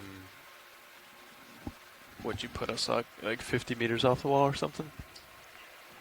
Okay. We could just come down there and then, so we don't run the risk of like swinging really far without D2 out in front. We could just come back into position there, 50 meters off, and then inch in. You want to do that? Yeah, leading the way.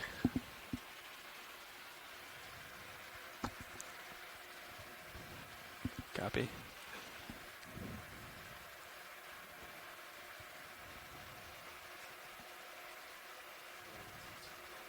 Yeah.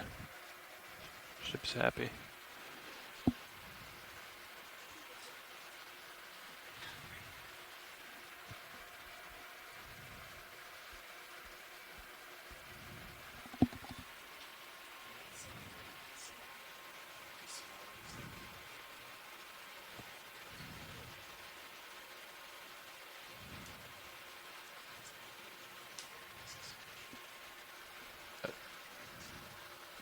Oh, I don't know for wind drag.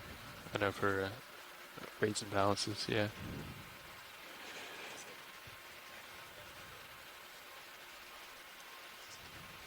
For sure. Yeah.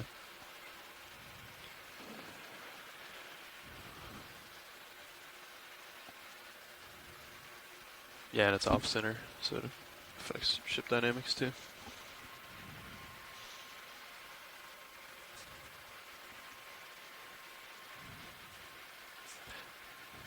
Little, I know the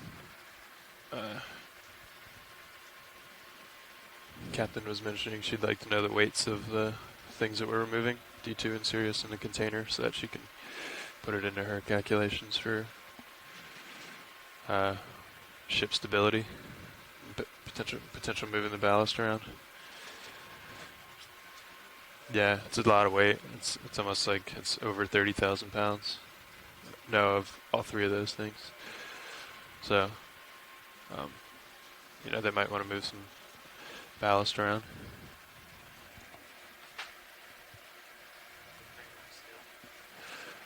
The crane that we are getting should have one, a load cell. They usually have one, yeah. Now, the ones on the ship do not, I don't think.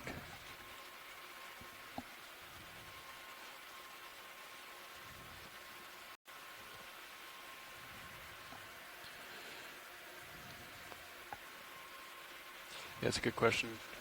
I know to put up the VSAT, put up both of them, there's a lot of like natural frequency concerns, because having a structure up top like that can, if you get those vibrations, it can really affect the signal and start to mess with that.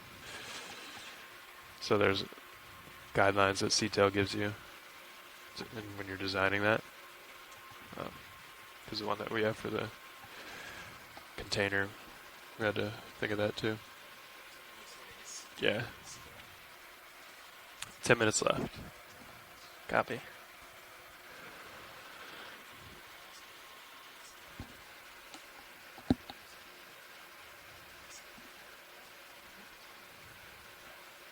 Oh, really? Oh, wow.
Look at that straight line. Ship is nice and happy.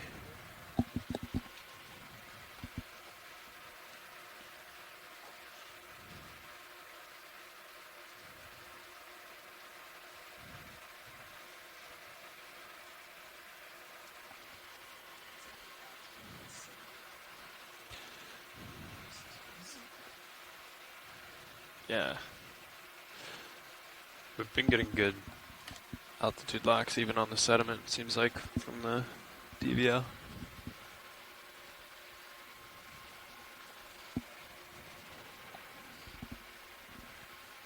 Yeah, Sean, to answer your question about the sample camera, it looks pretty good. It's hard to tell without anything in it.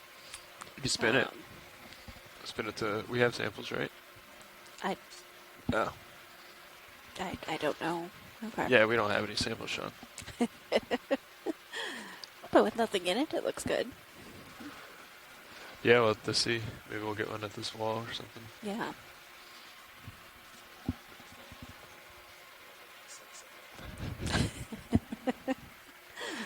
It's true.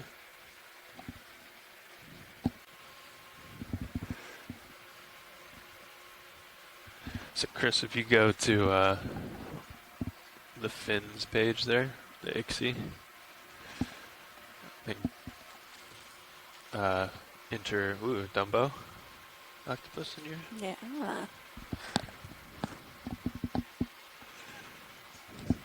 And then go to expert mode, which I think is right there.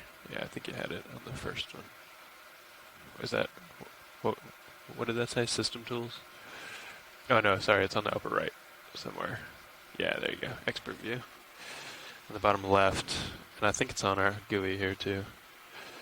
There's, oh, it's not that one. Okay, yeah, I think it's this. Oh no, that's, yeah. No, sorry, I was looking at these numbers from the fins. We can pick them up here, but you can also pick them up in the expert view, the north speed and east speed. Then if you put those numbers, if they settle out into, there's a calculator on the nav spreadsheet.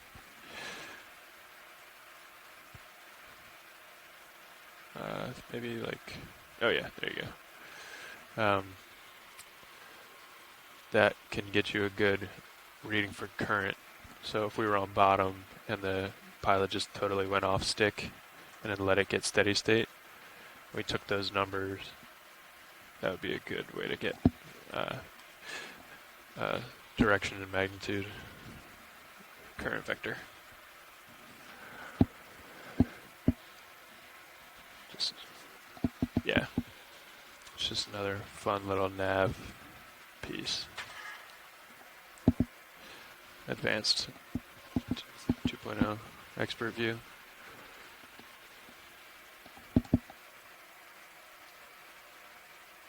But I think it is the same here, so you might not need to go into that, but it's always nice to just pull it up.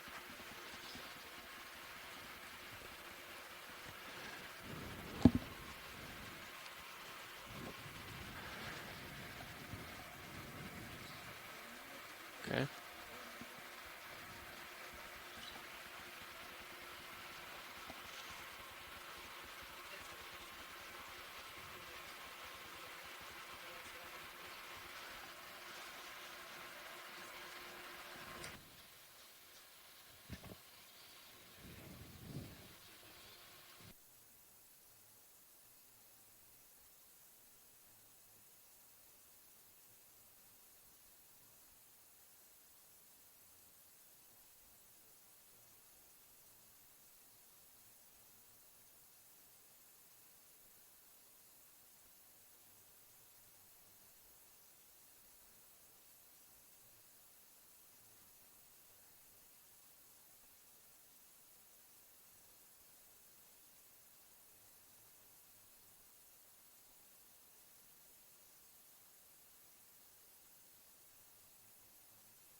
Nav bridge, move complete.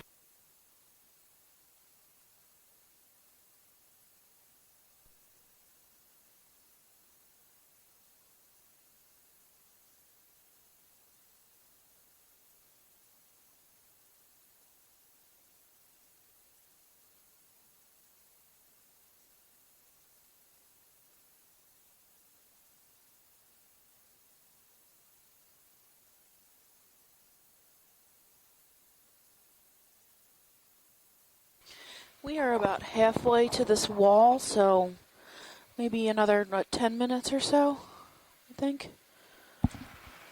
Yeah, well, actually, the ship just finished its move, but we're still swinging. Okay. Since we were moving pretty quickly over there. What we're going to do is we stopped so that once Sirius is done swinging, we'll be about 50 meters off the base. Okay. And then we'll come down into normal flying configuration and then creep in with D2 out in front, like typical. So. Awesome. Thank you. Sure. Yeah, not too much longer. Thanks.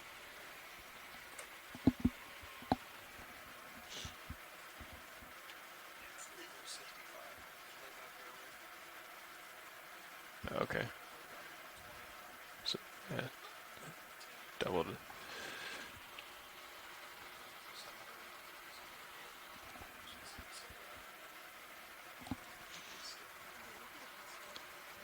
Oh yeah, you are. Yep. Good call. I'll change my set point.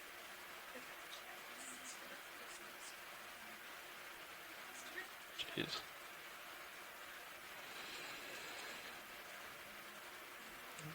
Set point doesn't change too quickly, huh? Copy.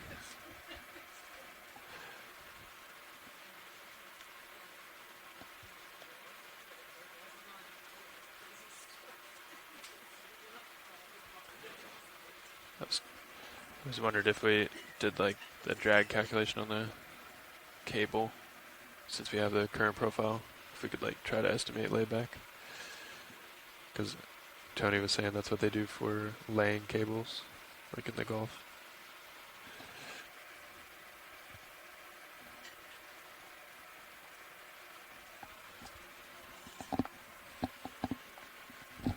Sorry, miss.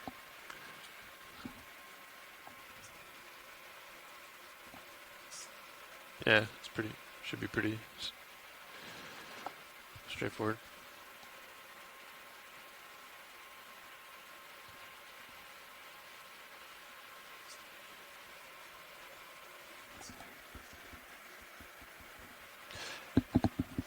Yeah, the ship would have to be like totally stationary. As soon as it starts moving, it would throw things off. But yeah, as long as you have ADCP ratings all the way down, you could like take that profile just as your velocity. Yeah.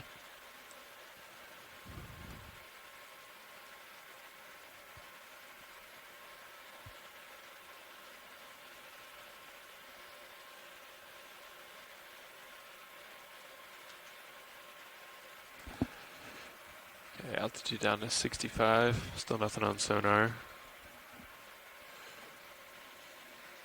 Oh yeah, it looks like you're coming in.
For sure. Yeah.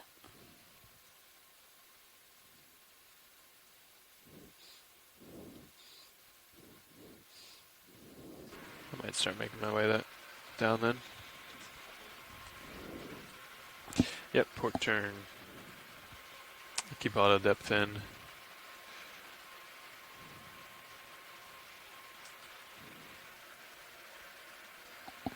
Start back and nice and easy.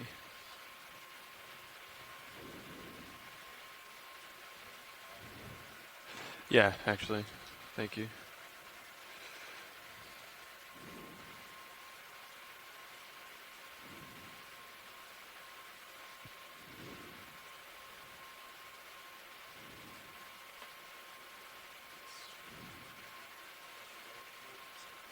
Great.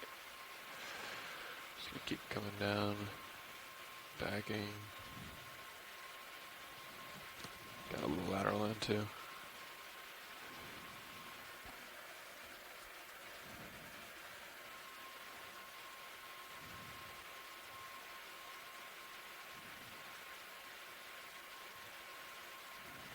Delta's at 8.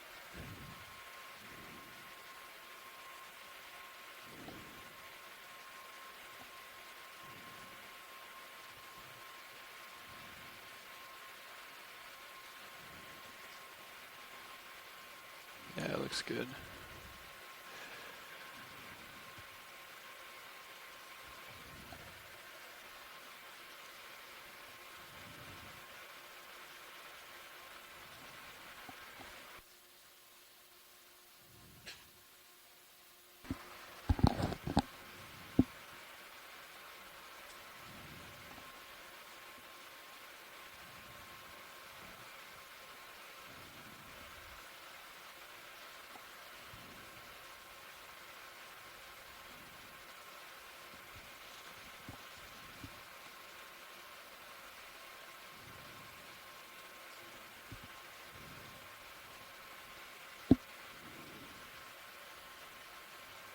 Looks good.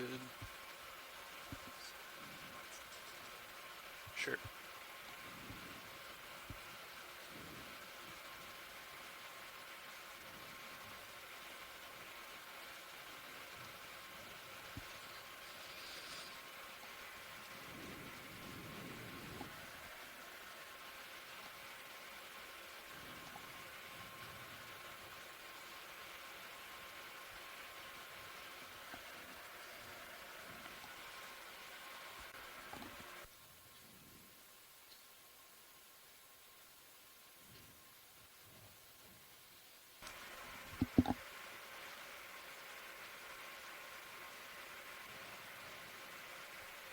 Still backing.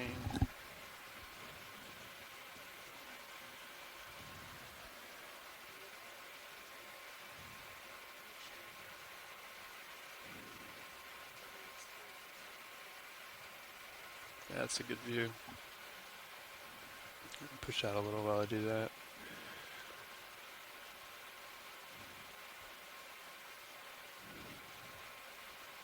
Great.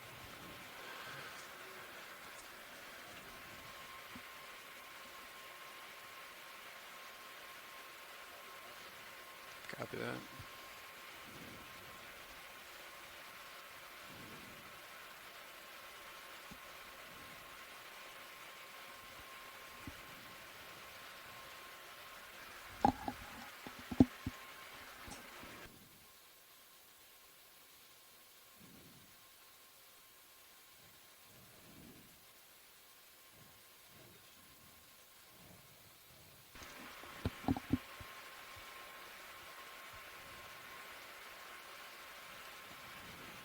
Alright, looks good.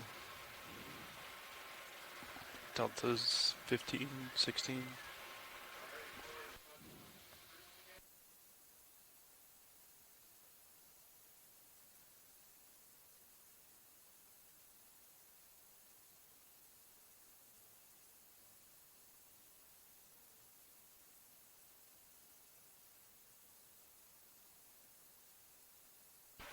Great. Yeah, you ready? You ready to start coming down?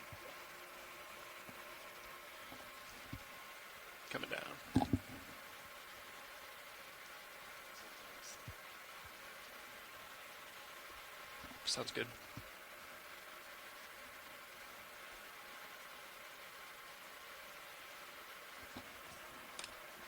Taking out a depth out.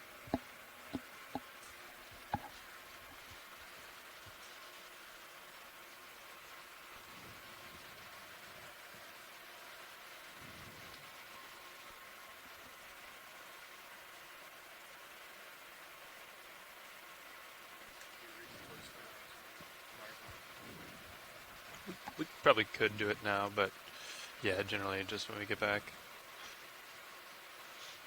down to bottom.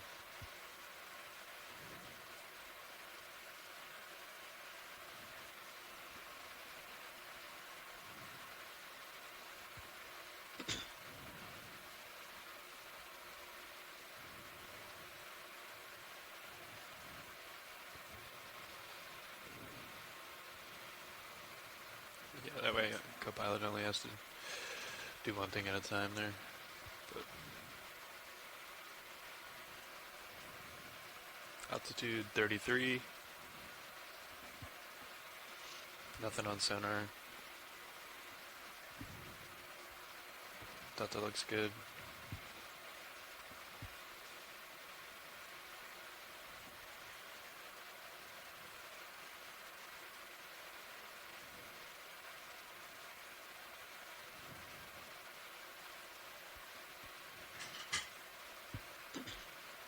Video, I think that flare will go away once we redeploy the swing arms. Yeah, I think it will.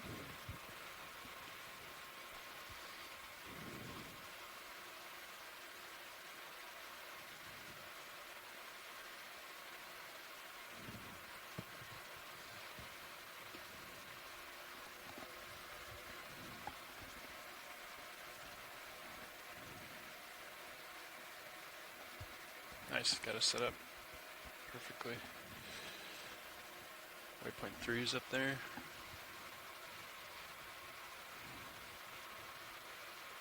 I think that was a good call. Now we'll have plenty of time on this feature. Which could be pretty interesting. Dive bomb there. They're good at doing that. Yeah.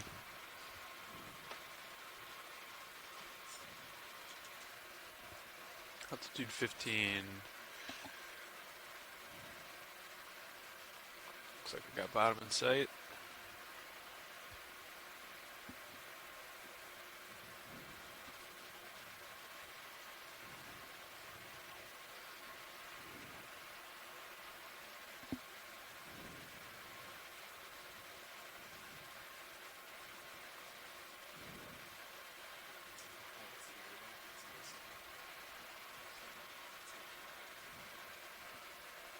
I've got sandy bottom in sight. Can we zoom in on this little pink thing? That might be a Dumbo octopus, and it is a Dumbo octopus.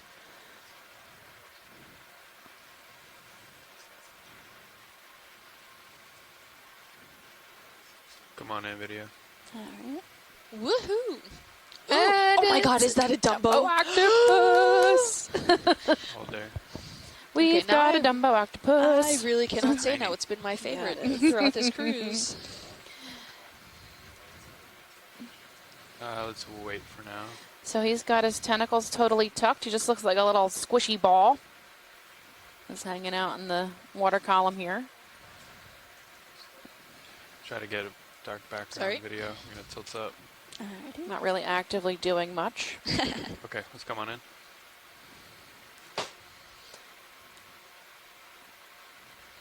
Trying to pretend to use anything at all.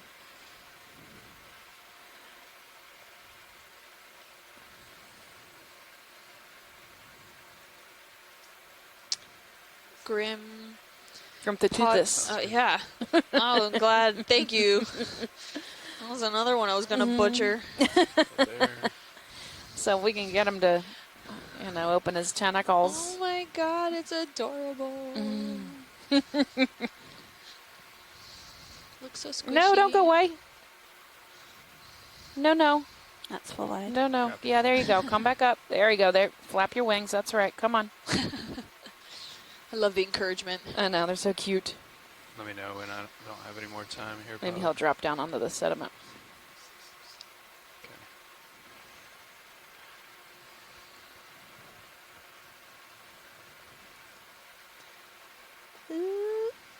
It's getting close to the bottom there. And touchdown. Bottomed out. Uh-oh. Just oh, rolling. He just rolls. there he goes. There you go. Let's come back in. Okay. Recover from that. There you go, buddy. Crash landing. Yep. He's Oh. just along for the ride in the current there. He's gonna. Yeah. There you go. Stabilize himself. There he is. Okay. He's flapping in the current here. This rip tearing through here. Yep. Is that as tight a zoom as we can get? Working on it. Oh, thanks. Come a little wide. Yep. Hold off on that just a minute. So Mike Vecchione is Great, thanks. calling this. Opistoteuthis agassiz. So is this different than the Dumbo? It looks similar. You want to hit it with the headlights, maybe? I don't know if that would blow out things. Its in the eyes are foreground. either dark or in the- sunken in. I can't really see. I'll do you video. We could try it and see.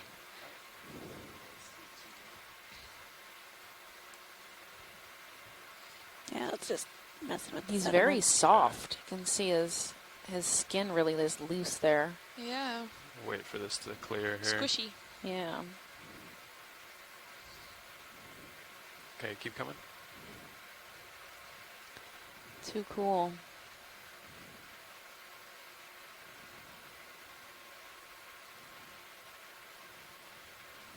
So Dumbo's the general term. So yeah, we can call him Dumbo and not feel. He's wrinkly. He is really wrinkly.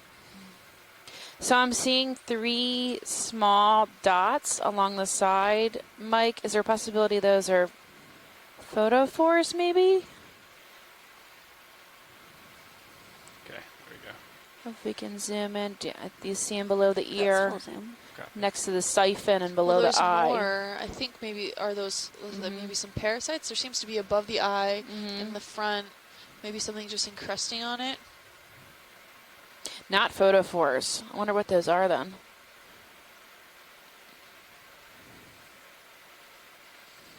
It's hard to believe he's an animal, right? He's just like this ball of mush. Legs. Yeah.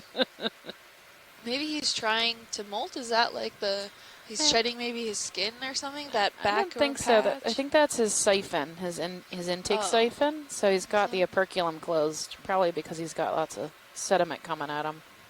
There's not a my ton of guess. sediment anymore video. Yeah. I don't know if Yeah, you want to quite try the much, light yeah. skin, but I don't want to ruin the shot either. Oh, we might have a different Oh, ID. Changing my mind on the ID.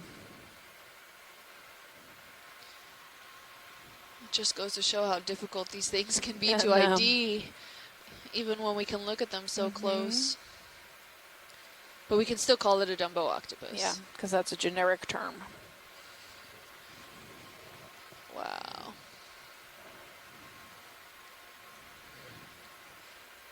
Well, let me know when you're clear, video. I think I'm clear if he's just going to sit there. Yeah, doesn't. Did we ever get lasers on him? The siphon looked further back. Not sure. Coming down with lasers. Yeah, this looks like there's one here too, like at the top of the mantle, right? Oh, it said the genus that he said should have rows of light spots along the arms and onto the mantle. I'm not seeing I those. can try to come over and It's about, what was that, get 7 him centimeters? front. This think that'd be species, worth the species you gave us before, mean, if was we've actually got described by time. Mike Vecchione, who we were talking to on the chat, by the way, from a single specimen. We're going to come back in a little. Yep. Just clear the vehicle. Yeah, that siphon in the back. I think that's the only one that it has, and that shedding layer is not part of that.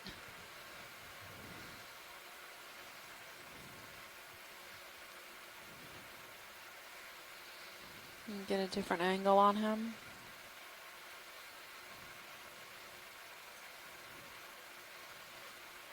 How fast is this current going? Like 3/4 of a knot. Yeah, it's pretty strong. Okay, come back in. See if that's any better. Yeah, so. Doesn't seem like it. Yeah, it looks like, I don't know, it's shedding or something kind of ripped a portion of the skin of his top layer, but that siphon I think is all the way in the back, that little nubbin there.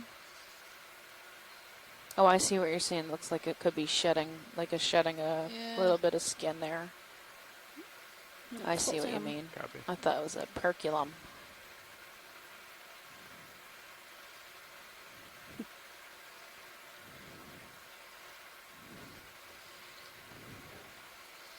All right, let's come on. Awesome. Really cool find.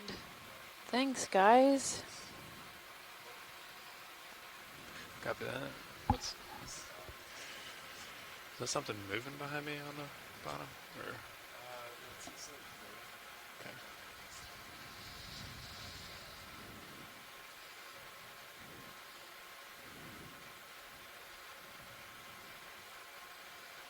Yeah, I think we're gonna pass that up.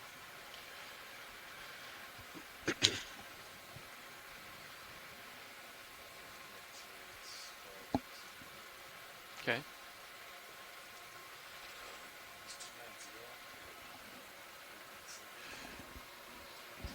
June 290. Okay.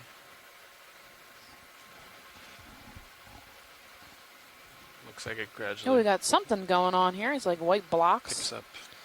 Yeah, it looks like some of that carbonate stuff that could be breaking off from the wall.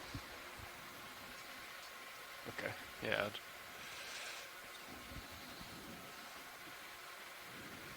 Yeah, I think we can do 30, yeah.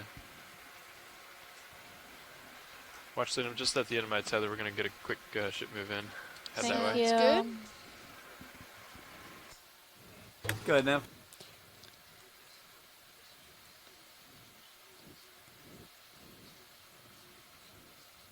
Come in here, video. 30 meters, bearing 290 degrees, speed decimal 2 knots. Copy, thank you much. Gotcha.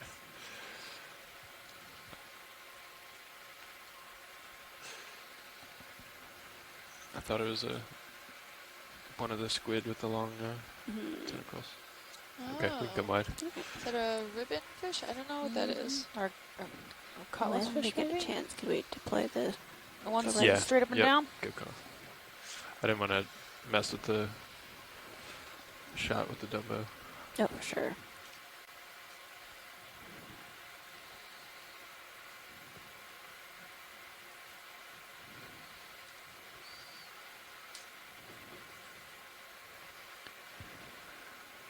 Maybe got a rat tail back there, that black fish. Yeah, some kind of fish. Ooh. Same time, And nice. these white blocks. I don't know what's happening there, what those are. I think they're falling off from the slope. Leftover chunks. There's a glass bottle there at 6.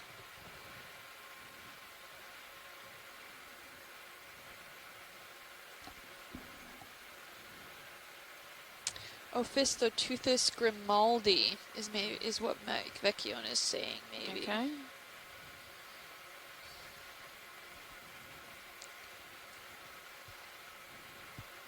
It's the same genus. Different species. Thanks, co-pilot.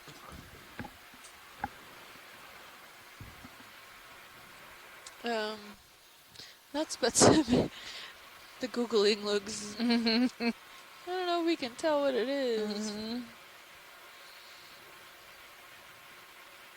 I still have that flare, huh? Yeah, a little bit. Craft All right, noted. Ooh, maybe.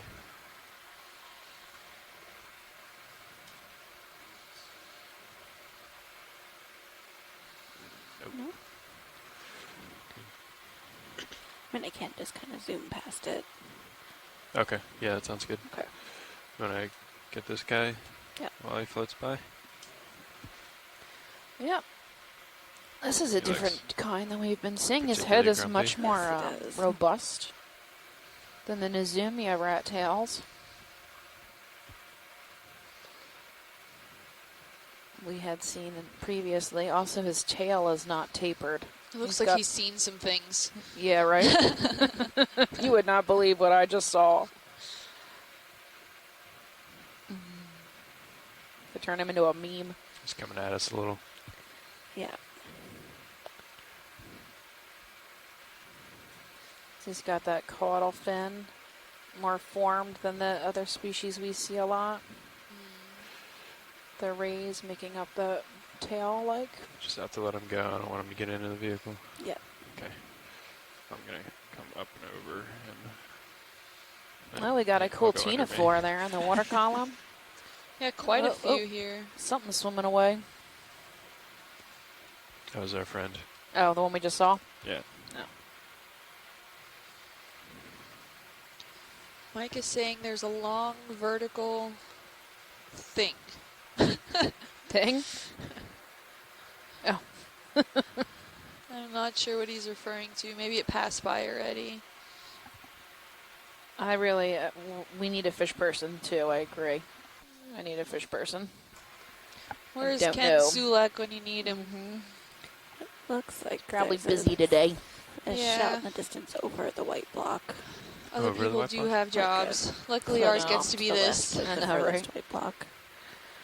Oh, you think that's what they're talking about? I think so. It's awfully far out there. Yeah, we're not going to try for that, I don't think, yet. We're headed that way, though. Cool. We're doing a net move. There's like black stuff on the sand there. Yeah, I'm not sure what that is. I think once we're there, we can probably get another one in. I don't see a reason not to, unless you do. Yeah, that's true. Let's maybe shorten the move, like 20 instead of 30. There's also something in the sand at 9.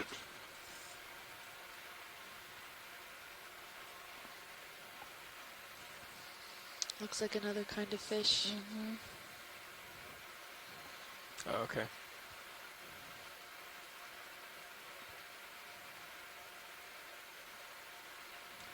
Look, another squad. Squad of squid.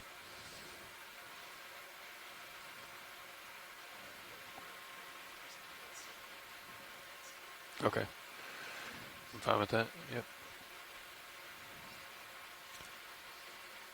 We'll try to push in on this block here, but I mean, it could be bacterial. I don't. It's just weird looking. Yeah, I'm not quite sure what to make out of that. And considering how rip-tearing the current is down here, surprised there aren't more ripples in the sand. yeah, let's come on in here, video. See what this is. Bridge move complete. Detritus? Sargassum that's decaying?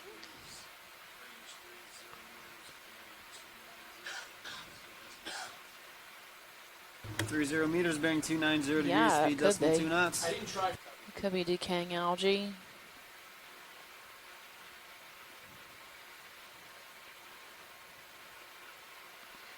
Huh. Okay, we can come on. It's a weird place for that to I know, settle. but there are more of those limestone blocks. So this is what the 2 excessively large boulders we came across are composed of. This does not have that manganese crusting on it or phosphorite crusting, which means it's come probably to this location at a younger time than that encrusting was taking place. What kind of rock is this, Kim? Limestone. Limestone, aye.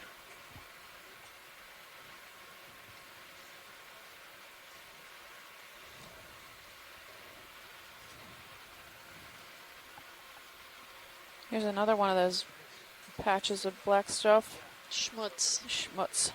Decaying something or another. Yeah. We have a few bits and pieces around. This white one looks, this white one at the, on the... A slab. Right? Yeah, it looks like it's been upside down. Or sand on top of it. Could have been maybe one of those overhang sections that was being eroded and then finally broke off. Or a top of a terrace.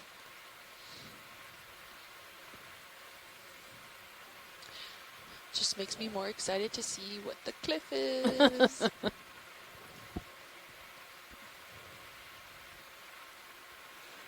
So there's a really hard return about 20 meters out. Right? And I don't think that that's that. Yeah. I mean, I guess it... So we're seeing something on sonar. Ahead of us, likely it's Yeah, this. there it is. Yeah, we're at the foot of this slope here. Probably come across some more boulder Is that debris. something in the water column video? Oh, what is that? It's another one of those rat tail. Oh, maybe. Another one of those rat tail-like fish, I think we just saw. Facing right. Yeah. Floating backwards? Sure looks like it. Okay, we can come wide. Oh, thanks.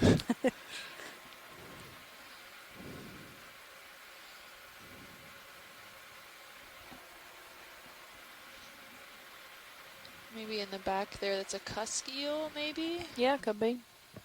It's a little fatter. Yeah, it looks like different species than we saw the other day. It's all right.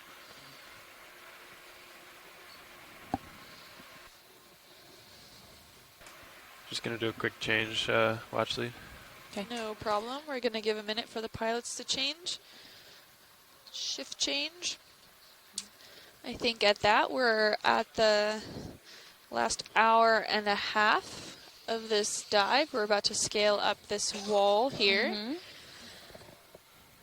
And if anyone watching at home has any questions or comments, you can post them to the NOAA Office of Ocean Exploration Research social media platforms.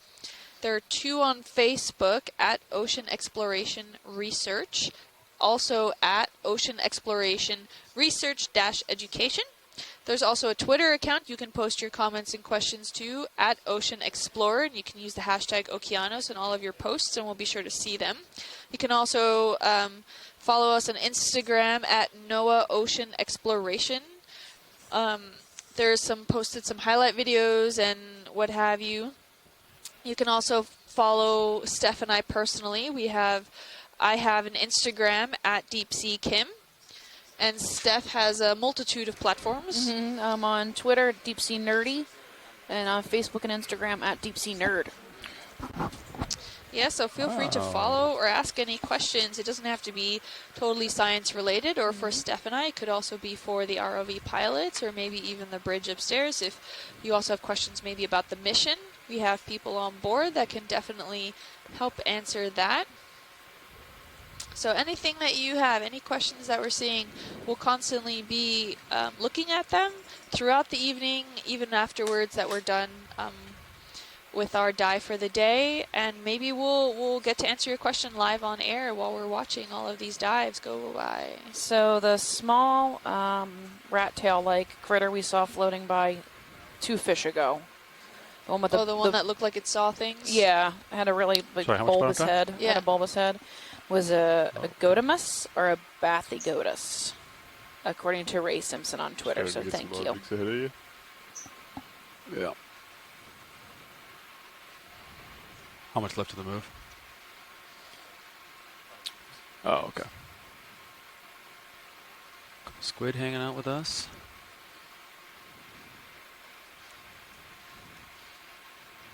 You have the afternoon watch. Hi, pilots. Hello. Hello.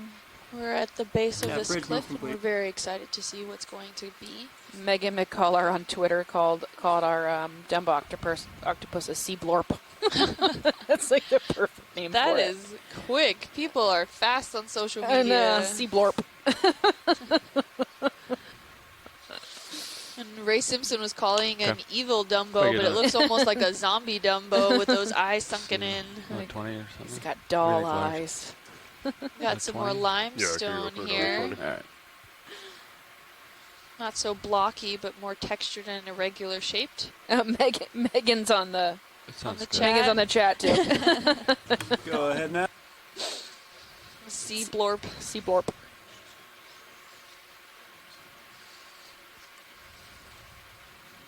20 meters, bearing 290 degrees speed, decimal 2 knots.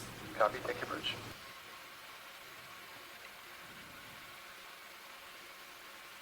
Oh, we've got a Gorgonian. This is similar to the one we saw on the other rock ledge. Yep. Good zooming partial here. Alrighty. Hold that for a second.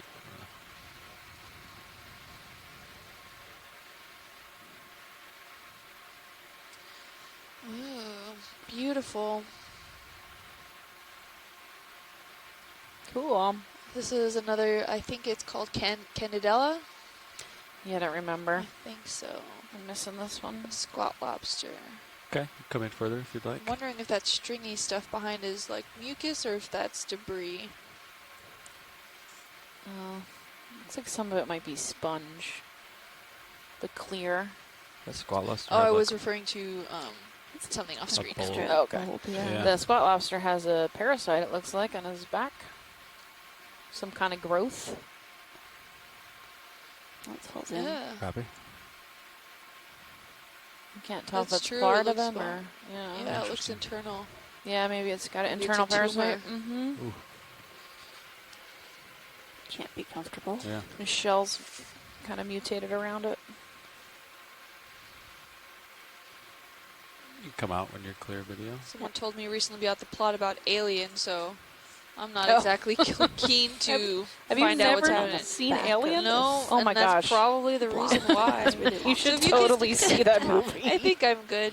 Can you See look them off to waving the around left up on the there? bottom there, that stringy Copy. material? I'm wondering if that's some sort of leftover mucus or We're gonna if that's fishing line. come in. I think it's probably a mucus of some Oh, kind. yeah.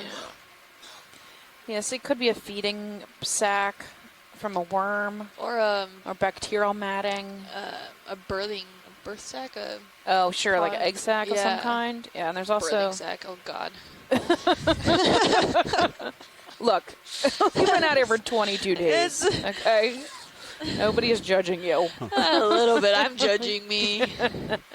Okay, come out. It's very netted. There's some It netting down here at the base yeah. there. And weird Take off. net looking. Oh, let's talk now about Alien. I'm gonna have nightmares. They actually modeled Alien after. Oh, I have to look it up. Oh, it's a. Oh, I know. It's a planktonic animal. Which technically is only a few centimeters big. Way to go, media.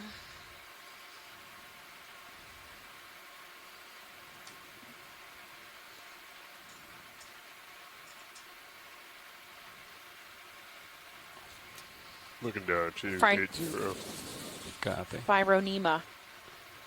A barrel Scott riding Francis parasite. saying hyperid amphipod Yeah, is the type of so- amphipod they modeled How it far you see the after. move now? Phyronema, the Sea-bug. barrel riding parasite that inspired the movie Alien. I think you may have found it. There he is. Following you forward as you looked up.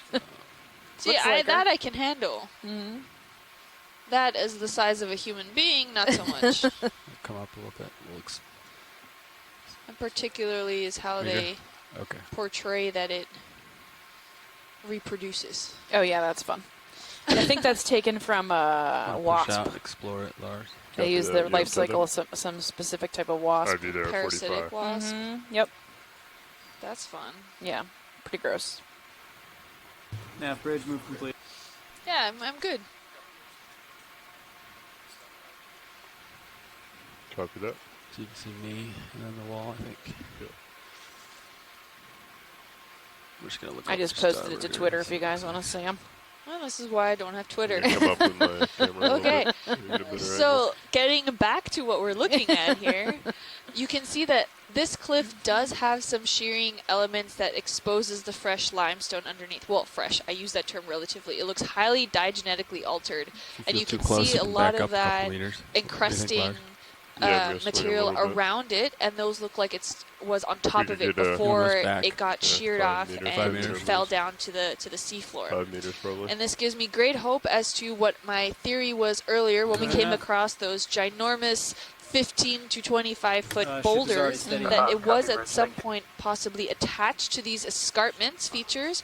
And the same thing happened where the outside may have been crusted by 090. ferromanganese, and it was part of this, but in the diagenetic alteration for the underlying limestone, it became too weak to support such heavy material, and it ended up shearing off, much like exactly if you've seen glaciers calving off huge pieces of icebergs. It's pretty much the same concept what we're looking at here. The shearing strength just could not hold on anymore, and it lets go and gives way, which in the end, in larger situations, if you have a whole wall or whole cascading platform that ends up shearing down and forming these large mass wasting events, you could potentially generate tsunamis. Yeah, that's cool. No, it wouldn't. It was really cool. There was a student that I worked very closely with during my PhD, and she actually was able to look at some of these mass wasting events that occurred off the Great Bahama Bank of Bahama and look at the mass transport complexes and kind of reverse engineer what would have happened or what could have happened when that mass wasting event occurred, and it actually generated forces enough for Miami to be impacted, for a tsunami to generate, and Miami had less than 3 minutes. Oh my gosh. And then gosh. it would have been a whole ruckus full of them. Almost the entire southern Florida would have been underwater in just 15 to 20 minutes. So it was really interesting. As soon as that paper was published, every news story came and was asking us questions. What is the likelihood of this happening again? Are we all going to die? And this has likely happened at least in the Pleistocene, where we're talking maybe 1.2 to 2 million years ago. So maybe the last time that happened, and we're not exactly due for another one. Yeah, right. So rest assured, my fellow Floridians, we won't die of tsunami. Maybe sea level rise, but not a tsunami case. At least not by that. No. But this is overall really interesting to see. I'm really excited the fact that we got to come here and be able to see that. So these blocks and boulders likely came from this escarpment. Tilt my camera up here. Yeah. Very exciting. Okay. Looks like I may be seeing over a little bit. Alright, coming back down to you.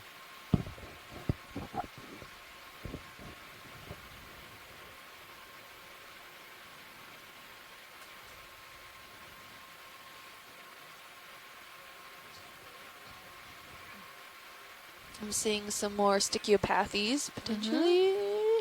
Little tiny guy. A little one. Some more encrusting sponges, I think, almost just a little bit 9 o'clock of center screen. The blue one. Ooh, mucus. Yeah, more of that smudge. knitting schmutz. Schmutz. Coming This on, rock red here looks like if you above. touched it, would just slide down. Yeah, it's little tiny stichopathes. Then we could go down With a to crinoid above it. Go down to the mucus. I'm sure they'll love that. Yeah.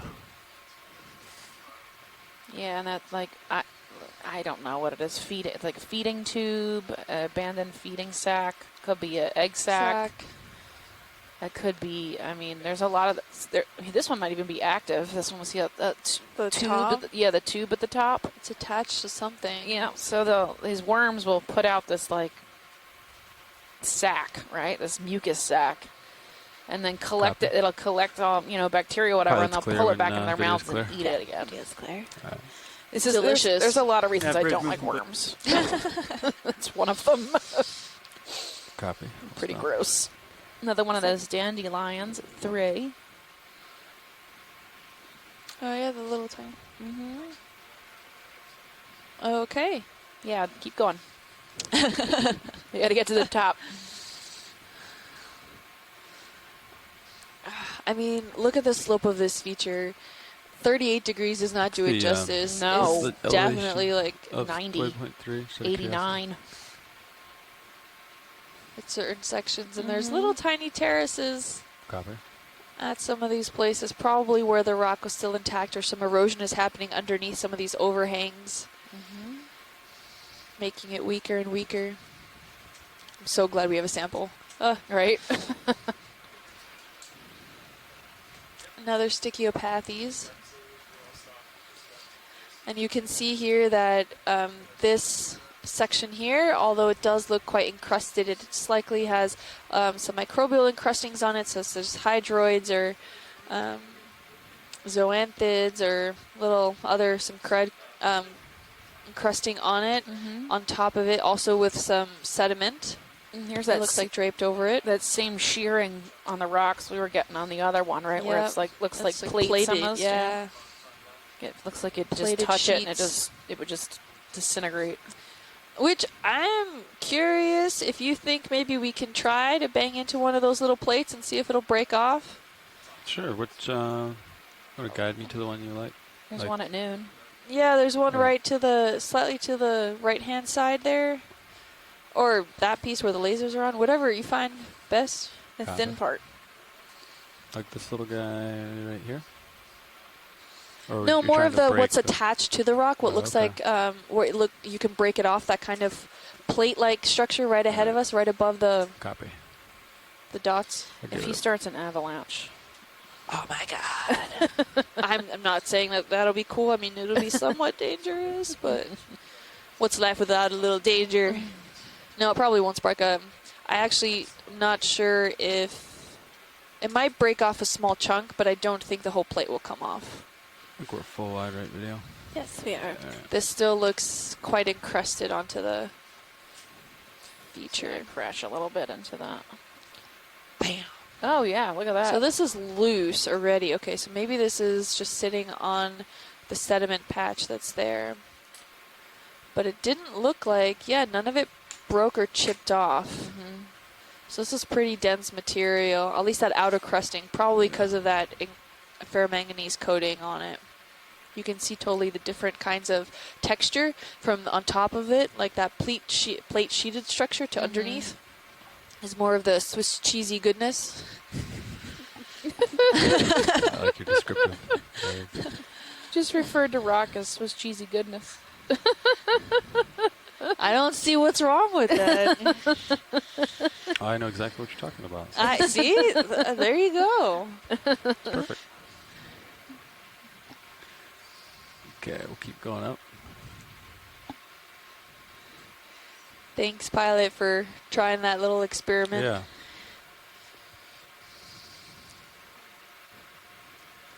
We try to get the more seasoned pilots to do those kinds of things, rather than those attempting to just start off piloting the ROV.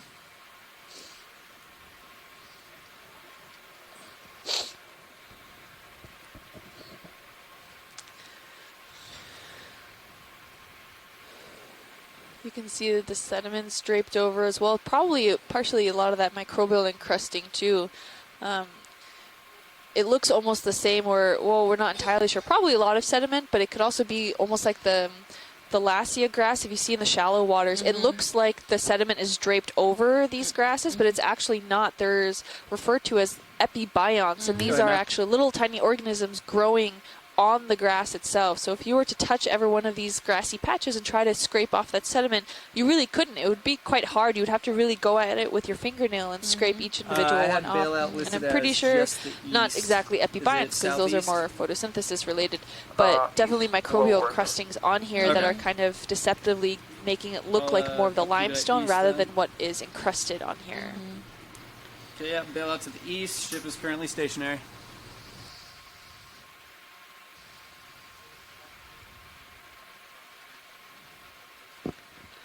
We got some small shrimp. There's very little fauna on this one. Yeah, this is great heading. All I'm surprised. I think there'd be more little current effort passing on in the front of thrusters. it or over the This is a top. really good heading.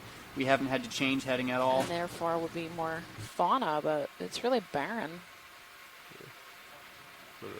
Yep, could also be due to the shearing. The amount of erosion that's happening here is just not letting the coral settle.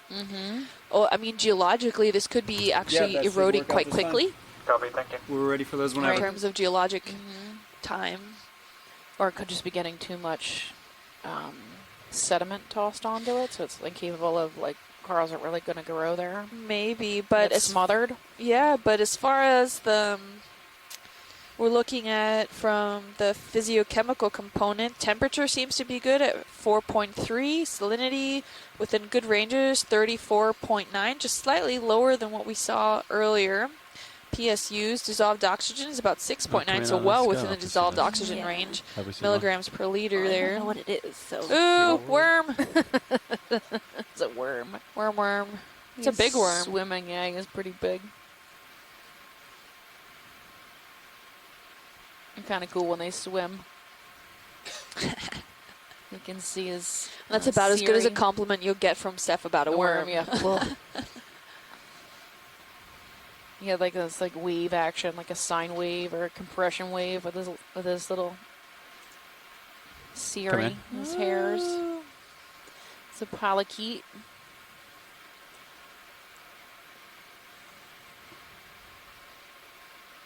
And behind the rock he goes. We'll let him go. What are those tube-like things? Oh, maybe they're tube worm tubes. Come back in on the tubes. It could be poops. Here's some interest. Could be poops. I think it's probably tube worm tubes. Oh, yeah. I don't know what That kind long, of, though. Yeah, they're long. Come in I don't more know if you what want they it. are. And they almost look like I got they're my left toe encrusting down. onto the rock rather than Full sticking zoom. straight out. Copy. Yeah, they're like a sedimentation tube worm versus like a I think it could be poop. calcified. It could be poop. I don't know why it would stick though.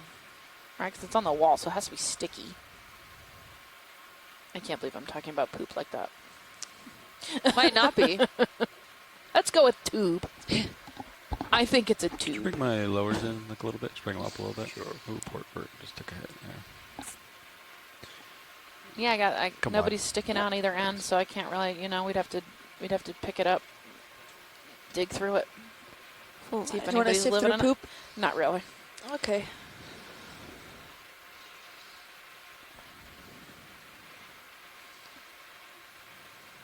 Okay, lowers are in. Wow. Look at this cliff. My goodness, Beautiful escarpment. that's just straight down. Yeah. So maybe an explore a eighth little of bit the out way here, up the if that's wall okay with you. here. 1,175 Watch my, meters. Port upper here. This is interesting. This like You can go ahead and ledging bring it here. in if you'd like. Yeah, so it's probably due to the Back away from the formation of the wall. carbonates when it was forming. You So can these are swing it different in. packages, likely formed at different times. And one is maybe more cemented than the other one, and therefore the less cemented one is likely to be eroded both of them? faster. Okay. This is yeah. just larger portions of maybe what we were just seeing yesterday of those pancake-like structures, where those are more almost laminate size, but these are more stratigraphic packages that we're looking at here. This looks, turn your yeah, starboard more like again a it's little bit. freshly Sure. Well, yeah, exposed. starboard. When I say fresh, Oh, I mean, Exploratory. Oh my geologically God. fresh. Yeah. Right? Who knows how long it's been exposed for? This is I cool. mean, this is incredible to see those huge, large blocks potentially being calved from this Yeah. entire escarpment here. I bet it'd be really neat to get some high, like super high res, Bathymetry. bathy of it, and see if you can almost match it to place on the wall, right? Yeah, I don't Difficult. know. I mean, that would be pretty hard to do. But what's interesting is that on certain layers of the walls, if we can get higher resolution bathymetry, you can almost tell which ones are You look newer back than here, other ones as far or as calving you can goes. see But the as far as layers. putting the So boulders you go back there in and place, Yeah. it's a little more harder than Yeah. one would think. But you can definitely, those that are look just fresh sheared off and more angular definitely are those maybe more newer, fresher shears than other boulder sections or other escarpment sections rather. And then you can also tell by how much sediment certain boulders are covered in or not. So if there's more sediment compiled on one, it's likely it's been there longer than one that looks genuinely fresh sitting right on top of the seafloor. Right. And like we're seeing this darkening area on the right looks much older than this like white area on the left, right? So it looks like it almost fell off. Yeah, so not the left-hand necessarily side. older, but this is all probably precipitated at the same time. Okay. But it's just that coating on the outside helped preserve that section on it rather than what I was discussing earlier of how the internal limestone has been now diagenetically altered, weakening it and not being able to hold up that crusting. Right. So then it's sheared off. Look, we've got an animal. There's a little galathid, squat lobster on a black coral or a hydroid. Is that a 9? Paratipathes? What was it called? Not sure. It looks like a bottle brush. Where was that in the chat room? Parantipathes. Oh dear. Parantipathes. Parantipathes.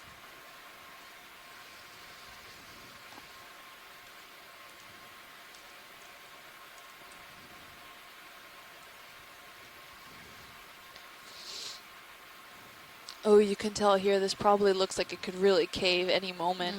But in fact, it could take millions of years before that actually wedges out of place. You just don't know. Okay, come in. Partial. Yeah, so we've got this little bottle brush. I'll try to hold that. Look at these cool little dimples in the... Yeah. In this, And that could be by a lot of encrusting organisms making their way through the limestone in itself. Eating at part of the limestone, there's a lot of these encrusting worms, mollusks, different kinds of gastropods, all kind of like encrusting and eating their way through the limestone and leaving their mark there. Tube worms too. Am I right about the parantipathes? The I don't know. So Copy. Yep. Upper's all the way up, right? It looks similar to the one we saw it's before. just reflecting off the rock. Oh, okay. Copy. Sorry. That's okay. So they can do.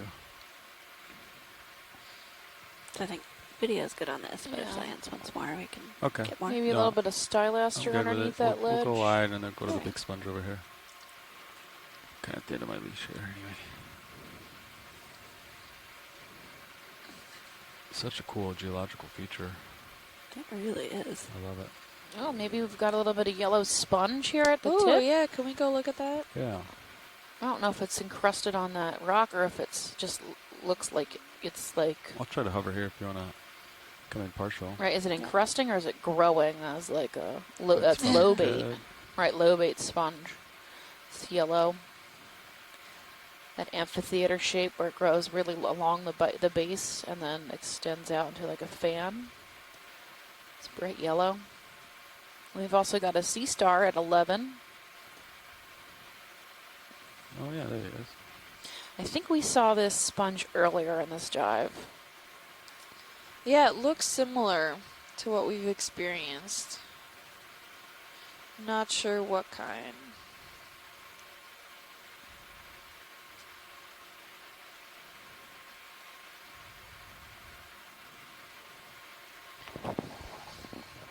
Take more zoom if you got it. Try to Highly porous. see what I can do here.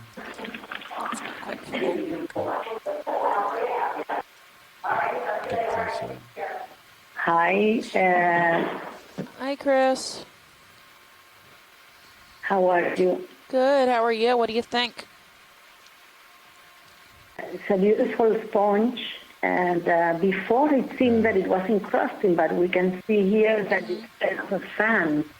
It's a very thin fan in this specimen, and it's covered by oscula, and it could be exactly nail it, but I would not cut my head for it. Yeah. I wouldn't bet.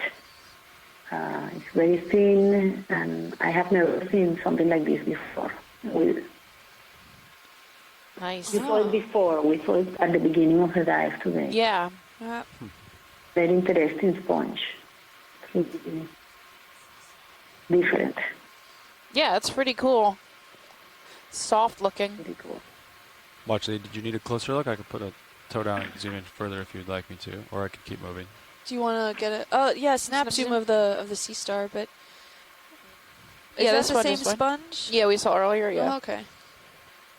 Okay, we'll get a snap of the star then. Yeah, little guy. He looks new, though. He looks different than anybody else we've seen so far. Yeah. Almost like a spiny palpated skin. With a lot of tubes coming out in all directions. Central disc looks I can get you nice interesting. and close if you want video here. Sure. I'll bring us in here.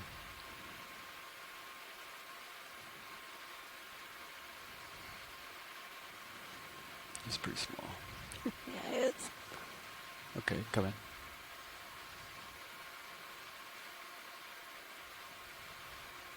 Oh, sorry. So it's like a white with a slight pink tint. Oh, zoom out a little bit for a second. Yep. Toe slipped, I think. I'm gonna try the forward lights, Lars. You ready for this video? Yep. Coming on. All right, I Yeah, think I'm the steady now. arms Video. look If If you'd rather have the lights off, we can also turn them off, Annie. And you Yeah, it almost looks hairy from all the little we've got the pinnules or vibration going. the palpate skin it's got. This is a really nice observation also of how you can see the encrusting started in this location, but didn't fully consume the whole section of limestone here. Yeah, I don't think we're good whenever you guys are. Copy. All right. So five-legged, he's got his legs tucked, two of his legs tucked back in that hole. Okay.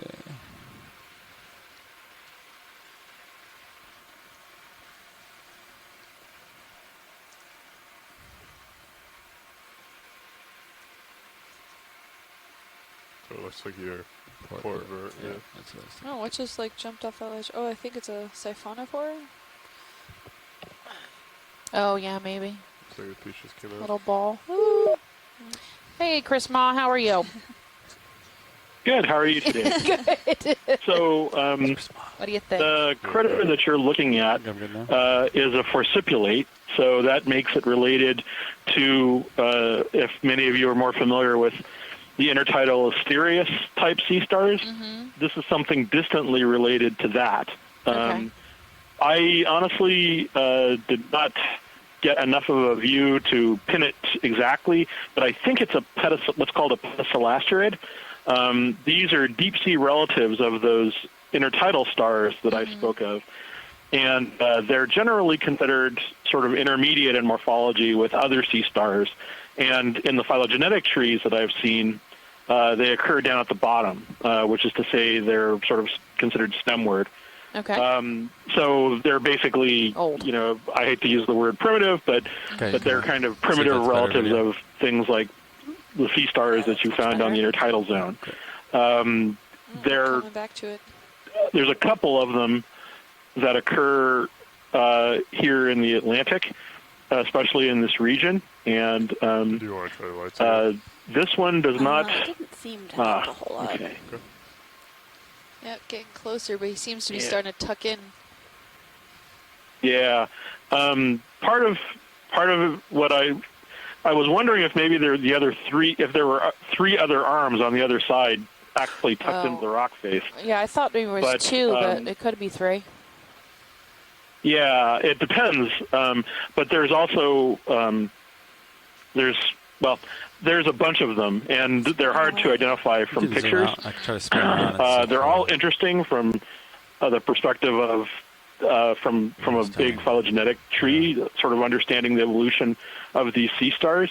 If we came upon one that was perched on something that was a little easier to get at, I would suggest a collection. But this isn't really a convenient place for that, nor is it that urgent. It's hard to tell. So if we see another one and it's feeding on something, especially, grab you know, it would be a collectible species. But but this one, I mean, it's one of those tantalizing sort of things that makes me want to come back to look at the deep sea all the time, because there's always something something that's just there. So, but yeah, I'll have to sort of look at the imagery and see what sort of thing it keys out to as I examine the plates and whatnot a little further. And as has happened so many times in the past, you'll probably find another one that is just, you know, sitting out with all of its bits hanging so that I can identify it. Yeah. So, but no worries. Yeah, I'll keep an eye out for it. Yeah, no, it's definitely an interesting critter. Yeah. Thanks a lot. Thanks. Thank you.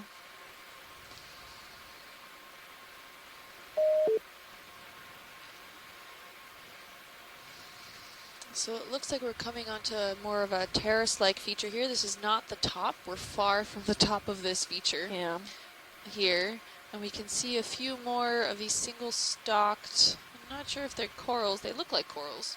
They might be really large carnivorous sponges. Yeah. Can we actually get some snap zooms? Because I saw a small carnivorous sponge potentially right at this corner here. Yeah, the taller subjects here? Yeah. Or the short one?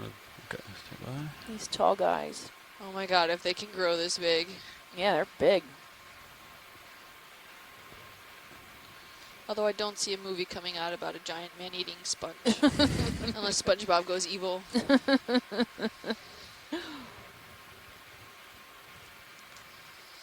Yep, that's what it is. Okay, come in.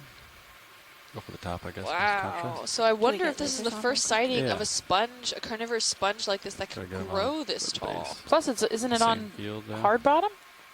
We've been finding them all in Can sediment. we get a zoom in on the feet? Yeah, you can come in. Getting the root. Root, feet. I don't know where it would be. Hold fast, whatever it's got down there. I mean, maybe there's just enough sediment here for it to sit in the sediment. You can come in more if you got it. It's very big, though. Probably half a meter, you think? I don't know. I didn't get a good look yet. Okay. Lots of these little globes. Try panning up. Yeah, here we go. Wow. And then a whole bunch of smaller of these sprouts around. Truly special, girls. Really. It's sad that Shirley just left the room because she needs this one. It's incredible. Yeah, look, and it's got these little white tubes. They all have these little white tubes on some of the stems. Oh, that top part looks new, like it's newly grown. Yeah. We saw this green microbial something growing on it.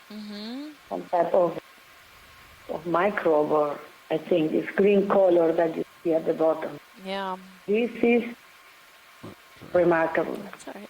What are the difference, do you know, between the big, larger globes and the little tiny sticks that look more like Q-tips? Is there a difference there, or are they just deflated? There is definitely a difference, but I cannot, I don't know right now at this moment. I will look for it. It might be, I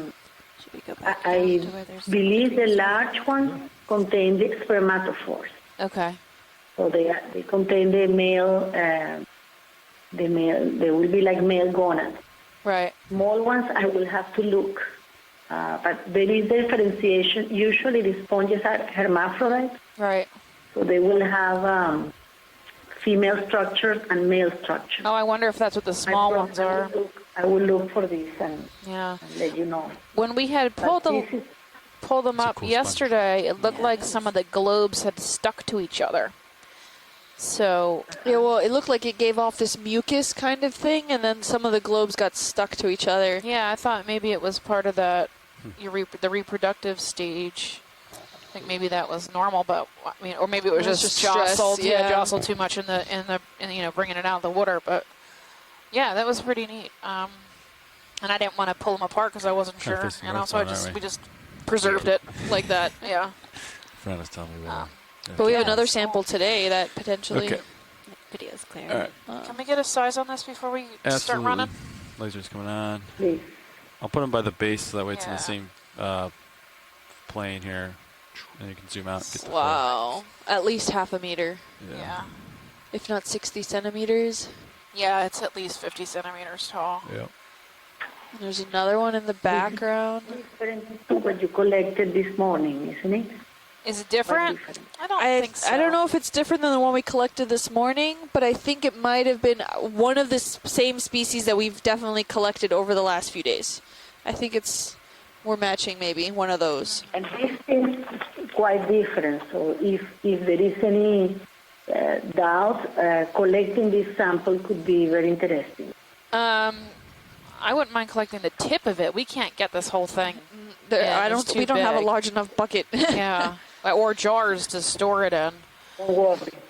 No, I mean, I don't mean to get the whole specimen, but need the tip? A piece.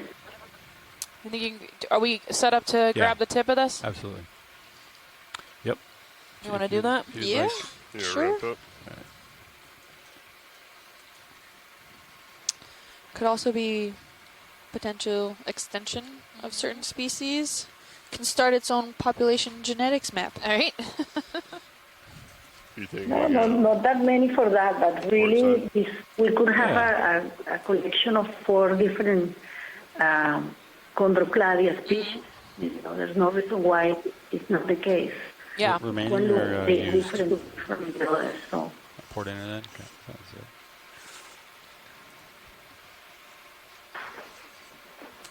Looks like there might even be another one out in the distance there. Is this number 3? Yeah. Yes.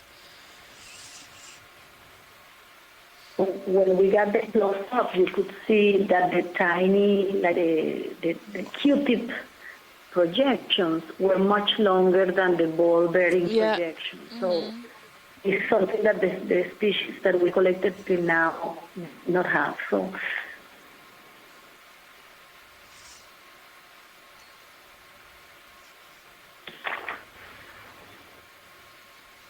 Yeah, we got a lot more of these, skinny parts. Okay, watch lead. How much would you like? Just like a quarter of it is fine. The top quarter of it, that's good. Yeah.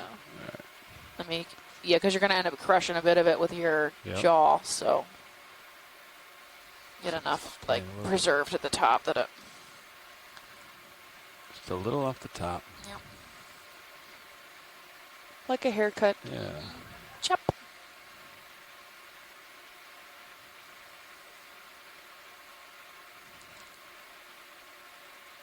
Snip. And, ooh. You got it. You got it, yeah. Yeah, I didn't want you to bring that whole thing because we have nowhere to put it, so.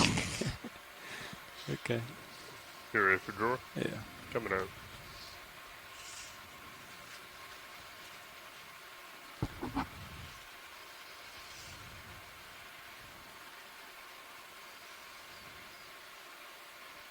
Okay, pull out.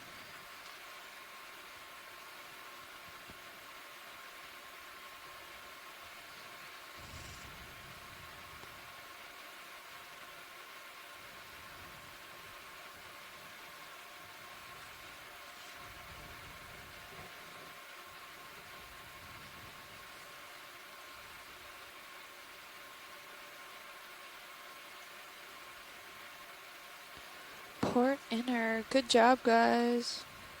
Okay, draw's coming in. Excellent.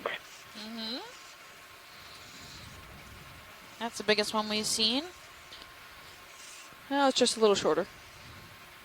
Yeah.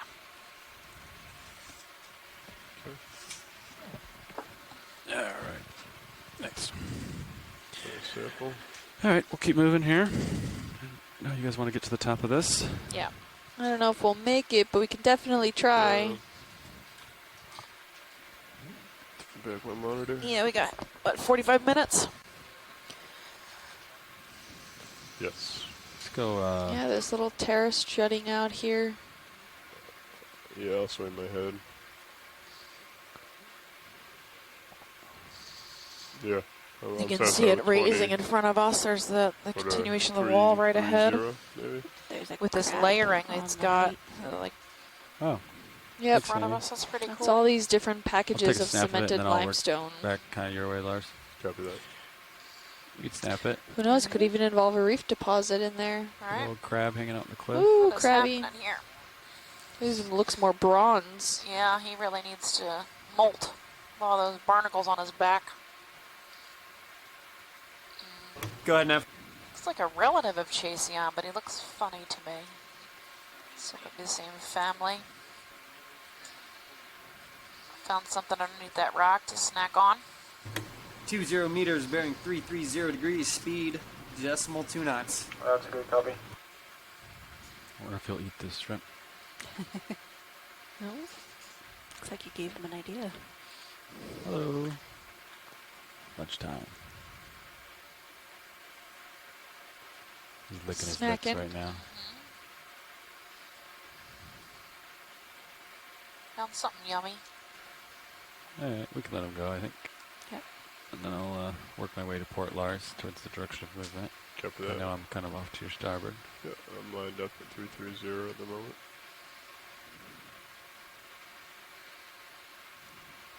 Oh, okay, you called in 330. That's where you're facing. Copy. Yes. Great. Beautiful. You can really see how some of you the wanna individual snap the packages of the heel? limestone have been more preserved than others.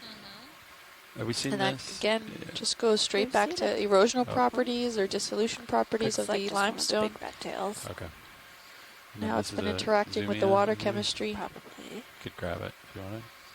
There's a rat tail and a zoomia, likely, or something similar. Take more if you got it. Drift into frame here.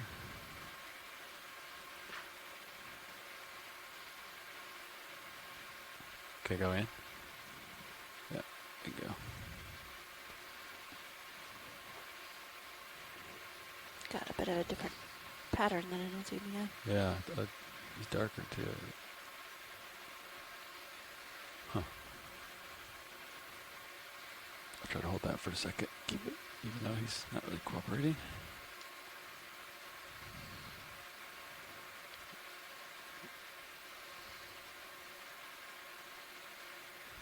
Okay, we can let him go, I guess. Yep.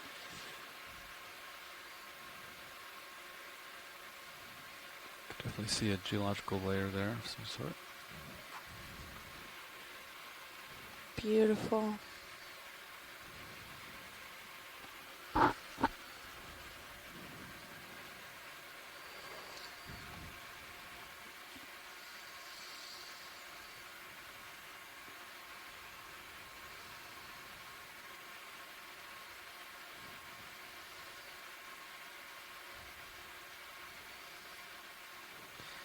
John says that crab was a Chasion quinquidens. Yes, that'd be a red crab.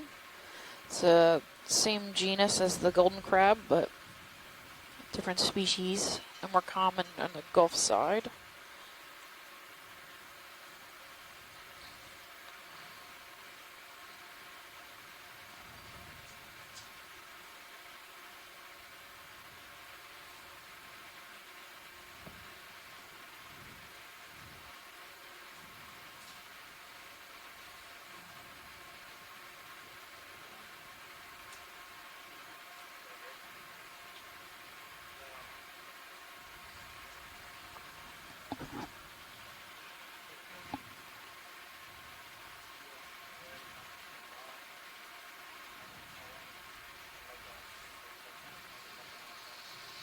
So cool.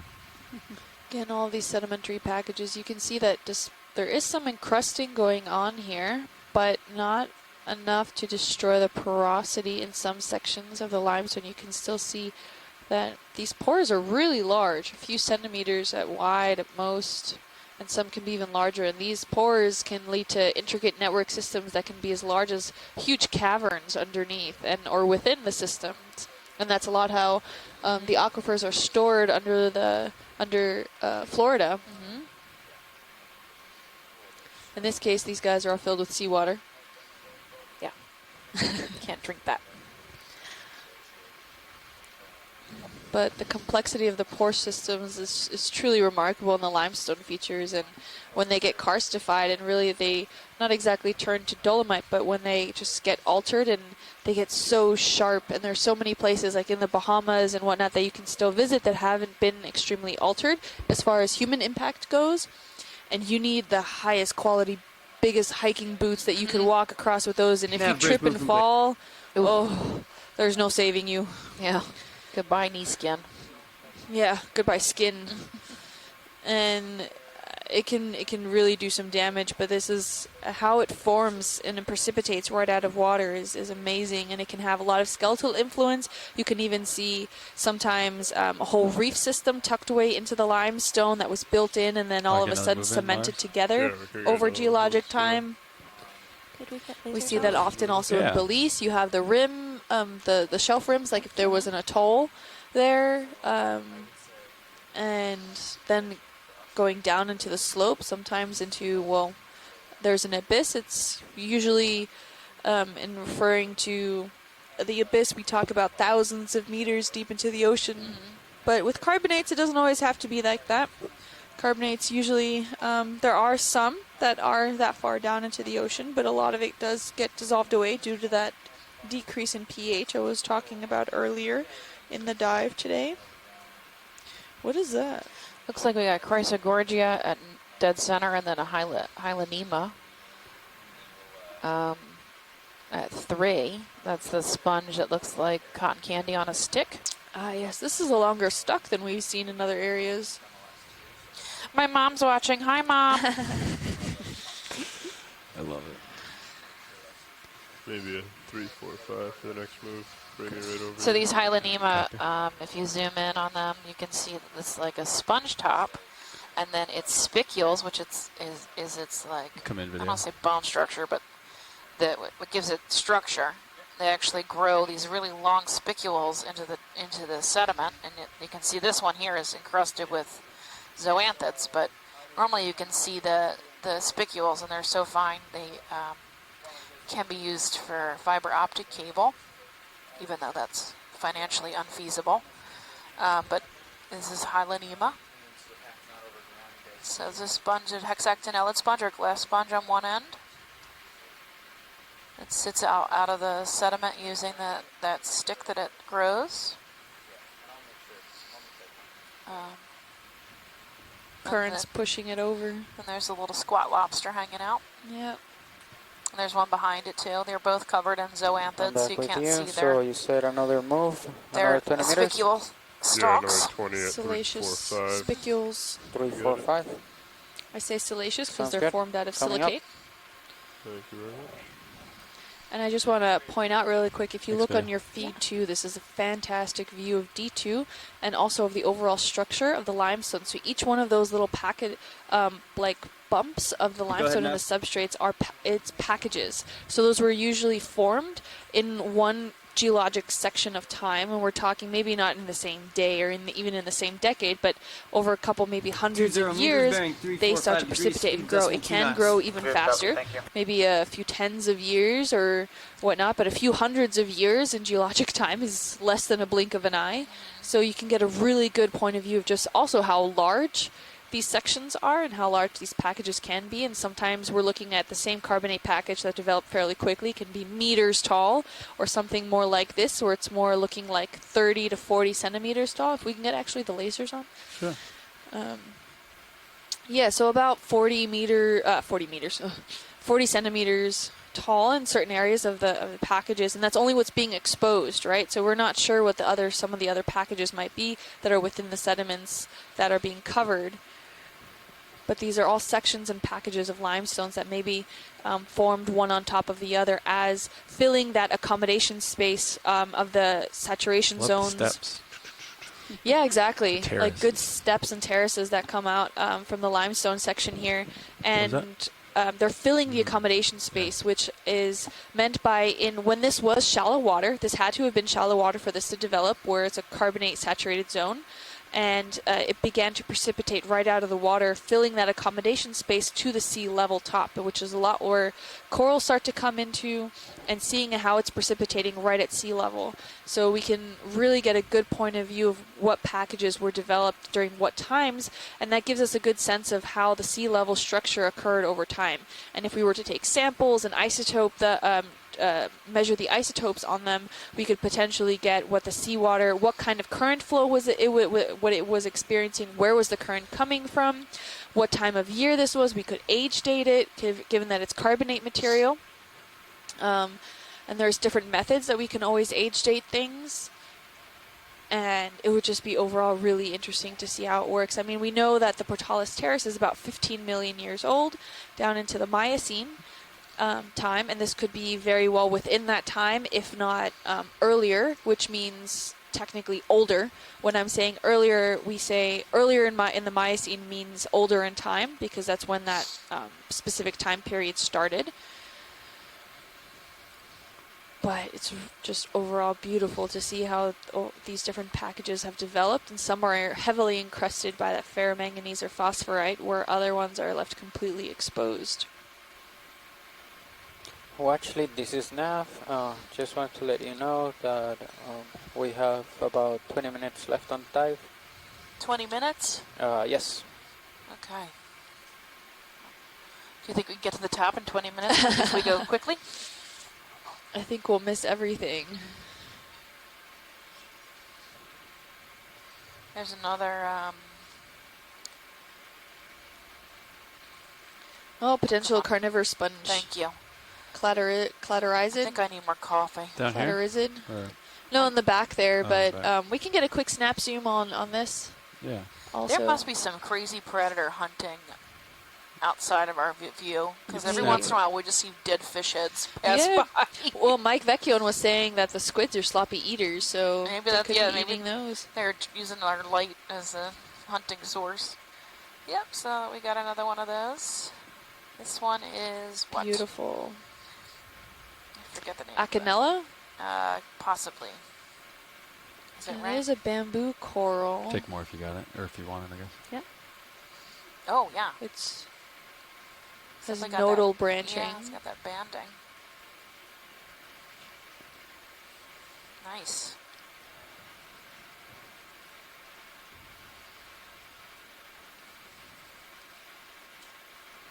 Okay. Pilot's clear when you're clear. Video. Beautiful. Thank you. You can hold it for a while if you want, but Sounds like they want to keep going up. yeah, The make some It seems tracks. to be on hard substrate, so I don't know if it's maybe some form of acanella. I don't know. Onward Some and more upward. sponges. Yeah, that's a nice tall one. Probably another ½ meter tall. Carnivorous sponge. So weird. They are so weird. This might be my new favorite sponge.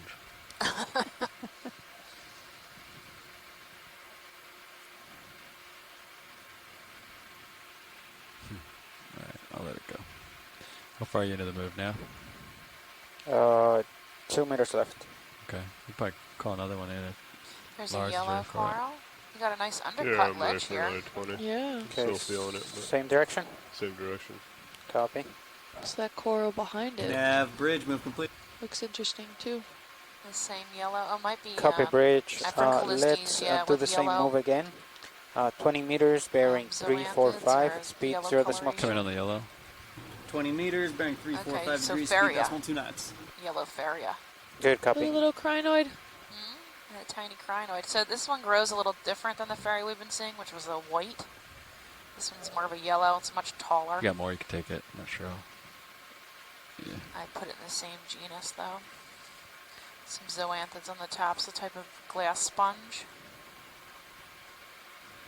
Hexactinellida.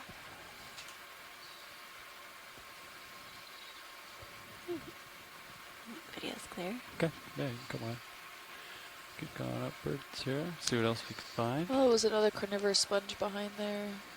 It looked like there was something on That's what this it one, was. The carnivorous sponge. Snap it. Put the squat loss. We're good. Okay. Yeah, don't worry. Okay, we'll keep going. Thanks. Seen Yeah. a lot of them. We have got 20 minutes to top, so. I don't think we can even call them rare anymore with how many we've seen in this area. Quite common. And considering how barren it is, I mean, there may be one of the more abundant species out here. Yeah. The 4 of them. So. Yeah. Again, this yellow faria type hexactinellid sponge. Another Hylenema, which is the cotton candy on a stick sponge.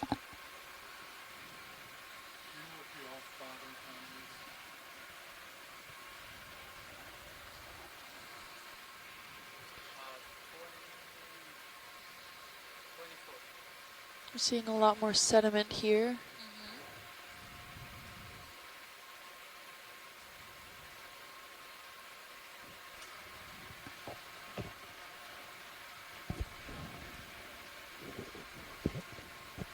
Looks like we've hit another little terrace.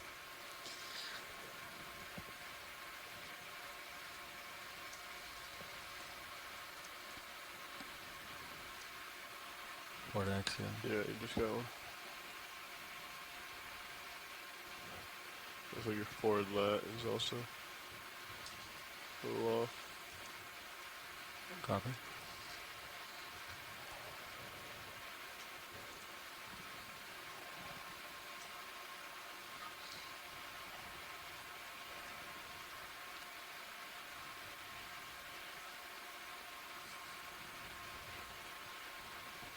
I think these are some of my favorite dives, though. The big cliffs. Looks like it's cleared. They're awfully dramatic. Yeah. They like peters off and makes you think that you're to the top, and then all of a sudden, Big cliff again. Love it. That's how fast with limestone and carbonates things can change. I Yeah. mean, they can form huge walls, mounds, terraces. We're And they about can halfway up. shear off. Looks like we're about halfway up now. Just about. What's our off bottom? 340? Yep. Yeah, that's correct. So another 10 minutes? Okay. Yep, 13 minutes.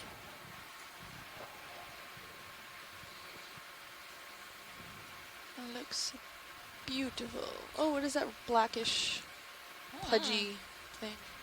Might Is be that a a hole. Stylaster too? No, not that. The next to it. Is that, or is that Oh. red? I think it's red. And Africa. Anthemastus. Snap bridge was complete. And Snap it. I think the white's Copy probably bridge, most Stylaster. complete. It is. Yeah, Anthemastus. Okay. With some Feria-like sponges. I don't know what that black thing is. A hole? Yeah. Looks like a hole. Okay. Could be something. Could potentially take advantage and live there. Looks like a good place to live. Perfect. So I was referring to earlier, some of these pore structures can lead to network systems that can be caverns by the time you really get in there. We'll keep going video. All right. We can't really see in there. Yeah, I was watching. They were going through the aquifer in Florida on in scuba. It's terrifying. Oh yeah, Yeah, cave diving. Yeah, it's terrifying to me. I can hardly watch it. Like I'm watching, I'm like, oh. Yeah, I would be able to go if I had plenty of space. The moment I had to squish through something. Yeah, they like have to take their tanks off. Yep, yeah. and slide the tank through and then follow the tank behind it. Nope, not happening. Not for me either. For some of these cave divers, they even develop special tanks where they have them hooked up to the sides here. They're called butterfly tanks. And it's like they sit on the sides so they can't put their arms down, but they're meant so they can squish through things and everything. And, I mean, divers get lost every year. Yeah, that's like really dangerous. It's terrifying, but also exhilarating I would experience, imagine, probably. but I'm not doing it. That's crazy town. Ooh, is that a little scleractinian? It might be, or it might just be About a disappointing 3 o'clock? zoanthid. Oh. Let's see. Zoom in. Get my hopes up. Might be a crazy gorgia next to it, though. Get closer. Looks like we're getting plumarella, too. We haven't seen any of that before. It might be Madrepora. Come in video. Don't tease me. Yeah, I think so. Scleractinian. Oh, yeah. Yep. One of the few we've seen today.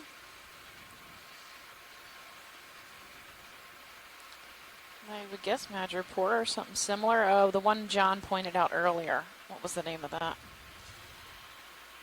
blanking. Selenosmilia? Yeah, that one.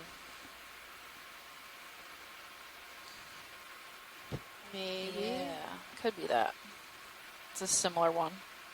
It's not quite Madrepora-ish.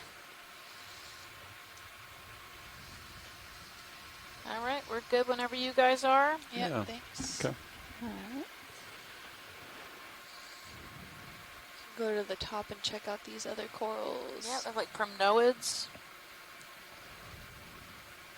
Or plumeria, maybe?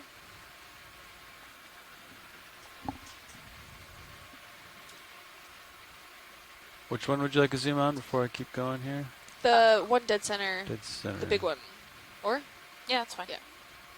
Okay. There might be a black coral right there at dead center. This one right here? Yeah. Come in. Yeah. Plumarella. And the Nymphaeid, it's true soft coral. And a stylasterid. Stylaster. Take more if you got it. Kind of fluctuating here though. With a crinoid. Yep, low crinoid.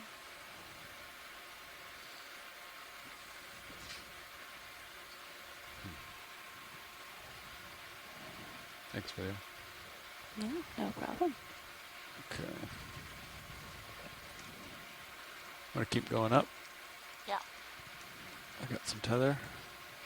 A little bit of time.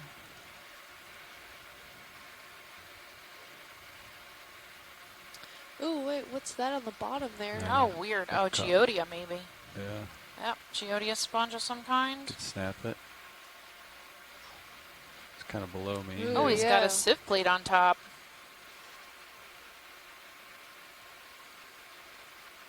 Do you call that a sieve plate? Yeah, I think so. Hey, Chris, what do you think? You also have interesting He's feature. Oh my of, God, that's what I think. A beautiful Where's left of the move? Astrophorida. We're stuck. Oh, okay, great. But it could be an Ancoride or Stuck a for about Geoide. You can come out as I get 3 closer. minutes. One of those two families. Beautiful. Gonna bring us in here. If you're in place to collect, get it. I don't think we can collect it. Yeah, there's nowhere to set down. It is neat. If you really How wanted big is it? Could you put the lasers to see the size? Can you laser it? It's 10 centimeters. You think you can collect it? Yeah, I'd take the remainder of the dive, but we could do it. It's up to Kim. Okay, No. do you think it's a new species, or you're just not sure what it is? Could take more zoom. Yeah.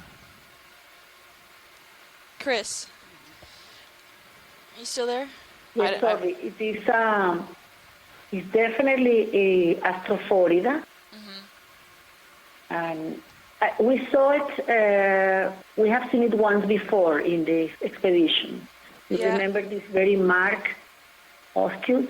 I don't think it's a Geodia, but it could be in the family Geoide. And it could very easily be a new species. Yes. Okay, then let's collect. Come on. So, yeah, it is. Is it okay if It's going to come off the whole specimen. Yeah, grab the whole thing. Copy. What do you think, suction or jaw? Jaw? It's gonna go jaw. Jaw, kinda yeah, go tail for it. Yeah, the starboard outer is the last. Great. I'll just,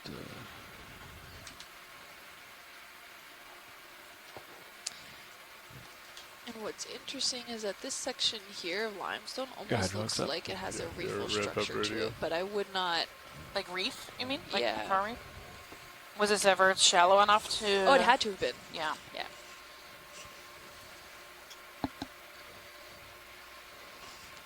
Cold water carbonates do develop, but I not particularly have seen them in this area.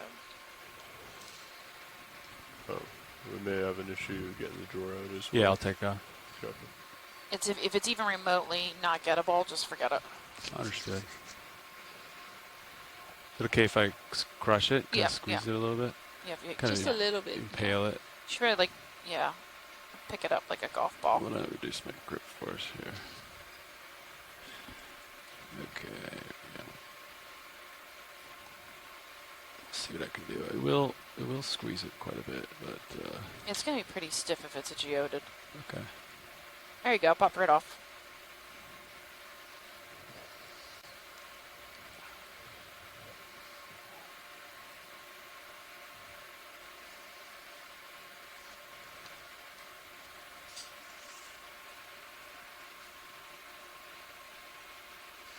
Yep.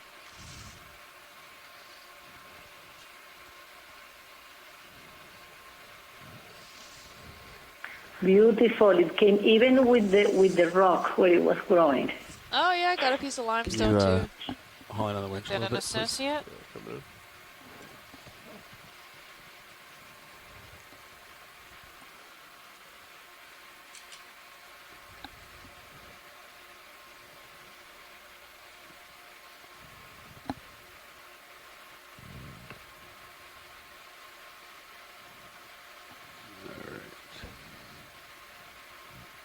Okay, You have it could brighten up Mini Zeus a little bit. That would help me. Yep. All right. I think you can draw out here. Okay, coming out with a drawer.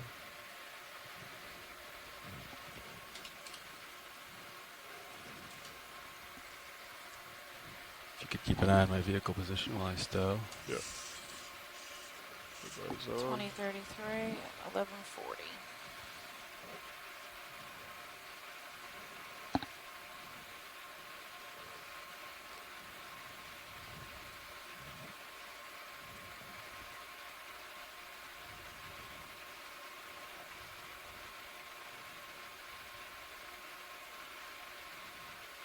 Okay, it's in. Perfect. Thank Bring you it back in. guys. Where'd it end up? Starboard outer. Starboard outer. Thank you. Okay. All right, with that, I think we're almost done here. Okay. If we could, like, I don't know, recover and look at the wall at the same time. since we have to go that direction anyway. I don't know. I think Oh, they you might want wanna good check clearance. this hole. Yeah. Looks like Ooh, somebody yeah, dropped that right looks into it. interesting.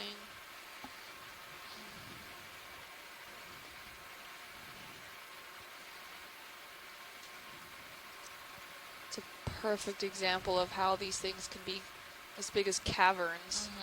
Wow, there's a Look big at this. hole. Oh my god. Could probably fit someone in it. Talk about cave diving. Oh my gosh, no. This goes down deep. Yeah. Wow. Wow. Are the lasers on?